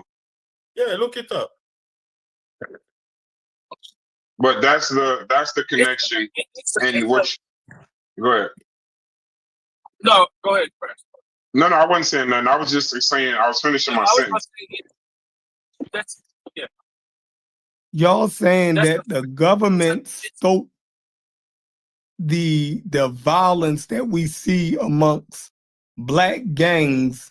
That ain't what I said. You just making up shit. Well, then why would that connection? Then why would that connection? So what is this? All right, okay. Because you saying that it can't happen, and I'm telling you, they admitted. I'm saying it didn't happen. They admitted to doing it. That's Bunchy Carter. That's something That's different. the us organization. Listen, That's not the Bloods and Crips. Okay. If that's the Bloods and Crips, then I'll take all that shit back. Y'all are absolutely. That's not the Blood and Crips. I know better than that. It was January 17th, 1969. That was the date. Anything that you have black people organized, especially that, you had COINTELPRO. Anything that you had so-called Latinos organizing, you had COINTELPRO. Chacha Jimenez, the founder of the Young Lords Party, that was a gang in Chicago. He transformed the Young Lords because of the Panther Party and made it into like a predominantly Puerto Rican version of the Panther Party. They have a 10-point program. Anything that these two groups do, the government gets involved in. And this goes back to the fear of the rise of the Black Messiah. Because if you talk about a people that's been colonized, enslaved, and oppressed, and everything that goes along with that, you wouldn't now put yourself in the shoes of the people oppressing. You would want your oppressed to rise up? No. So you got to be stabilized. There can't be no type of movement. It don't matter if it's a black church. It don't matter if it's a good civil rights organization that, I mean, my God, COINTELPRO was involved in Martin Luther King Jr. They were involved in assassination. They were involved in Malcolm. Like, it's not far-fetched, especially when they admit it, especially when you have evidence of the drugs that was brought in the communities. Like, this is old news. So I'm like kind of shocked, Chef, that you think it's not true. Like, it's very true. I think the government will want Black and Latinos to actually be not criminals and not killing each other and not destroying American communities. I would think that the government will want its citizens to be prosperous, right? and be a part of the economy. That's what I would think that the government will want for its citizens. But for some reason, if y'all think that the government want us to be fucked up, then it's time to leave. Because they don't got our best interests at heart at all. I'm saying it's time. Logic, where you at, Logic? I need some logic at this point. Hold on. So journalists pack up and leave, y'all. I don't believe y'all believe the words that's coming out y'all mouth. Hell yeah, I believe this. They don't want, bro. You think right now, if you guys organize, y'all see the difference of opinion when we had these accountability combos. My bad, Cuban. If you guys organize right now,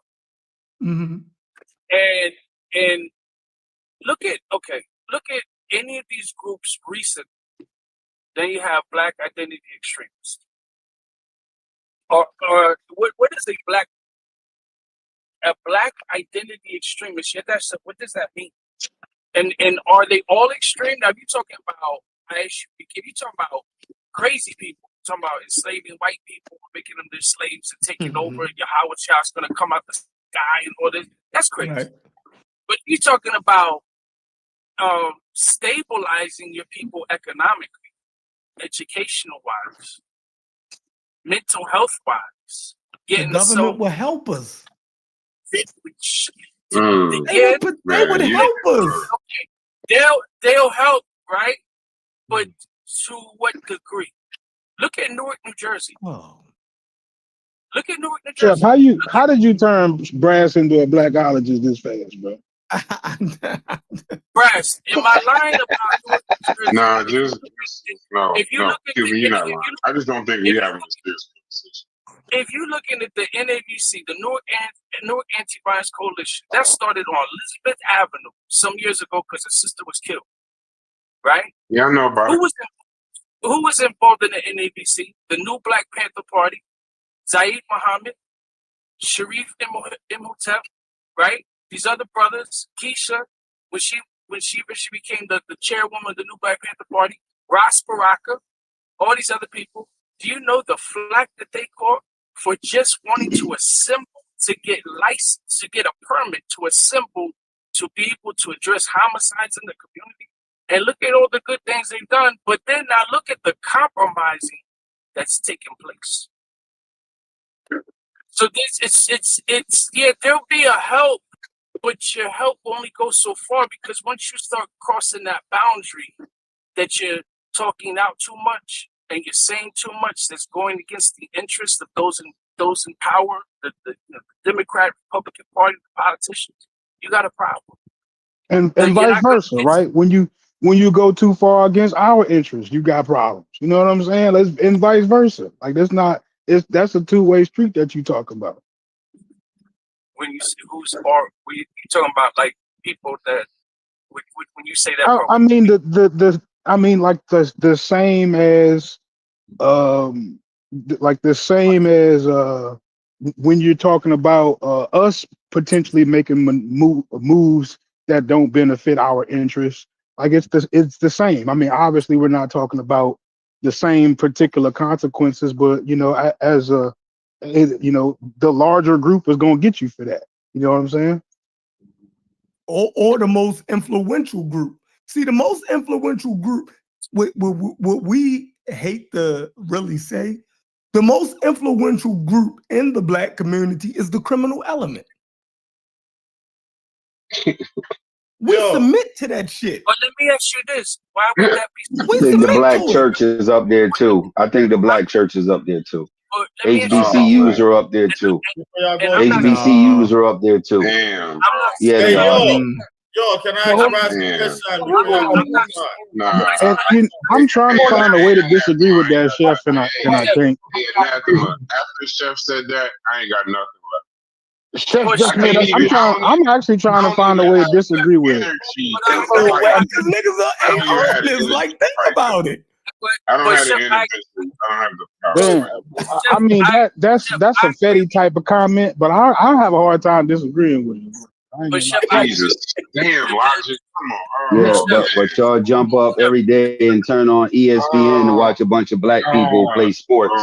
You don't turn on TV to watch a bunch of Black crime, so that don't even make sense. Yeah, man. Other people turn on TV and see Black crime. Crime is the influence in this country, right? Because we're dealing with a country that was involved in criminal activity from the inception, and you're also dealing with a country that this is the part that again kills me. Y'all keep talking about gangs. The biggest gang in this country is the police, and the police was founded to capture runaway Africans that wanted to be free, that were hired by plantation owners. So, so we're going to talk about. I don't believe that. Whoa! That's what they say. That's what they say.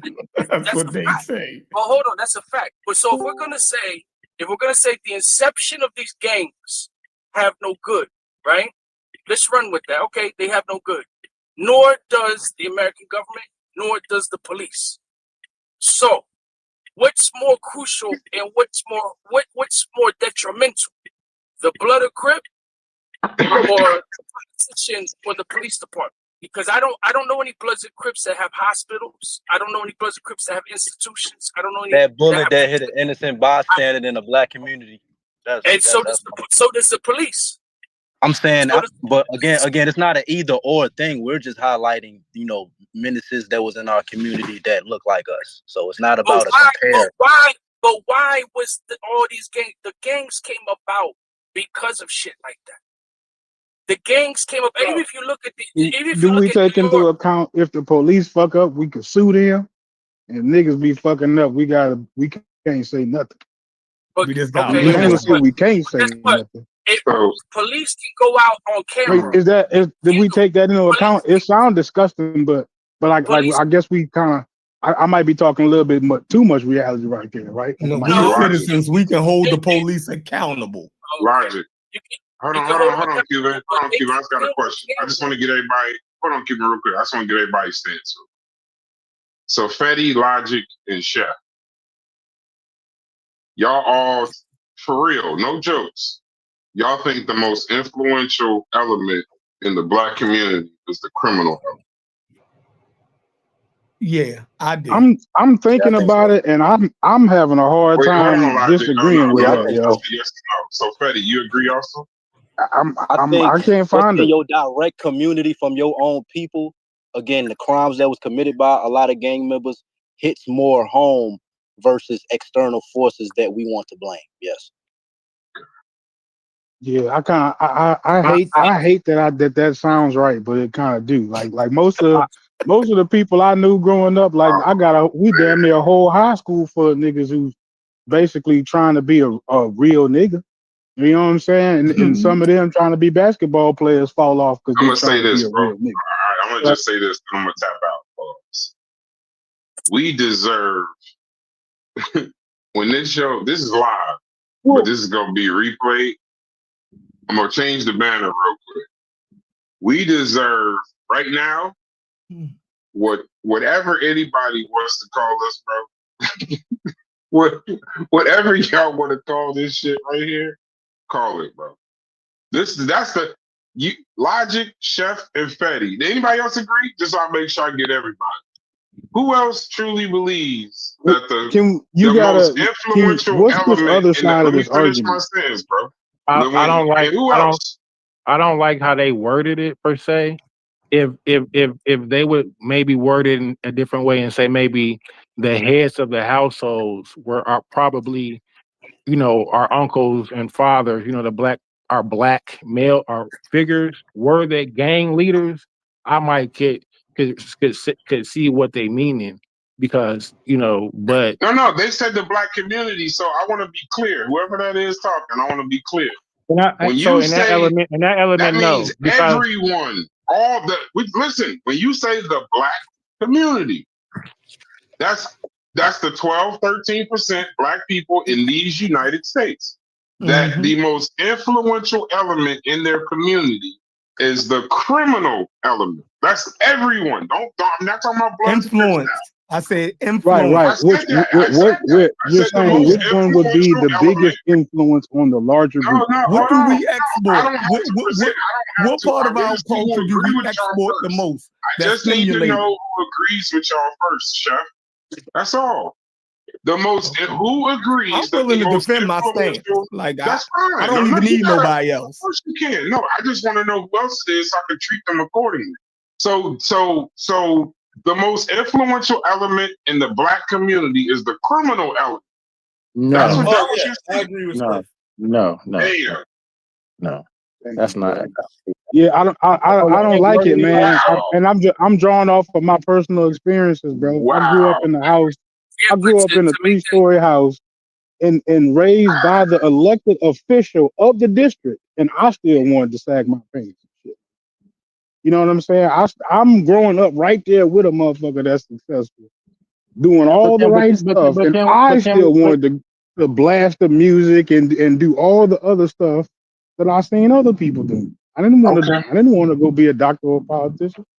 Yeah, you define criminal, because criminal means to act against public policy, committing a crime. That's not the same as being a sociopath. No, criminals are pimps, prostitutes, gang members. No, criminals are pimps. All right, well, yeah, because that's endemic to America. Hold on for 1 second. Hold on before we gloss over. By some criminal activity, whether you had the numbers game in the black community, whether you had hustling in a certain time, whether you had prohibition, that's part of America. Yeah, man, I agree with that. Hold on. I think we flying too fast. Let me just say something about what Logic said, because something that small depends on what angle you see it from. He mentioned something about blasting music, right? Now, in the 80s, when the big boxes came out, we didn't make them boxes. They made them boxes. It wasn't pieced together. It wasn't hold on. It wasn't no hand-built shit. It was put together by electronic companies. So blasting music, car stereos, when we put them in cars and all that. Now you can go buy a Bluetooth speaker with 2 8-inch woofers in it that you could take to a park with you. You got little JBL Bluetooth speakers that make all of this damn racket. So again, if somebody might see something as an economic opportunity to turn what people are doing into aftermarket car parts. Right. You know, from third party buyers, when people were manufacturing car parts in their driveway out of stuff, companies got into that market. Hell, let's make aftermarket car parts for all the auto enthusiasts. Let's make louder speakers for people who want to blast music. Let's make better amplifiers for people who want the shit to go even louder. And this ain't, again, jerry rigging some shit. This shit is built now to be loud, hold on, obnoxious, and every other thing that you want to call it. They're making millions of dollars off of shit like that. So that I don't even see that as a negative stereotype in the Black community or poor communities. Again, if you're looking at it from your standpoint, it may be a hindrance. Somebody else may see an opportunity, capitalize on that, and have that shit become popular culture. More, I didn't necessarily say it for like a 1-for-1, but more like just to say, yeah, I was doing the same thing I saw other people doing. Right. And it wasn't my parents. My parents wasn't what I wanted to be doing. All right. That was my particular experience. But you sound like one of them kids who was in the suburbs who wanted to go to the hood to gangbang. You know what I'm saying? So, you know, like everybody, you know what I mean? Like everybody, you know, is gonna have its own reason for being attracted to certain lifestyles. Bro. You know what I'm saying? That's just what it is. You know what I'm saying? But I think that the mom, I would say in the household that the Black mother would be the most influential, opposed to the gangs. I look at it like gangs now to back in the community household. Black woman is the Black male is out of the household at this point. But I say sports and entertainment. I say sports and entertainment. When you go to the club, right? Do you exemplify around your friends the morals and the standards that your parents set, or do you exemplify with your street culture? What is prevailing in your everyday life? Why are we talking about nightclubs in a club? In a club? Yeah, because we wouldn't go to a club. We probably at our age, we Well, nightclub you said or, you the know. Black community. Why are you talking about a nightclub? No, I wanna know like what's the other side of this argument. Let me finish this Like, point. okay, if it's not. So we're really just talking about what's influential in the Black community. Is it media? Is gangs? No, hold on. Let him finish his point. I'm trying to figure out why you talking about nightclubs. Yeah, because when we talk about what's most influential, right, in the Black community, I said it's our criminal culture, right? And then when you start to bring up, you know, how your parents raised you and all of that, that's when we go outside and we start to do other stuff without how our parents raised us is the furthest thing from our fucking mind. Like that's not what you and your peers. I say sports and entertainment. Let him finish. Yeah, that's not what you and your you want peers. to dig a hole? Go ahead. No, I'm not digging a hole. That's not what you and your peers is sitting around talking about, or you know what I mean? Y'all not talking about, yeah, my mother told me to go to school and get my grade. No, but Brad's like when you say, yo, we had the back in the 90s or whatever, and the reason why people know New Jersey is because a movie came out, New Jersey Drive. Right. You dig what I'm saying? For sure. Right. So when we started to hear about Jersey, you dig what I'm saying? Them niggas like to steal cars. You know what I mean? They joyride through the city. They can steal a car in 2 minutes. You dig what I'm saying? They can get the door open. They can get they can, you know what I mean? We will learn how to steal cars, dip pullers. We learned that from niggas in New Jersey. You feel me? A dip puller, you know what I mean? Flexing the window. All of that, how to get all of that. That's criminal element. That ain't got nothing to do with your mother and your parents. You feel me? Yes, it does. Hold on. You said you learned about it how? Through a movie? We learned about New Jersey from that movie. You know what I mean? And that was their criminal element. You dig what I'm saying? Now I know they had way other stuff going on, but what's exported, what's an export out of our community is the thing that's most influential. and it's our criminal element. Who talk about black people in America, one of the first things that's going to be talked about is how bad these niggas are. You dig what I'm saying? How dangerous they are. That is the most influential thing, and we walk around with that maybe as a defense mechanism. Y'all doing a good job of that too. Y'all doing a great job of that too. But that applies for a lot of groups, because if you say Cubans, you think of cocaine, communists, people jumping on rafts and making rafts coming over. Fucking Castro and Scarface. Castro, they got knives, they got machetes. You know what I'm saying? Same thing with Puerto Ricans. You think, they wear the white meat, they beat their women, they all carry blades and a whole bunch of shit. It's always a negative. You think of Arabs, what do you think of? Extreme. Those are negative stereotypes that whoever controls the media. Because it's pushed on you though. But I remember white people calling us savages. So hold on. Y'all think rappers are more influential than sports players? You think black rappers are more influential? Hold on. Players hold on. No, you said to the world what they see us as. What's most hold on. You said what's most intriguing to other people about us, right? Is the criminal element. Right. Okay. So you're saying that over top sports and entertainment.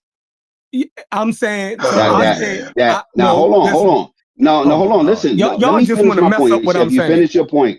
No, hold on. No, rapping about a crime and doing a crime is something different. Rapping ain't a crime. So if you say Jay Morant wants to be like a rapper, that ain't the same thing as saying Jay Morant wants to go down on the corner and shoot somebody or rob somebody or steal somebody. Those are two different things. What? No, that's the same thing. If he's portraying that means that is an influence. No, rapping is not a crime. Rapping is not a crime. You said our criminal behavior. Criminal behavior. So what are the rappers rapping about? They're rapping about is criminal rapping behavior. a crime? They are rapping about criminal behavior hits, and then the athletes are acting like the criminal element in our community. All of it. I'm saying that's the most influential part of it. Like there's a difference to wanting to be a cowboy and want to go down on the range and pull out your six shooter. Pull out your six shooter and shoot somebody. Big difference. He got a point because you think about it. Shaquille O'Neal, Kobe Bryant, every basketball player wants to be a rapper. It's like, you know what I'm saying? So I would think But do they want to be a murderer? No. But I would think that do they want to be a drug dealer? No, but whatever the music may be. Okay. I would think that they would use that. They would use that. So whatever it is, they use that as an outlet to, they make like jazz. And who do the rappers pretend like they are? Yeah, pretending. Yeah, which gangster? But I mean, but hold on, which gangster? You forgot the original gangsters, right? No, we wanted to be. They still acting like it. Yeah, you're right. But they still acting like it. But they all acting like it, ain't they? You ain't y'all the freedom of speech people? Y'all playing crazy up here for some reason. So rapping about a crime is the same thing as doing a crime. No, it's not, but it's influential. Okay. I'm gonna say this again. We're talking about what influenced the rap. Right. The rap was influenced by the crime, right? Or can we at least agree there? No. We talking about how people see black people. Is the crime? No, you say criminal behavior. I say they see us more sports and entertainment. No, I'm talking about. So hold on. It's just a difference. Hold on. It's just a difference of opinion until somebody pull up some numbers that says we're more influential because of our criminal behavior than sports or entertainment. There ain't no right or wrong answer. But then that's just my opinion. Sports and entertainment. He messed up when he said criminal element. He should just say music because music is more influential than that. Maybe our criminal element enforces our music right now. So would you not say that there has been stages of music where sometimes it wasn't what it is now? Right now, I'm sure it was. I'm sure it was. You dig what I'm saying? But I'm saying right now, you know what I mean? Our criminal, everything evolves around more than likely our criminal element, for the most part, is the most influential part of our culture. What you also say You that know the what I mean? music Is our industry is kids, dead? is what we give out to the world. Yeah, we just disagree. We just disagree. I don't need to try to convince So you. what would you say it What is the most influential part of our culture? I just Now told I'm you the listening. two: sports and I told entertainment. y'all mine. Now I'm listening to y'all. Yeah, Go. sports and entertainment. Everybody else can go now. But you don't think that that's intentional? That there's certain things pushed in the industry, being that music is influential. Really? No. So let's. I think this. I think I hear what he's talking about. I mean, yeah, there's some highlighting of particular behavior. Absolutely. I'm not saying. Let's Yeah, rewind I'm not saying there's not. Let's rewind back to 1986 to 1989. But acknowledging that that a particular type of behavior is highlighted, then I would ask you what type of behavior. So I didn't ask you who highlighted it. I'm talking about the role that it plays because it being highlighted. So look, in the 80s and the 90s, bro, we all hold on, real quick. In the 80s and the 90s, bro, we all had Kangos when Beat Street and Breaking came out, bro. I was walking around with cardboard boxes, bro. You know what I'm saying? Like, it's not criminal activity though. But we might have to separate. We might have to separate exactly what I'm answering when I'm saying what I'm saying. I'm talking about influence that music has, not a particular. So in general, the genre right. Even in matter. your conversation, like what I was trying to say was that when you look at 86 and 89, right, this is where you see a lot of rap music that is Public Enemy, Lakeem Shabazz, even that, militant. Okay, all right. And then now, to me, in my opinion, gangster rap gangster rap didn't start on the West Coast. You had Treacherous 3, you had Ice-T, you had KRS-One with Criminal Minded. You know what I mean? That can be argued that was gangster rap, which he himself says was gangster rap. Intelligent gangster rap. Intelligent, yeah, you can say that. But point I'm trying to get is that music influences people, and you have some religions that this is why they say you can't listen to secular music because of how it can influence people, right? Yeah. So you had this point with this type of rap music. It didn't last long. It became a fad with people. People started taking names. People started trying to rep things. Right now, you look at them. But that's not true either. But let me finish. Not you, Iris, not you. You look at 10 years ago, 15 years ago, 20 years ago, even now, these same people that were pro-righteous and all this and all that, they nowhere with it. They not with the shit story. Yeah, but let me say something. I haven't spoken the longest one. I'm trying to think. Since Cuban and then afterwards, after Cuban, go ahead. So in comes quote unquote gangster rap, right? In comes later, for God's sakes, Wu-Tang is blackballed by fucking Puff, right? This is something that was recently even talked about. So would you say that NWA is kind of like what I'm saying is that the shit that's being pumped out, right? Now people have the decision of whether they're going to do the music or not, but if they're coming from backgrounds where they don't have money and they trying to fucking eat and live and take care of their mom and shit like that, they might say, you know what, fuck it, I'll do a song about this, right? But you also have the industry that wants that shit. They want that shit.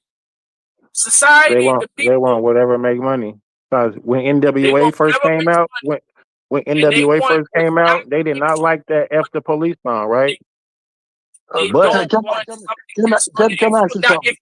They do not want the youth to be influenced to something that can be positive and constructive for the betterment of themselves and society. Is what I'm getting at. Let me tell you something. So of course they're going to pump that bullshit. Let me say something because a lot of people don't understand it. If they say, when you watch Beat Street and Breaking I watched the jumpsuit that they were wearing in New York and the Kangol hat and that kind of sneakers. Right. It was a drug dealer style they was representing. Yeah. The drug dealers were wearing the Kangols before. The drug dealers were wearing those sweatsuit like the Because Italians. those were the ones who could afford it. The chains that they were wearing around the neck, it was the style of the drug dealers. Mhm. So when you listen to Sheffrin talk and say, over the last 40 years, what has been most influential for black youth? I want to say the entire black community. That's where it went wrong. If he said for the black youth between the ages of 15 to 35, it was the criminal element.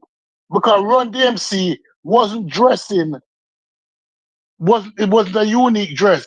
The leather jacket and the style and the Kangol that they were wearing, they took from the drug dealers. And it influenced the rap game that everybody started to dress like drug dealers first. Even when they were rapping so-called conscious lyrics, they were still dressing like the drug dealers.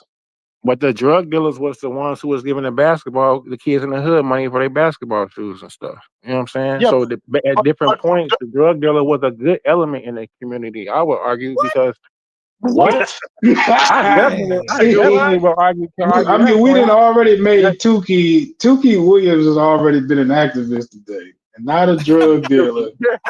And not a drug dealer is a pivotal. Like he is a. We kind of messing with the definition of these Hold on, words. before y'all get off into that, first off, thank you, King J, for joining the server and joining the conversation.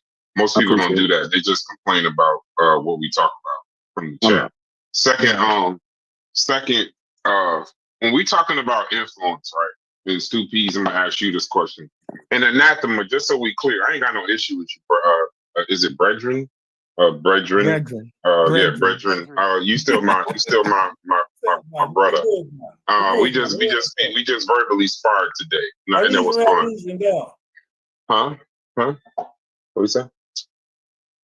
Nothing said. Hey, y'all, everybody show up to the fire pit tomorrow 9:30. Y'all, it's gonna be fire. Did y'all reading yet? I was done last week, but I finished it on Saturday.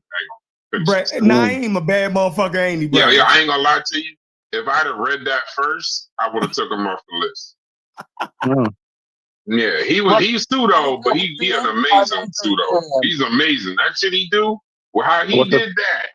What's the topic? That was amazing. It was mental health. It's an article. You gotta go into mental disorder among African Americans. 9:30 tomorrow morning to 11. I don't know how long. In Mujahideen Fire Pit in the Discord. Just look in the fire pit, the general chat of his fire pit somewhere in there, and you could join. Your membership is just showing up at 9:30 a.m. I don't think anybody gonna do that, but I'm fired up about it. But my point, Stu P's, real quick. Now, when we talk about influence, right? I don't want to keep talking about clothes or Run DMC and all of that. I just want to talk about when you say criminal element. Even though, yes, I was doing that in the 90s as a youth, my influence was my father, which is how I ended up where I am now. So was the criminal element and influence in the Black community? Yes. But it's not the strongest element, because if that's the case, then if the criminal element is the most influential element in the Black community, the stats don't say that. We're more, as far as the overarching Black community, it's education, it's faith, it's being a professional, it's opening a business. Only 4% of our community is even in the justice system or interact, or only 10-15% of us ever interact with the justice system. So if the criminal element is the most influential, then how come the stats don't read it out? And I don't want to hear about pants sagging and music and shit like that and how we talk. I'm talking about if the criminal element, what are they, just not effective? If they're the most influential? It don't show in the stats. Most of us go to school. Most of us are stand-up individuals. What do y'all think about us, bro? I was just gonna say, everybody on the panel probably an entrepreneur or business owner. Yeah, like and the biggest influence. You trying to make it a reflection of what I think about us. It's the cartel. When people think of drugs, they think of the cartel. They don't think of black people. They think of the cartel. Every time they think of gun violence, and unless you mention a gang, they mention crazy white boys shooting up schools and buildings or going postal. Remember that? That used to be the phrase. Going postal when you go in your place of business and shoot it up. So you got to kind of focus on us to say, okay, if it's gang behavior, yeah, then it's, if it's drug selling to someone in the black community, yeah. But overall, we not like Brad saying, we not the biggest part of any of that shit. Yeah, like 90% of us and actually started off rapping about the bigger parts. Organized crime, that wasn't black people. Organized crime was a bunch of other groups that we rapped about them, trying to get away with shit like they get away with shit, or dress nice like they dress nice. So where's the? Or I'm just saying, the kind of cars they got. But if it's the most influential, then how come the numbers? How come only 4% of us are like involved in the justice system? The most influential gotta be the father and the mother, because that's it. Love, because it's gonna override. We good people, bro. I hate to say this, but it's only 7% of black people is under some form of correctional control. 93% aren't. So what influenced you today? My father.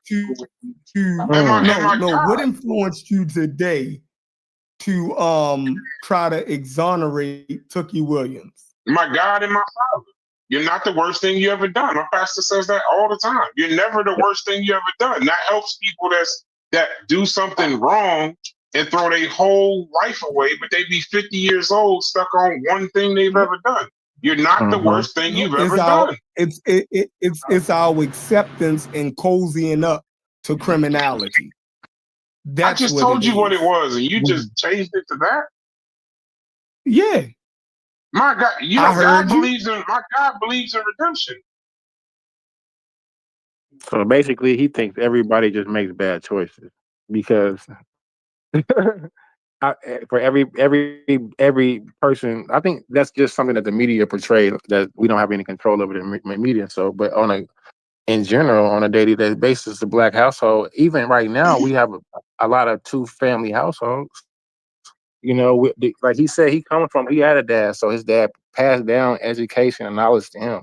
He kept him probably out of the streets where he didn't have to go. You know, he probably, even if he was around, they were exposed to it, he made better choices than the other people. So it's all gonna come down to choices for me. But and got lucky. Them cars y'all was talking about that was stolen in New Jersey. I was doing that shit too. Just said luck. Yeah, I got lucky too. So you think we're a product of? You think that? Meaning that criminal element. So you think we're products of our environment? You're here because of luck too, Chef. You grew up in the inner. If you grew up in Baltimore, you lucky too, bro. Exactly. We all lucky. You know what I'm saying? Right. Yeah, right. I mean, so what I'm saying is that criminal element, right? That criminal element then affected all of us because of its influence. Half of us was doing shit we ain't had no business doing because of the influence of the criminality that is prevalent in our fucking community. Yeah, but our brains even when it's not in your community, even when it's not in your community, by what we consume from that dominant community, it's criminal. So we can take that shit, right? From the criminal element to a neighborhood that don't even have it and fuck ourselves over with it. Charleston White was just talking about that on somebody's show. How he talked about how he lived in the suburbs and he would go to his grandmother's house, right? Watch his uncles and them do all that crazy shit, and then he will bring that shit back out the suburbs. Right. No, but I'm just saying, listen, I'm not disagreeing with that. You're right there. The influence. When you say it's the most influence, my challenge, Chef, is when you say it's the most influential, the criminal element. I'm just dealing with what your statement was. Mm-hmm. The criminal element is the most influential in the Black community. I can think of one off the top of my brain. I can think of I think the Black church is the most influential. How do I reword it? We doing that. So hold on. So how do I reword it properly? Right? No, I'm not gonna tell you what to say. No, I've been looking for that. I've been looking for that, and I think the only common denominator I can find is how is the criminal element more influential than the Black church? I don't know if that's logic. Because you have more you have more Black people that don't go to church than do go to church. But we got our rights from a pastor, and we met in the Black church. I'm talking about right now. When you go, everything that, oh man, how do I say it? Okay. All right. For the most part, right? When you look at Black youth, are they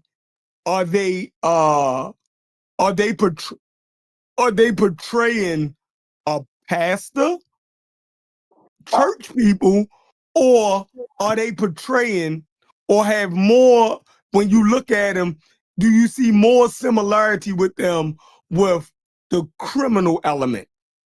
Okay, so I can tell you how they look. Whether they in college or not, I'm gonna answer you. the way that they dress, I'm gonna answer how they you. talk to each other, all of these things that I'm saying, that's the influence. Whether they're committing crimes or not, I'm not saying all of us are out here committing crimes. I'm saying that criminal element, their lifestyle, what they do, their vernacular, how they dress, how they interact.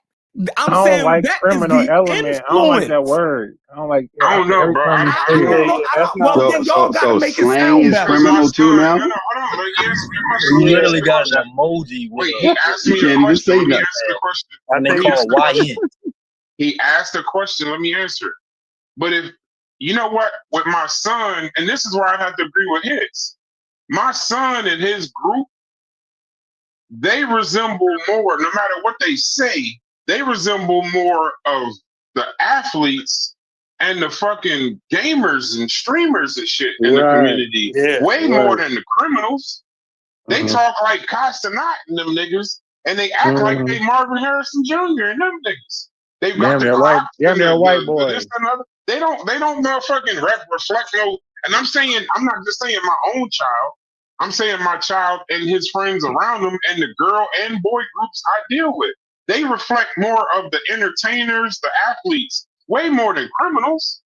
It might be switching. I would agree with it might that. be switching. It might But be you switching. know what? He said I'm 5 years behind. You know what? I'm 5 years You right about behind that. Because you know what? YouTube and streaming has, the music industry kind of dead, bro. Ain't nobody making money off music right now. I'm 5 years behind. It's YouTube. I wouldn't have thought of it might that. be switching. But when I say Logic, let me ask you a question. What is more in history? Now we talk about Black community, right? What has been more influential?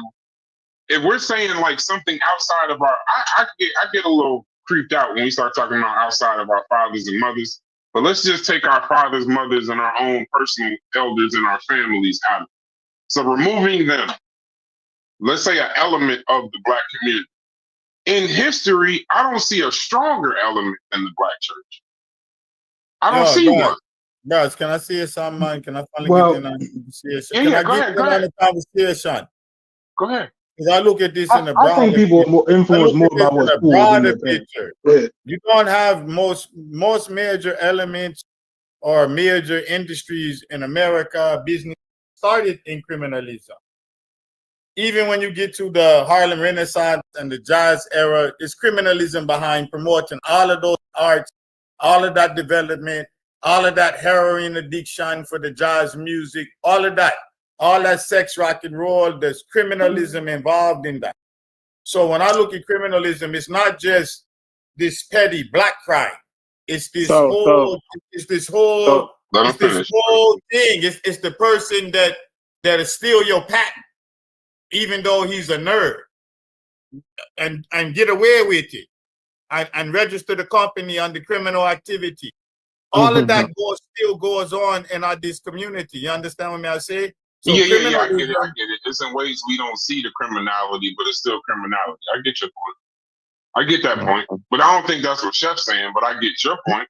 If you're saying that, then I would agree with that. But I'm saying Chef is saying, like, the criminality that we're committing, like the criminals in our community are the strongest, are the most influential element in our community. He's not saying what you say. Right. Well, I mean, because that even regular person's business integrity. Huh? Say that again. I even think the regular person's business integrity is compromised over that. Okay. Like he'll choose the criminal approach. If there was no regulation, he would definitely backdoor some things. Everything, yeah, because it's just so like would you describe like the union being built off criminalism? Yeah, I hate to say it. The unions in America, the unions in America, that's I wouldn't say it was built off criminalism, but the criminal element got involved with the unions very early in the game. Very early. Like if we had unions, you know, I live in Jersey. I wasn't really familiar with unions in my youth in Ohio, but in New Jersey, Cuban will tell you or anybody else in New Jersey, I know for a fact the sanitation and all of that shit is ran by the mob, right? Yeah, like that's not either sanitation, not the bolt cutters. There's like is it the tread fitters? There's a union on the in the Newark docks that I forgot the name. It's something cutters or fitters, some shit like that. It's the largest union in Newark, and that's definitely mafia, but that's here in New Jersey. I don't know if that's everywhere, but I know out here it's understood that the mafia. We talking, when they started union, it wasn't like mafia starting a gang. The anti-union people and the union people, that's a war. That's like, you know what I mean, like gang violence. Yeah, you just started a union and didn't need no muscle. You wasn't going to start a union without no people that was with the business. No, it didn't work like that. No, I'm saying out here, there were people that tried to start an actual garbage union, right? I did it. Like there were honest workers trying to start their own union, and like I said, I don't know what's going on there. I'm saying out here, but the mafia was like blowing up niggas' roots and shit. Yeah, and like blowing up niggas' trucks and shit. And then eventually, it's like an unwritten, like the Bada Bing and Sopranos is a real place. It's on Route 17. Like this ain't like we do a little different out here. The mafia is damn near politicians out here. So like you don't know, like they blow up trucks, they fucking will beat up niggas and shit. It's weird out here. It's a little different. Are you familiar with that? Joint Fitters. Thank you, Ramon. It's called the Joint Fitters. Are you familiar with that series, The Wire? And they had that episode particularly dealing with the docks and the yeah. It's similar to that out here. It's just Russian. It's Greek out there. Out here, it's all Italian. New York is all Italian. Yeah, New York City, at least. I don't know about where Hickson live at, but I know that's out here. Even some of the politicians that run for office out here, they're backed by the mafia. But it's an understood thing. So Jersey's a little different than everywhere else. I'm not saying that's what y'all got, but Logic been trying to get his point across. But Logic, if you could answer that question and then say whatever, what would you say was more influential than the Black church in the Black community throughout time? What was more influential as far as an element outside of your family? What was more influential than the Black church? What's cool, like our peers.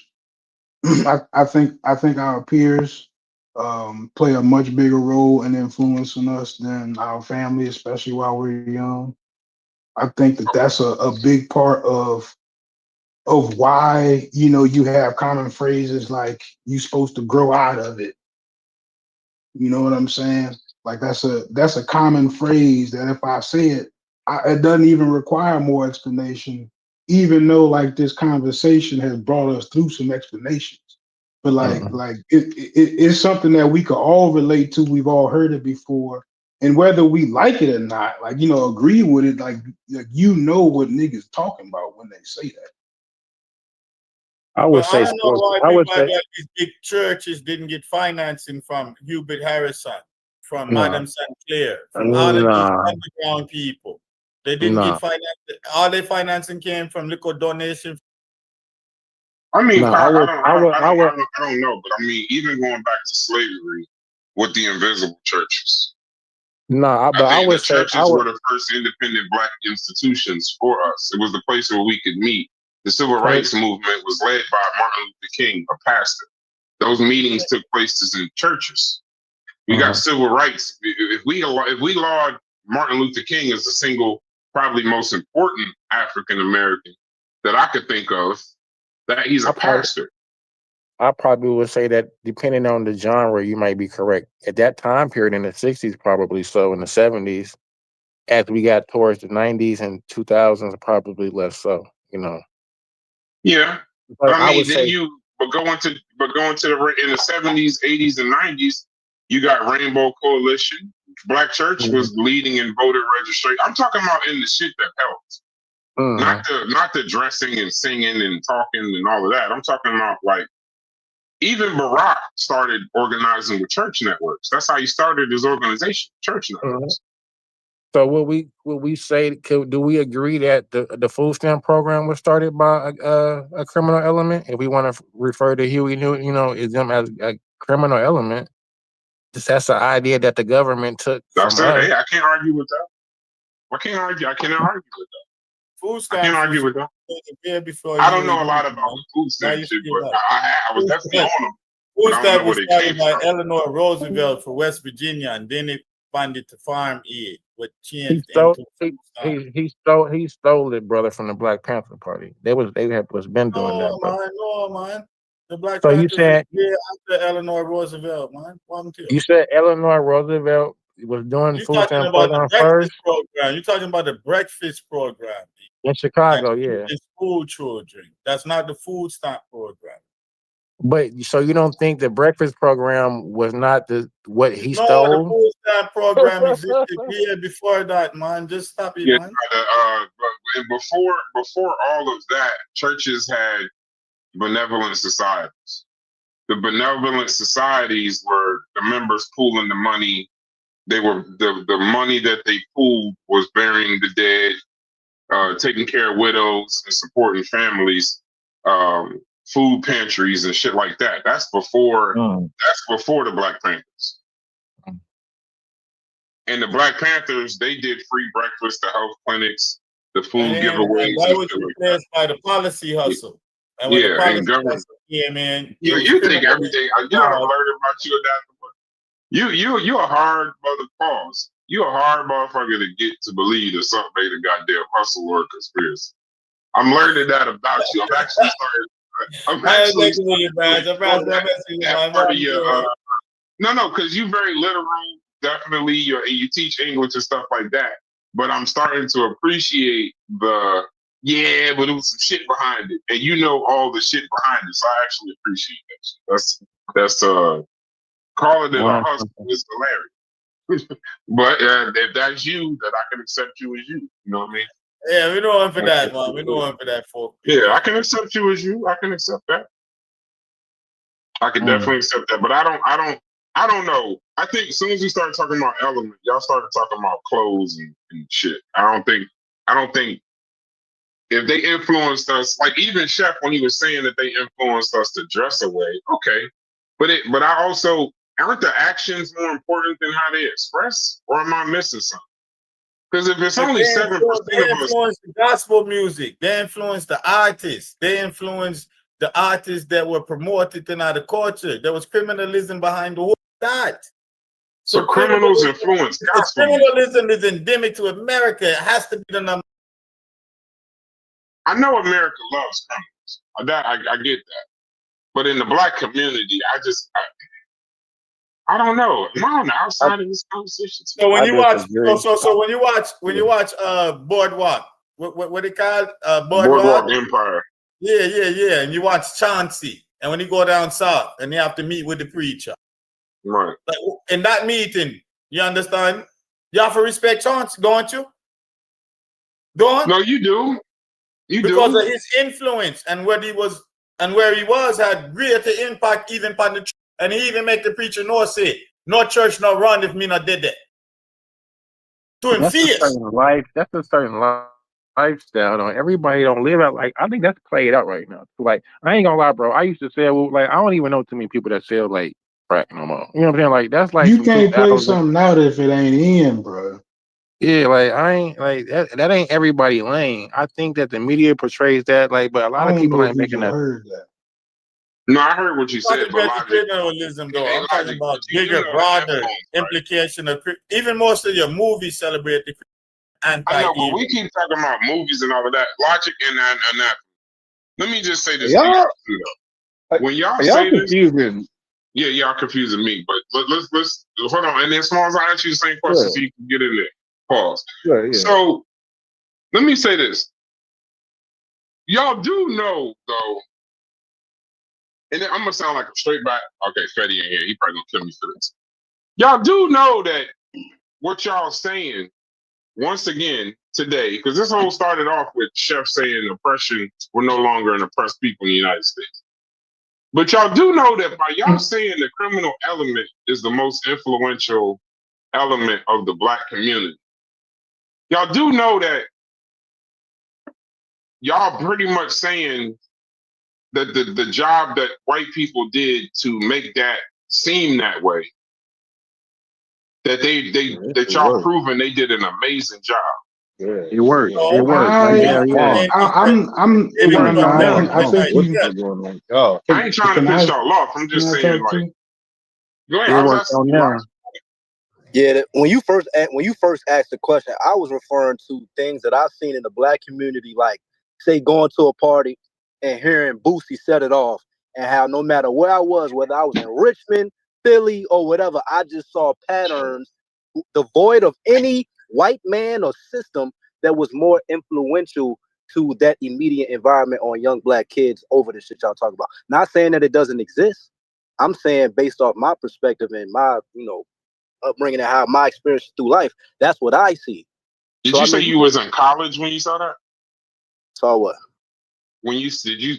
No, I'm saying that middle school, nigga. Middle school. Bro, we used to go to no. I thought you said college. I I'm talking about middle school. You know the niggas that you got beef. I'm talking about high school niggas who you got beef with on certain areas or south side. You will literally show up to the party knowing some shit about to go there. It was like, bro, like what the fuck? Back in hindsight, I'm like, bro, that was some wild shit. But let Logic been trying to talk for 10 minutes. Let me get the shit off. Go ahead, Logic. Oh, you gonna have to give me some more time. I didn't start thinking. Take as much time as you want. I'm just trying to give you the room to get in the conversation. Everybody keep getting cut off. Go ahead. See your shit. I don't forgot my point. I'm being honest with you. Like we're gonna have to talk for a second so I can remember. Okay, so Logic, I find it weird. While you getting your point, do you know y'all all keep getting y'all keep every time we start talking about this, y'all keep talking about movies and music.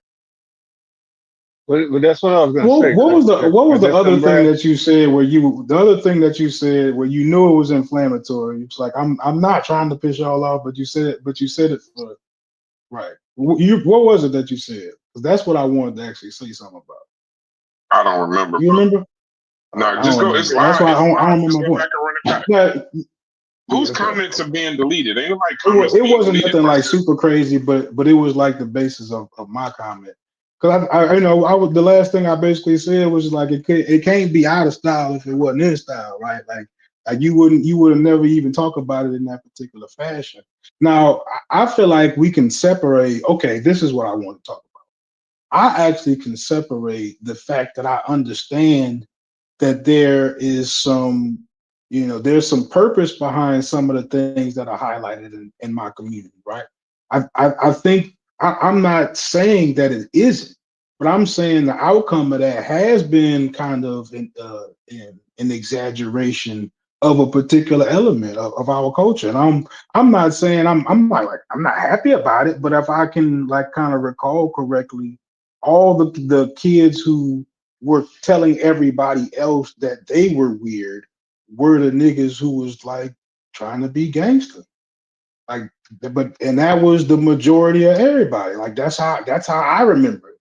I don't remember niggas talking about, you know, one. I mean, I don't have no like good thing to say other than athletes, but like the majority of people just wasn't thinking like that. Majority of people were just trying to fit in, right? Like the majority of people were just doing what everybody else was doing, whether they, you know, even were like consciously doing it or not. That's what I remember. Right. So I'm not saying that the black church don't play a role, you know what I'm saying, in the household and behind the closed doors and stuff like that, and like may ultimately win as far as like overall influence. But I feel like as far as like childhood behavior, like man, it's a major influence, right? So unless we could argue about it, you know, how influential it is. But to like, of course, we wouldn't start the conversation off with it's not influential because it is, right? It's a major influence, right? Logic, can I ask you a question? Let him finish. He wasn't done. Let him finish. I am finished. Okay. It just because I really just want to simplify it to the effect the influence of music in general, because I would say like over time, like, but just to stay on the church. Even we see that even the rappers and the people that were, you know, when they fall off and fall back, they all fall back to church. You know what I'm saying? Church music. Fantasia, she fell back to church music. Most of that's why I just if we can just say music, the influence that music has, opposed to, you know, a specific, you know, genre. Because if not, then I definitely agree that the church, because we have music in the church that's very influential.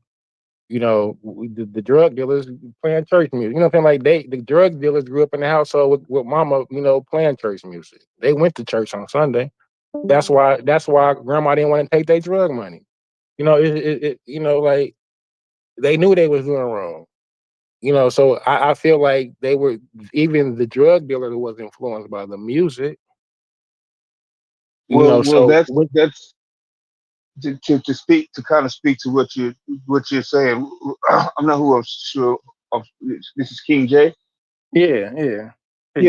All right. Nice to meet you, bro. This is Smalls. To kind of speak to what you're saying, I think that it seems like we're kind of mixing up pop culture with criminal culture. You know, there's an element of criminal culture within popular culture, and that's within all popular culture. You know, it doesn't matter what you talk, sex, drugs, and rock and roll. You know, the you know, it doesn't matter whether it's hip hop or this. The country western music talks about all kind of crazy shit. I actually listen to country, so I can tell you that, right?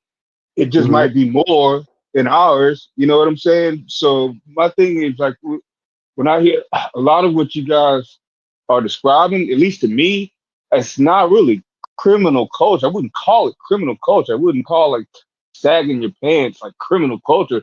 A lot of criminals did it. You know what I mean? But it was the popular thing to do at the time. Was Chris Cross a criminal? When Chris Cross did it and Jump, was that a criminal? They were fucking criminals, right? Jermaine Dupri as a criminal. It was just a fad. And another thing too, you know, a lot of this music, everybody's talking about the music and this, that, and the other, and you know, Fetty brings up the music and everything. Man, I can listen to all this shit I want to, right? I ain't doing none of that shit. Most of the people around me ain't doing none of that. So, there's a small few. That's why I keep putting criminalism in the broader people.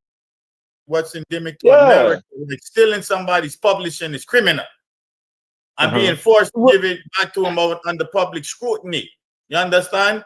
There's criminalism, and this has major influence on economic impact, and it's been one of the biggest things, either to promote or to suppress what people had opportunity for in this community, because other communities use prohibition, use criminalism, use trusts and monopolies and all type of things that laws had to be made.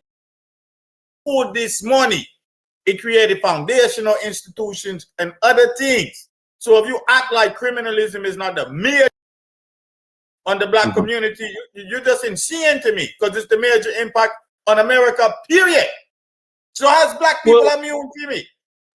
I'm not talking about petty black crime. I'm talking about I don't argue real that. criminalism. Yeah, period. Yeah. Like, did you hear what I said? Use your super melanin. No, hold on. Use your super melanin to fight all of that off, because we're different. Remember, we're superhuman.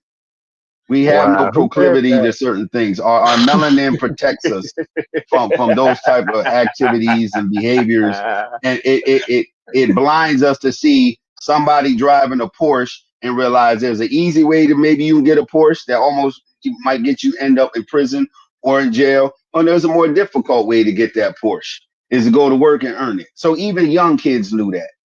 Even young kids, I don't care who you saw with nice clothes. You know, as a teenager, okay, if a gangster's wearing it, he probably got them nice clothes doing some foul shit. But if you see a businessman with a briefcase with some nice clothes, oh, he went to work and got his nice clothes. Scamming is But what's the verdict? Does it affect the whole country? Or is it have no effect? The black church cancel it out. What's the verdict? I think it's a disconnection between ages right now. Like, I think y'all might have saw different stuff than other generations. Definitely, it's an age thing. We definitely on different pages. That's why I said at the genre. So if I'm sitting at home playing video games, talking like a white boy, but I know how to scam, get money, scamming. Because I don't dress and I'm not in the community suit. I'm not part of criminalism. But my entire program is digital scamming. So what you're describing is kind of like being a product of your environment to an extent, right? Because you're saying that because if you're exposed to something, you have to partake in it? No, what I'm saying is criminalism is behind that gain success. It just is. I don't know why people is running from this. It's not all violent. I know a lot of digital criminals, and you would never know. They try and dress like they the most innocent people in the world. Fake. But the man them is the most mastermind pan robbing people on the internet. They will rob you to death. And don't give a fuck about what happened to you and your future. So this is what I'm talking about. Yeah, criminalism is endemic to America. Don't tell me it's not, man. How much people stole the Next Man publishing? When they know, say they shouldn't have stolen the Next Man publishing, but they're a thief in them publishing. But them don't want to fix the problem. The man say, how me get back a thief in their publishing. And we act like these behaviors have not influenced and impacted the way black people interact and what they respond to, and had a greater effect on the community. Redlining is criminalism. It's a coalition of banks to criminalize and defraud. So how has criminalism affect black people? And it's the most thing that affect black people. The fuckery is so deep that when you was escaping slavery, you was a criminal. Because of fugitive slave like and all of these things. Criminalism has always been imposed upon we. I thought we had a unique situation. I thought our situation was unique. So when y'all say like no, the church and this and that, the greatest influence on American economy itself to me is criminalism and criminal activity.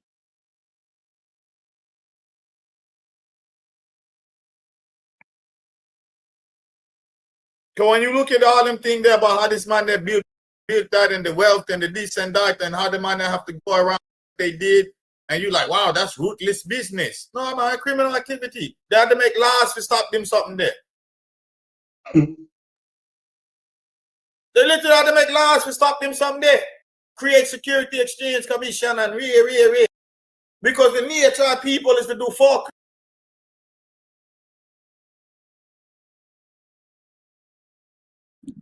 A question though, but don't you think that overall criminalism that you're talking about affects groups differently? Would you agree with that? Yeah, I agree with. I always say everything in our community is just guilty. This is why we impose and take on the worst of the worst, because we're the smallest percentage and this and that, and we have a deep effect.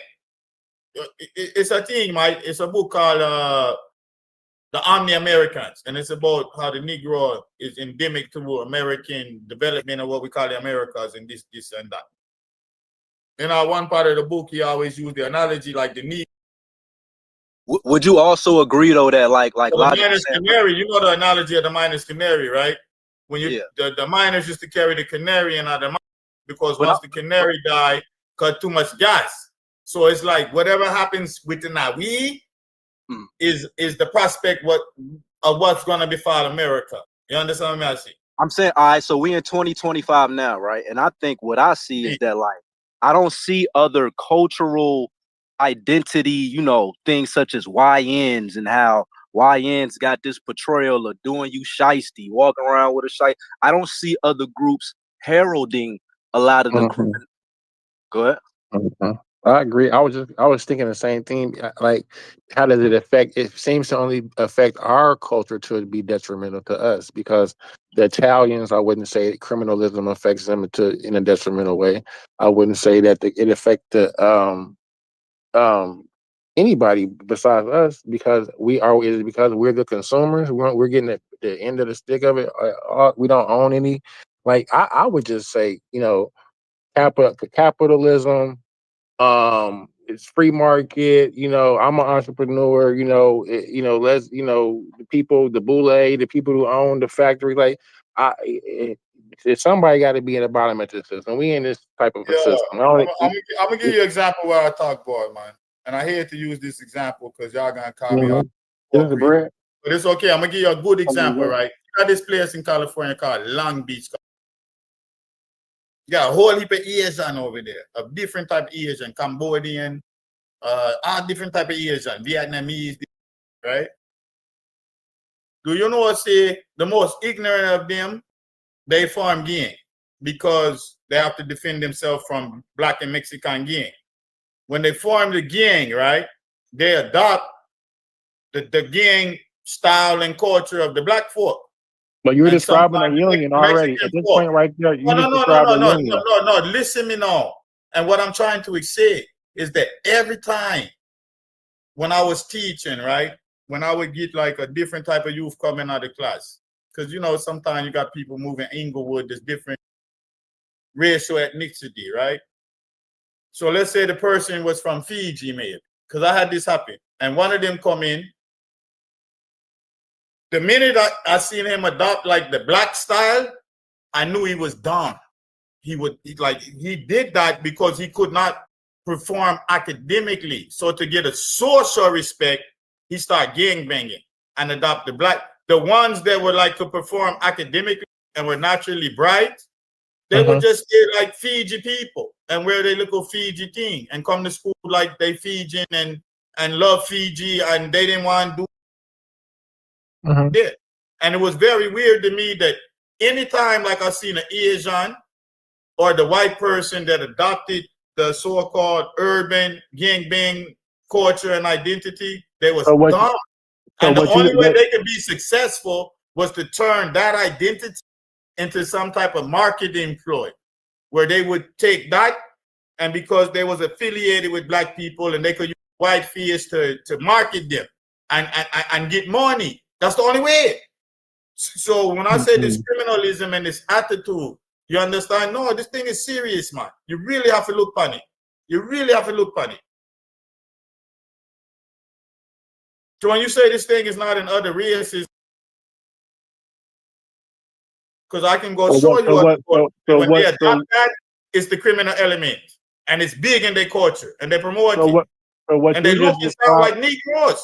Hold on. Because what you just described was the Black culture as the criminalism. You described the Black culture effect on other races. I said the criminal aspect of a culture in America because criminalism dominates and it has an effect. And it's the primary influence. That's just my point of view. Whether you're looking at the micro or macro level.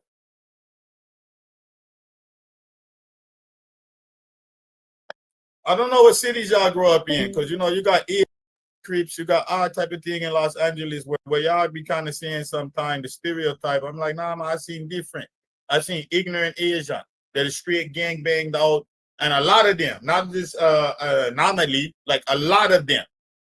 Then I seen Asians that live, and they come from good communities. But if you go over there and you go look at what these niggas is doing with cigarette burn tattoos and gang initiations and all this criticism and what you'll be like, yo, why are y'all adopting this? And they got a whole other criminal element from their culture, from triads and from all of this. And all of that thing there is behind the scenes in people activity.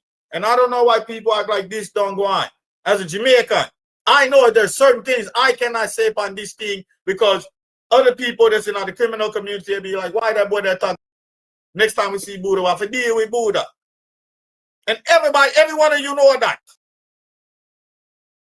You can say anything you want about the church. Nobody will go deal with you, no? But say something about some real criminal. I ain't talking about the greatest influence. Old lady scared of the criminal there on the block. Them not afraid of the church. So look, 2 movies, right? South Central, right? And Colors, right? Those 2 movies, before them movies, I guarantee you didn't have Bloods and Crips in New York, right? I'm just making that point to say that it's the media. Whether it's to our detriment, like if everything that you're saying, if it was something positive, then it would be a positive influence. Like you're just cherry picking out a particular negative sector and saying people who made bad choices. You hear what I'm saying? Like I don't believe that we are. I don't believe this is part of American culture. I'm saying that people try and act like these people the are some challenge type of is anomaly in America. Does it affect everybody in America or everybody but us? Right? That's what it is. And I feel the same way. Like why are we acting like that? Like that's not an element of the whole society. They created like gangster movies don't sell. Everybody go watch them. Yeah, but it's cool when Scarface do it, when he snort coke and you know what I'm saying? Like we want to be like him. But when it's like one of my favorite movies. But that's what I'm saying. What is he talking about? Let me just say this. That's definitely one of the archetypes of that people find cool, right? It is. Yeah, definitely. Yeah.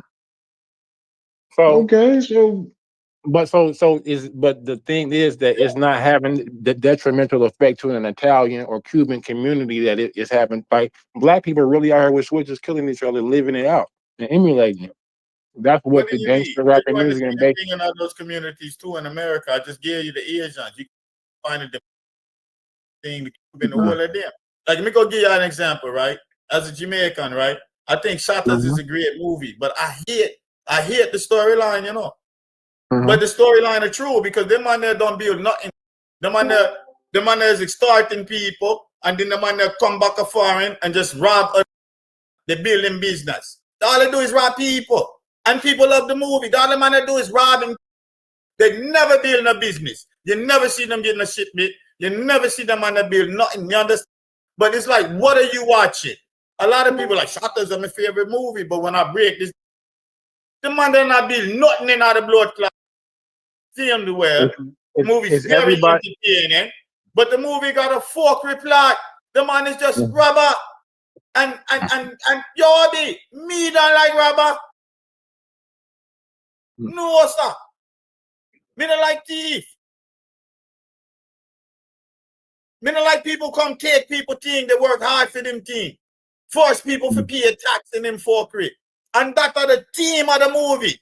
And everybody like, yo, Wayne and Biggs and yo and Teddy Broke shot and because they love the character and them. So I love the cinematic quality of the movie. But when you look at the plot of the movie, right? A fuckery. Hey, you know what? the thing I always notice, man. I don't know if you guys can hear me fine, but every culture has that type of movie. Mm-hmm. And I don't believe it's the movie. Okay, images, I believe, can cause violence. I believe words can cause violence, right? But if you watch those movies and you see the outcome generally of the people in the movie, look at the outcome of what happened with Scarface. He had a short rise to the top, he was balling, and then his crash was crazy. Mm-hmm. What about The New Jack City Godfather, same thing. Nino Brown? Everybody wanted to New make Jack City, same yeah. thing. So You wanted to be a drug dealer. We obviously can't discern that. We obviously can't discern that as black people, that we only gonna pluck out the rise to power and not the tragic fall. This is what influences us the most. If that influences us the most, that shit is fucking crazy. I don't know. Because to me though, I wouldn't make a statement to say as black people to start with, right? Because to me personally, that's a racist statement, just to be straight up. You know what I mean? That's a racist statement, like, because humans are humans. So white guys are influenced by that kind of stuff too, the same way. So the main thing though to me is to be critical thinker. If you're a critical thinker, then you will realize, hey, what's the outcome of this? Now, as a younger person, sometimes you can't see that. You know what I mean? But it's important that we understand, because, for instance, I was wondering, like Japanese society, right? You got gangsters over there. You got the Yakuza, all that over there. Chinese, you got the triads, all that, right? Mm-hmm. But they said when they had that big issue, the earthquake in Japan, they said there was no looting and stuff like that. The culture, the way they operate. Right. They have respect. You know what I mean? Yeah. They're thinking on a higher level on certain things. You know what I mean? They're not just looking out for themselves. They're looking out for other people. And I think that's what's important, you know? Yo, listen, man. See, I'm talking different now. I'm going to give you a story. Right? I can't say no name. But I know somebody, right? They had $10 million on the street by the time they was 32. Jamaica. When they got caught, they got 62 years. About 15 years in iron sentence, he ended up beat to death and out of jail. You know what I say? Still on the street. Do you know what that $10 million did for restaurant and all type of development? People don't know nothing about. Nothing about. So when I talk about the effect of criminalism, real criminalism, I don't know if people know what me know and what me talking about. Because I know you go a certain place, that man didn't work to start that place. I know that house, that man got, some man that worked, did something behind the scene to flip this and flip that. Because criminalism run this blood clot. But why you worried about that? Because listen, you sound like a hater though. I ain't gonna lie. Because listen, why you care? Because listen, in a capitalistic system, you can benefit. Well, your hustle is what's going to determine how much money you making, if you're successful or not. Like you might look at LeBron James and be like, oh, he got his son in the NBA. Like that's what you like. I'm for that. Like, look, you able to establish yourself through sports to where you can leave a legacy. Because I want to leave generational wealth for my children.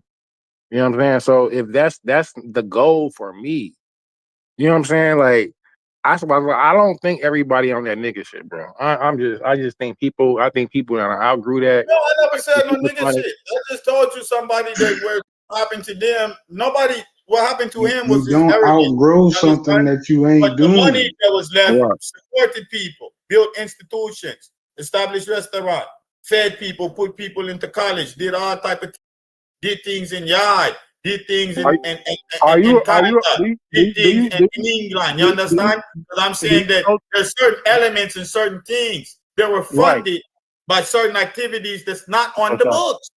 That's for sure. But question, you're a teacher, right? Yes, I was a former educator, and I'm still an educator. When you were in, you mingle with other teachers, right? Yeah. Yeah, that's your crowd, right? Y'all not broke. They you know. So my thing is, bro, it's like if that's your element, yeah. But bro, I'm just saying, bro, I don't think like I just don't.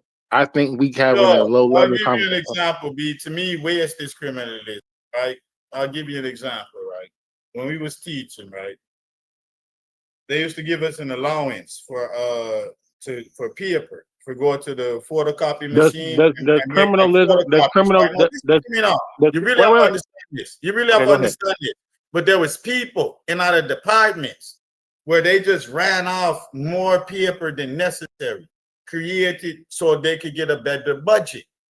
Me, I would have rings and stacks of this goddamn paper because I didn't use all the teaching, using the technology and doing other things, limit my to save money. But these people in the criminal, I want to rob the government. We need to get more funding for the school through illegal paper usage. Unnecessary, you understand? Little shit like that. Lack of integrity is part of what I mean by criminalism. This your willingness to No, defraud shit. listen, real And quick. that's part of American culture. Wait, hold on, real quick. I'm just want to say this. I want to just limit it to America. You would be broke. Like, you just criminal. No, hold on. I'll let you talk. You just criminalize a smart business move. That's it. You criminalize a smart business move because in business, you can't have integrity and emotion. Like, you would be broke in business because you would be trying to make sure, like, you should just get a 501(c)(k) and we do charity events. You know what I'm saying? And give. Because if you're trying to make money, bro, you gotta have a vicious, Donald Trump type of entrepreneur type of attitude, brother. We trying to make money, not, This is a public school, right? Yeah, you're in public school, like you care. You're not supposed to fraudulently inflate the budget to pay teachers more based on a budget, rather than performance of the students and dedication and maximizing of effort. Is the state running? No, wait. It's a question. It's a question. Is the state running the school or the federal government at this point? What do you mean? The community runs the school, B. The state funds the school. The attitude of what's done at the school board and the local participation. No. The budget and how you use it, and if you use the budget efficiently,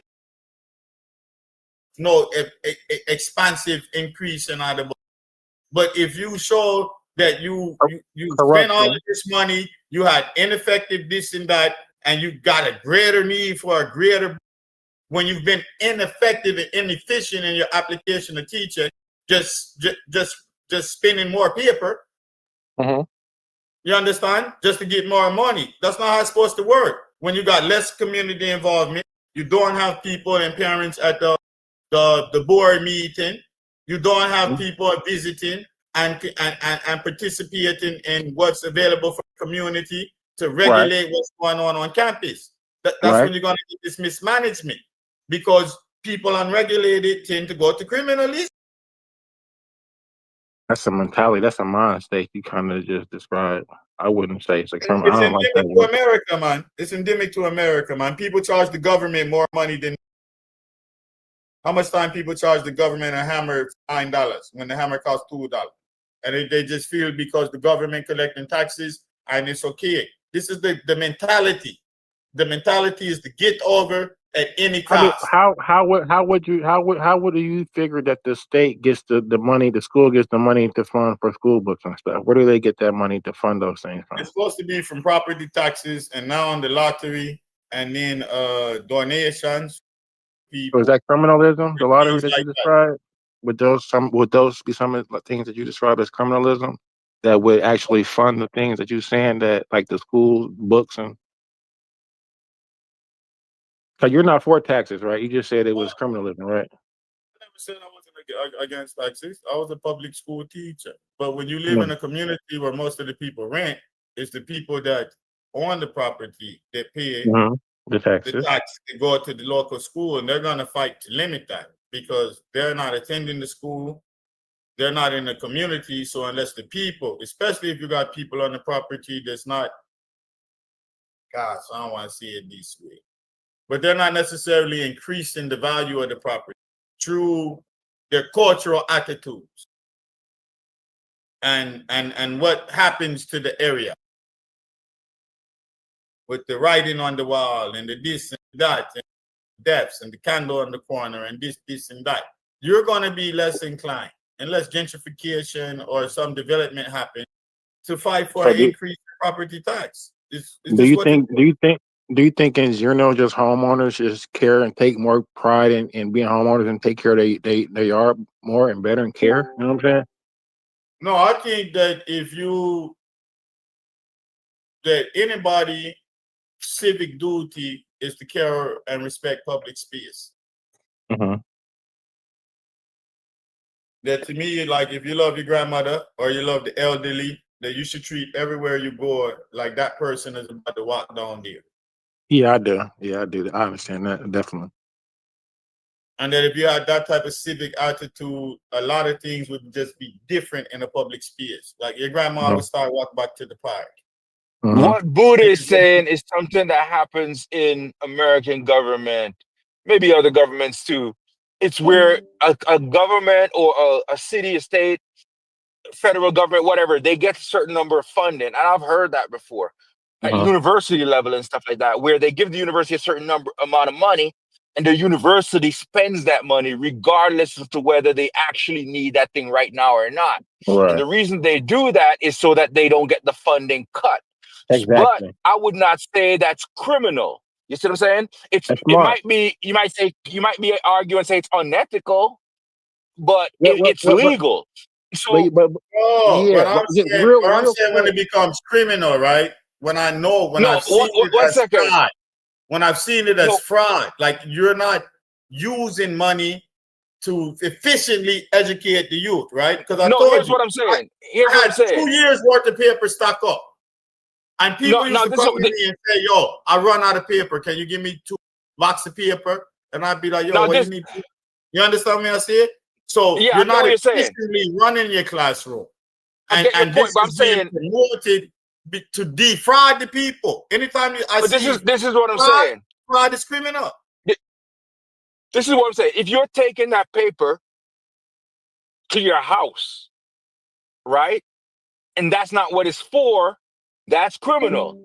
If you're taking that paper and you spend it on paper and it could be used to educate the children, right? Then it's not illegal, but it's not really the best use of that money. It might not be ethical. You see what I'm saying? But it's not necessarily criminal. But if you want to change that system, you got to get the government, the state to change it, to make it different so that more of those funds. No, it starts at the administrative level. But when the administrative level is committed to what you just said, let's spend the money so we increase the budget. Right. So let's find other areas of deficiencies and let's promote deficiencies. Right. We get the larger budget, then you start getting into defrauding the people. Right. And I literally witnessed this. And you know what? I want to get back to the criminal thing. All right. Because yes, there's going to be some money that a criminal, quote unquote, can make, and he might use it wisely or whatever, quote unquote, wisely. Like he might go into other business. But a couple of things you got to observe. You got to check out where you're at. Because for one, in America, man, if you're running that kind of game here, they're going to get you, bro. If you're in it long enough, they're going to get you 100%. Most guys ain't going to get to keep most of that money, if any at all. And then a lot of guys, they have the dream of getting to the top, but they'll never get close. But we all have that dream. Sometimes we're on our job and we got this dream to get to the top, but there's only so much slots up there. And to get up there, sometimes some of the things you got to do is crazy. You see what I'm saying? So it's not, it'd be better for you to, you have a better shot. And I mean, I know it's a long shot and it's difficult to get people to think that way. No. So when you got Madam Sinclair and then you got Bumpy Johnson, and then you look at the people they're supporting and financing, and then the political effects of those people. Outside of what they was doing and fucking off money, you're trying and just that simple example, and y'all trying to act like this thing is not. That's a bad example, because I would say everybody. That's our problem. We don't have nobody in the lobby. We don't have no lobbyists. We need to pay couple dollars to somebody to get something passed good for us. You know what I'm saying? But so I definitely think that Our lobbyists. criminalism is off. We're not greasing the hands and the palms. So our lobbyists criminalism. Yeah. Lobbyists. Yeah, So having because they find so ways getting to get around the law to grease politician hands, right? so getting something. Nah. It's basically But if it's criminalism. legal, then it's not criminal. It's not because you know what I'm talking about, man. You know what I'm talking about. It might be unethical, but it's not criminal. No, it's not criminal in the sense because I know what you're saying because it's not active, but that's the whole point of existence. It's You might not agree with it. To find a way to do things that would be illegal that are legal now. And sometimes there are illegal distribution of these funds that we can't find. The offshore accounts and other things. So in regards to the Asian hate bill, right, during the COVID, you might call it the COVID Act, right? That would be criminalism because because they had lobbyists to pass the bill for them, right? The Asian governor, senator passed it for. By the way, no, I wouldn't say that was criminalism necessary, but I would say that in a sense, that's legal bribery, right? So by the way, your funding to add it to bribe these people to add things to them and bury them in our bills. By the way, that Asian crime bill, yes, the name of it was not the Asian crime bill. The COVID bill, right? Yeah, it's the COVID bill. It's called the COVID-19 Hate Crimes Act. Yeah, hate crime. And for two, if you actually read that act, it's using existing laws and providing more funding. So it's using existing hate crime laws and providing more funding. Now, in the preamble to it, it mentions an increase in Asian hate crimes. But in actuality, it's funding, it's providing more funding, more law enforcement for all hate crimes. Everybody, yeah. Yes, sure. it wasn't just specific to Asians. But because at the time there was a spike in Asian hate crimes because of COVID-19 and people blaming Asians and things like that, it was, you know, but again, with the criminal thing. It was presented by the Asian, you know what I'm saying, senator. So like, it wasn't a black senator. Right, which is expected. I mean, that's why they're there. They're there to push not only for their own issues, they might even ally with black people on some of our issues. You see what I'm saying? But they're there to also push for their issues. But you have to. So is that a case of the system? Is that a case? No, just quick. Is that a neutral context? They can't write no law for no specific group. Yeah, you really can't. Well, that's why people gotta realize. Go ahead. I was gonna say that's why it's worded like that, like you mentioned before. But I was just gonna throw out there: would that not be a case of the system working for you, working for the good, for the benefit of the purpose of having a lobbyist to work for you? Hey, look, if I'm giving you my vote, hey, I need this in return. My people need this in return. And but that might not have been a lobbyist either. That might have just been a representative that was voted in. Of course, right. Lobbyists a lot of times are pushing for companies, or it might be certain organizations like unions, or like certain other civic organizations. They might have a lobbyist that's over there doing stuff for them. You know, but it's not necessarily all the money. What's to do to get Trump on community? Which one? They got a couple of them. Shit, the casino guy, Adelson. Or whatever. Yeah, I forget his name. There's the guy that ran the casinos. Was it Musk? Elon Musk? Musk gave some money. Yeah. But now Musk and Trump are on the outs. You notice that, right? Yeah. Now remember he was in there. He was in there. He did the what they call it, Doge or whatever. Fired a bunch of people in the federal government, shut down USAID, did all kinds of wild stuff, and then him and Trump fell out. To where he was saying Trump is in the Epstein list and stuff. You know what I mean? I just want to say they fell out because of another example of what I'm talking about. This not just the Epstein, but this ain't got nothing to do with black people, right? But if you look at like prohibition, right, and its impact on the development of NASCAR and the whole engine development and rear suspension and this and that, criminalism, and then you got NASCAR now. And if you didn't have prohibition and these niggas running and creating the racetrack circuit after that to legalize this and that and come on, man. This is endemic So what, to American what I'm saying to society. you, You can Buddha, find so much things that started from criminal activity that had to be what legalized or turned into sport and other activity or finance other activity. Or criminal activity is the greatest impact on American society. what I'm saying, Buddha, is I don't know. We'd have to look into the numbers on that. I don't agree with that because generally, because for instance, you want to start a restaurant, right? It costs a certain amount of money, but it doesn't. I mean, it's kind of hard to say now because a lot of stuff is expensive in America. But I want to guesstimate you could start multiple ways with say $50,000 to $100,000 or less, 50 or less. And you could build that restaurant out over time. As people buy food, you reinvest the money in the business. You can get that money through your church. You can get that money through all kinds of groups and organizations and banks and all kinds of stuff, right? You don't really need that criminal element to do that per se. And you can build that over time. So I don't think you where necessarily, this is going. because Go ahead, finish, man. all the places that have criminality help to do certain things in Vegas and Miami, but now you have that criminal element sidelined in a lot of ways, and those places are still flourishing. You know, the mob ain't running the casinos down there now, but yet still those places are flourishing and growing all these years. It's a different That's time all I'm period now. saying is that you needed that to give it the start. To be that Now, big and that major. Like, yeah, you can run a I local gave you to a all degree. the key question You already. can run a yo. local Like, team. if does it affect everybody or don't affect nobody? Right? We didn't already even talked about, a lot of times things get exacerbated in the black community, right? Because we're so small, right? Because we are a minority. We could be, we could be like a concentration of things that go bad sometimes.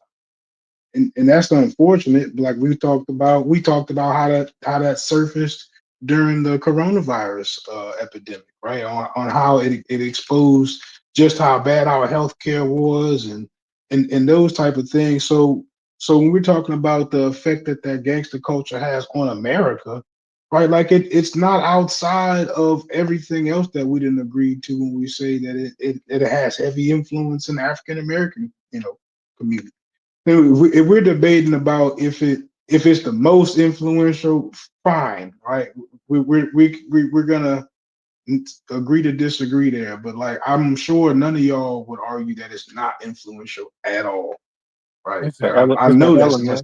The criminal element, you're saying. it's a big element. Right? You The wouldn't criminal even go element you're that talking far? about? Yeah. Yeah, I'm saying it's very influential. I don't think that overall, if you ask me if it's beneficial, I would say no. No, it's No, I definitely never not, said but it's beneficial. there. It's the most, to me, it's the most influential aspect of America in general. If you're Because I think benefiting from it, it's gonna be beneficial. If you're at the end, Even the spirit of America, right? Even when you look at in what was it, 1763 or something, when at the end of the French Indian War, when they wasn't supposed to cross the Appalachian Mountain, what did them niggas do? They crossed the Appalachian Mountain and said, "Fuck all that." no, this is the thing. If it was legal, right, Territory and and the violate state, King George. No, maybe it was earlier than it was early in the 1700s. But when they might do it, that set off all of the type of activity. Tell me, I say, because these people always been violating treaty, violating this, yeah, and but people have always taken advantage of criminalism in America for profit. But this is the And then, difference, though, Buddha. The difference is it was sanctioned by the state, and the state has the monopoly on force. And so, because the state is supporting these actions, then those people could do it and get away. in support when they moved in over the Appalachian. The man just did that. Yeah, but did the state stop them? Like the other day, I was listening to a thing, and Andrew Jackson. The state did say, "Well, fuck it, we are gonna go to war with England." Right, and in a time of war, then it's the Trump will make all the decisions. That's why he was controlling the National Guard and sending them out. Right, and so the thing is, a lot of that stuff, because I was watching a thing about Andrew Jackson, they had all kinds of treaties with the Indians. And Andrew Jackson's and stuff, people just started breaking the treaties. And Andrew Jackson, he was for what they were doing, or he even supported getting the Indians out of there. And so, because you have the backing of the state, which has the force behind it, you can do whatever.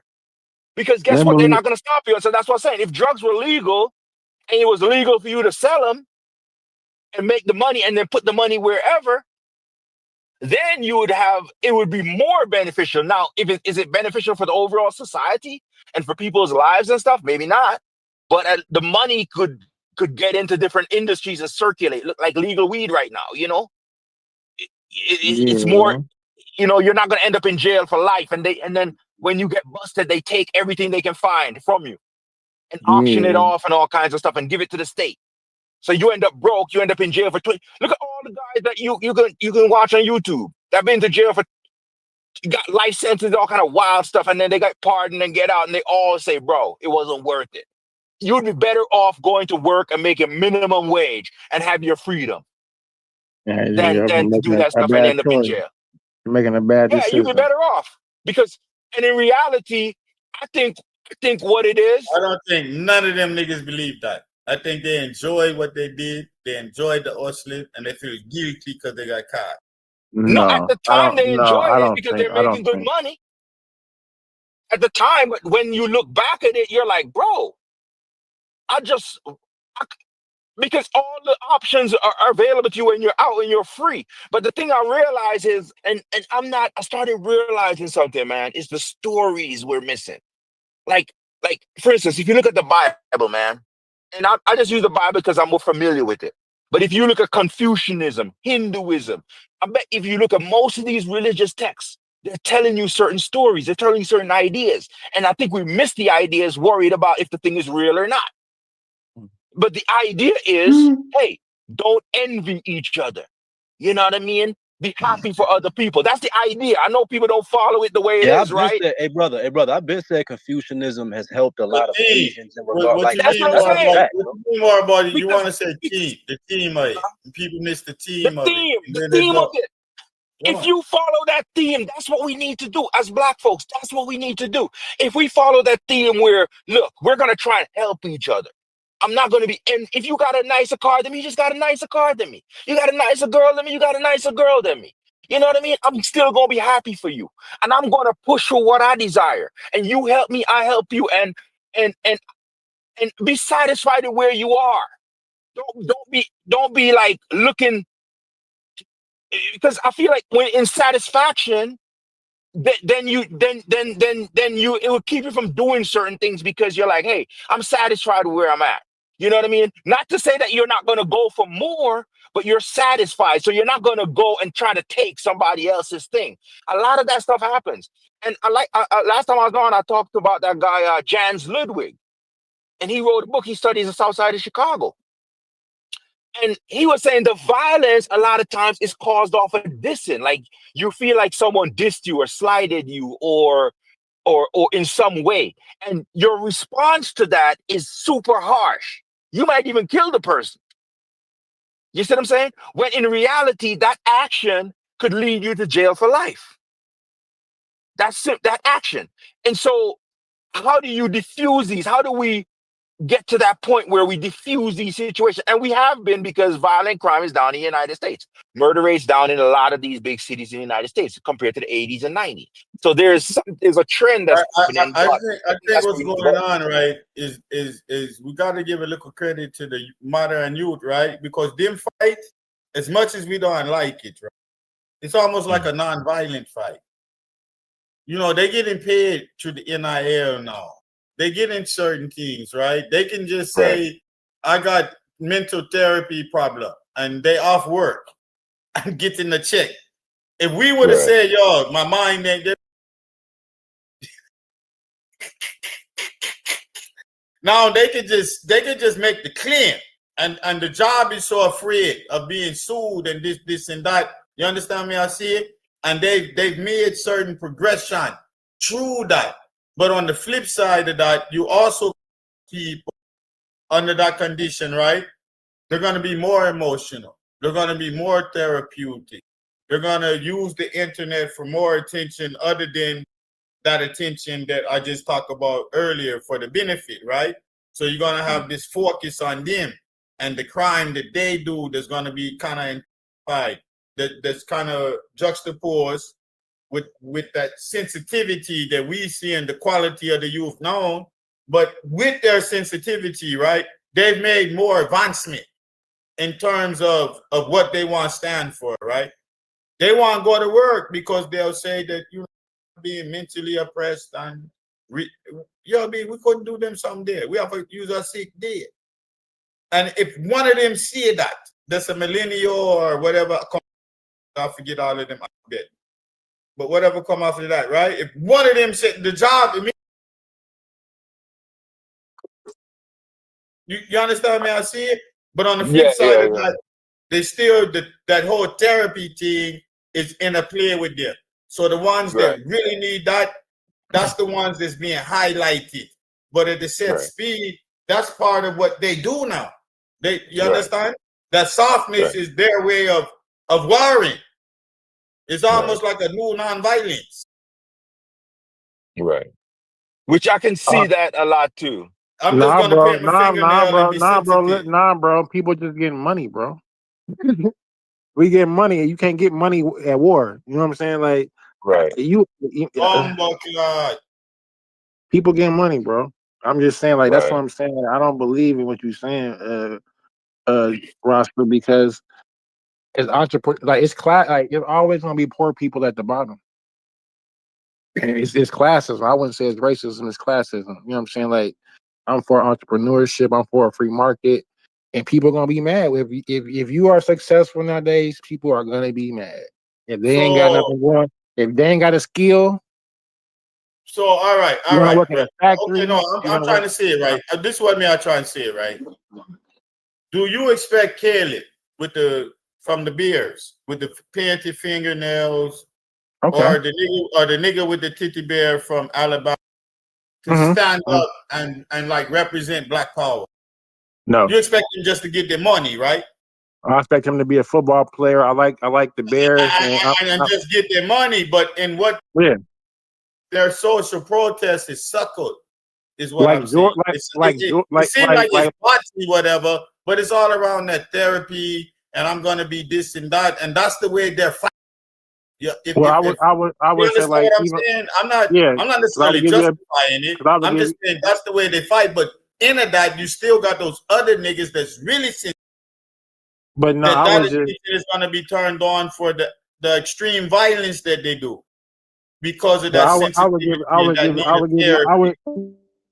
I would give you a better example of like Michael Jordan and his influence. And at one time, it was Michael Jordan controversial. Would you agree with that? Would you say Michael Jordan was controversial in like politics? I'm Jamaican, so I'm different. When I heard him, when they interviewed him about a soccer ball, and he said he didn't have nothing to do with that, I was done with Michael Jordan.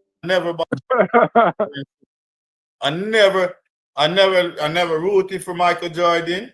I never owned a pair of Michael Jordan shoes. When he didn't care about the soccer ball, I didn't care about Michael Jordan.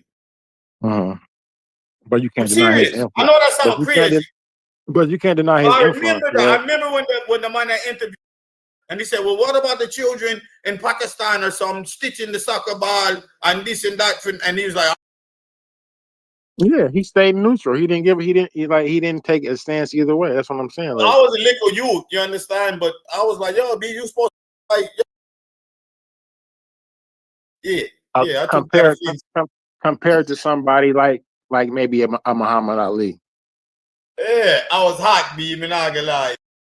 I was hot. I was more hot than that when people got shoot. Because when the soccer ball thing caught my attention. I said, what? Why you didn't comment, man? Yeah, so I don't expect for our athletes and political people to be role models. You know what I'm saying? I just expect them, like you say, Jordan was Jordan. You know what I'm saying? I liked him because he was a good basketball player. You know what I'm saying? I liked it. He could dunk. I liked his shoes. You know what I'm saying? I liked the Dominique Wilkins. No, I don't want you to think I'm knocking the youth. I'm saying that we don't understand they fight. Like we come from the RBG, the Black Power generation. You stand on aggressive resistance. You understand? We watch the water hose get. That's not their shit. Their fight is different. They come from we need therapy. So the white people need therapy. Well, I need. You understand? So the way they're fighting, I don't think stand. But the way they're fighting is still a resistance thing. You understand? That's how I see it. And then they're winning. It's through economics. They get in the numbers financially. Yeah, it's through economics. Yeah, the way they're fighting economically is a different fight than what we was fighting. Yeah, and I agree with you on that, Buddha. I would just have to say another thing, right? That we got to separate a couple of things. Because no matter how poor a place is, if it's safe, people will come there and spend money. Correct. You see what I'm saying? And so safety is critical because think about your own life. You don't go nowhere where you don't think you're going to be safe, generally speaking. If you think something's going to happen to you and you go somewhere, you ain't going to go there, generally speaking. Right? So safety is important. But now, I said, Benjamin, that's why I said I treat every place as if my grandmother. And I agree with you. Now, the other factor I want to say is this. What I'm saying now, other and stuff like that, right? How we our discourse and all that with each other. That's one factor. The other factor we can't negate though is the state, the government. That part of it is something you got to work on because in reality, human beings are living their own lives. And we live lives as different people all the time. You live your life as a man, woman, educated, non-educated, black, white, whatever, right? And sometimes you can't see how another person feels, or you can't feel how another person feels, or you don't understand their plight. And so America being a state that's majority white, for instance, right? Sometimes when they're dishing out resources, they might not feel like they need to give you the resource as much as they get. Like even when Buddha talked about the people living in apartments, right? That get funded by property taxes, right? In reality, the person that's supposed to upkeep the property and the surrounding area is the landlord, right? By so doing, they might or should, if they keep it up, let people feel like, hey, I need to do my part to keep it up, or they could push that idea, right? They should also be thinking, hey, I need to pay property taxes so these people can do better and make the whole society better. But sometimes we're selfish. And so they need to take that lesson too about not being selfish and stuff like that. Just like we need to take the message on the individual and the community level. So it kind of goes both ways. And the state also needs to take that message. All right, so we still have to push on the state. Because the state. One other quick question. Because for me, my opinion is politics is the number one thing that affects your life. The number one thing. All right. You can do a lot, but the state is super important.